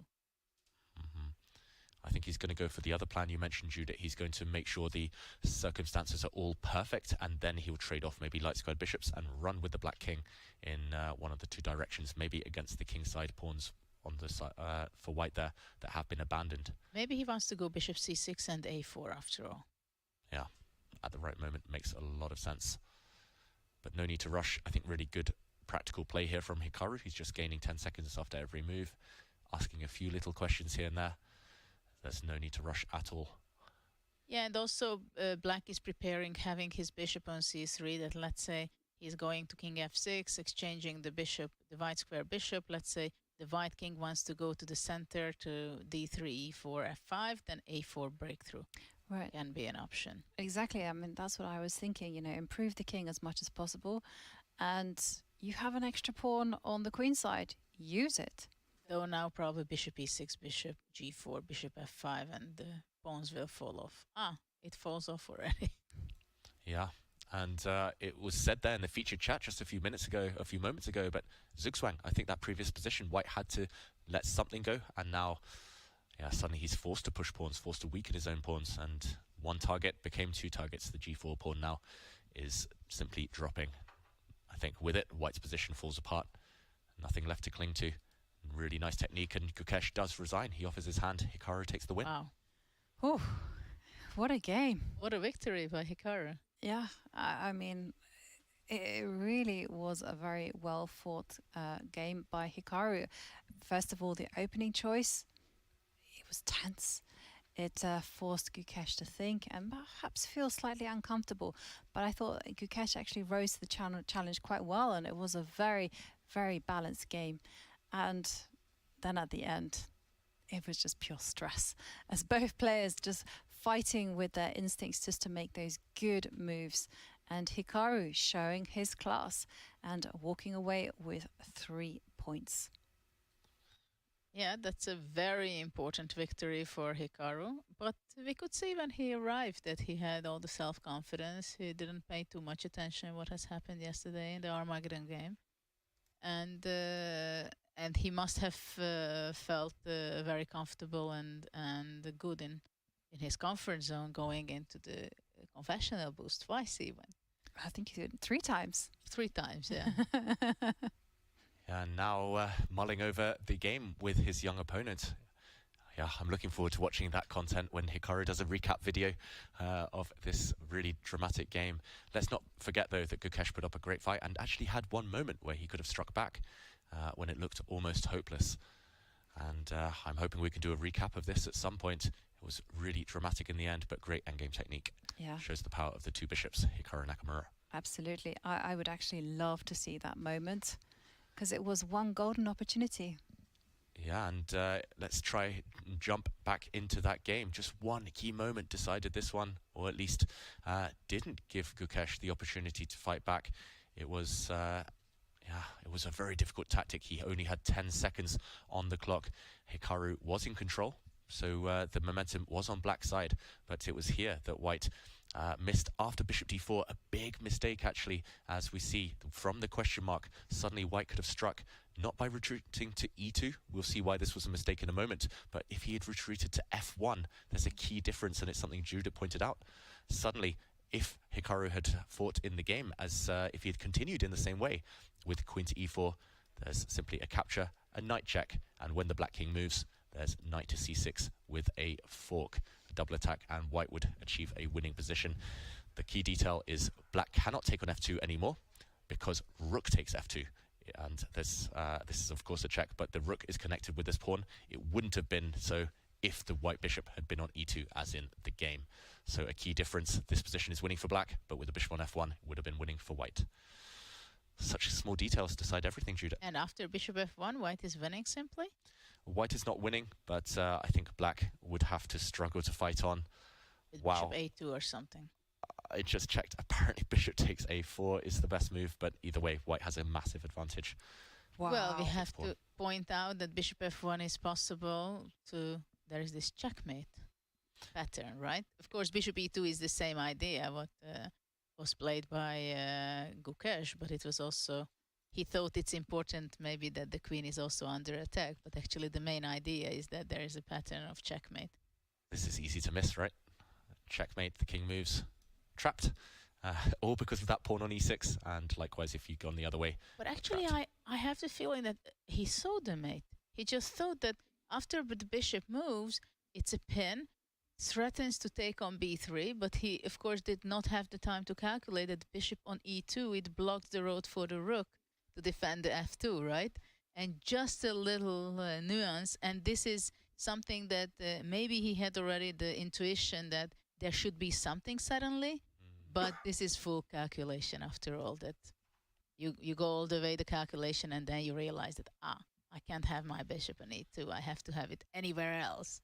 Right, but you also need time as well to figure these things out. And we must remember Gukesh here was playing with seconds on his clock. So it was a great find by Gukesh. It was just unfortunate that he put his bishop on the one bad square. And we shouldn't forget that basically Nakamura outplayed him. He played a good game. He did. But, you know, opportunity is lurking at every corner. Actually, yes. And, that's been an exciting conclusion to a lot of the games, but there's still one game remaining. There will be an Armageddon game to decide who wins between Anish Giri and Fabiana Caruana. And meanwhile, the players are actually deep in thoughts, deep in analysis between Gukesh and Hikaru Nakamura. But for us, we will be taking a quick breather as we catch our breaths, and we will see you in time to catch the game between Fabiana Caruana and Anish Giri. See you on the other side.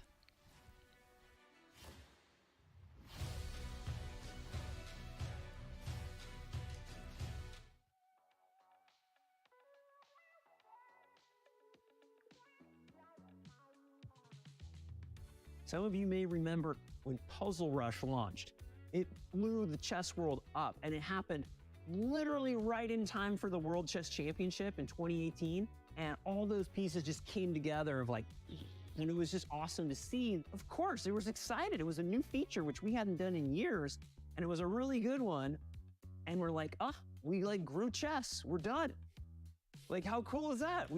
I remember the word saying, like, guys, like after it came down early 2019, like, we all need to reset. Let's think about how we're going to add more features. What could maybe be something close to Puzzle Rush again, because we are never going to see growth like that for chess again.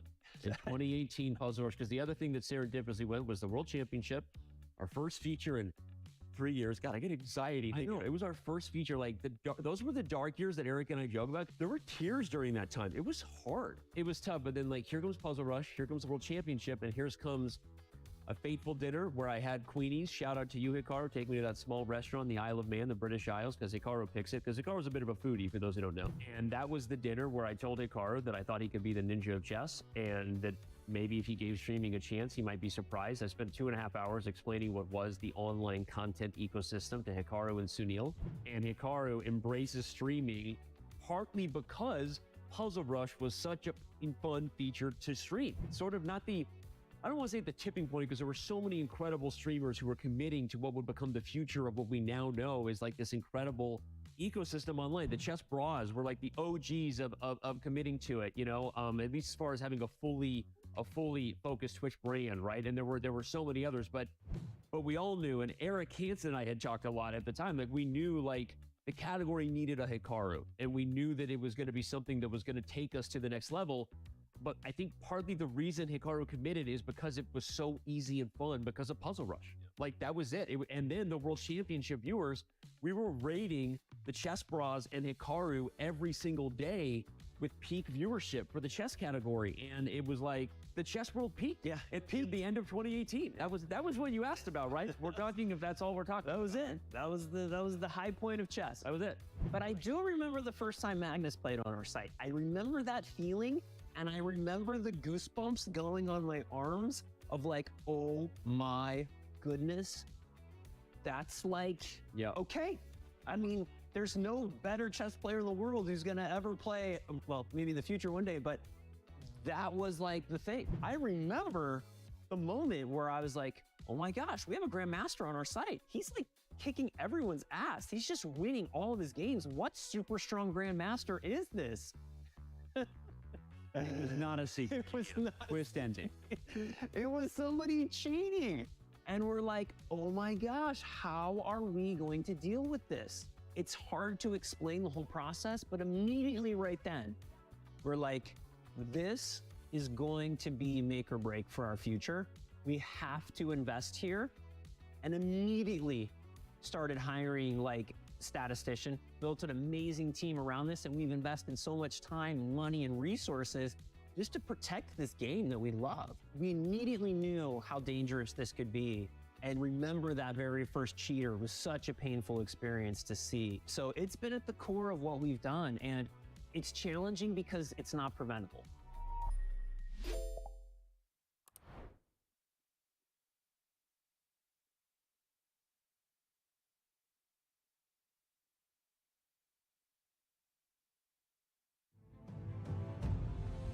Norway, land of fjords, majestic mountains, cliffs, and waterfalls. In addition to stunning geography, Norway is home to the greatest chess player who has ever lived, Magnus Carlsen. Since 2013, Norway has also hosted one of the strongest chess super tournaments in the world. And it is one for which Magnus has claimed the top prize in the last 4 years. Can anyone stop him? This time, he'll meet one of his toughest challenges ever at his home tournament, with 9 rivals all hungry to beat the best. From Carlsen's fiercest online rival today, in their first classical over-the-board battle in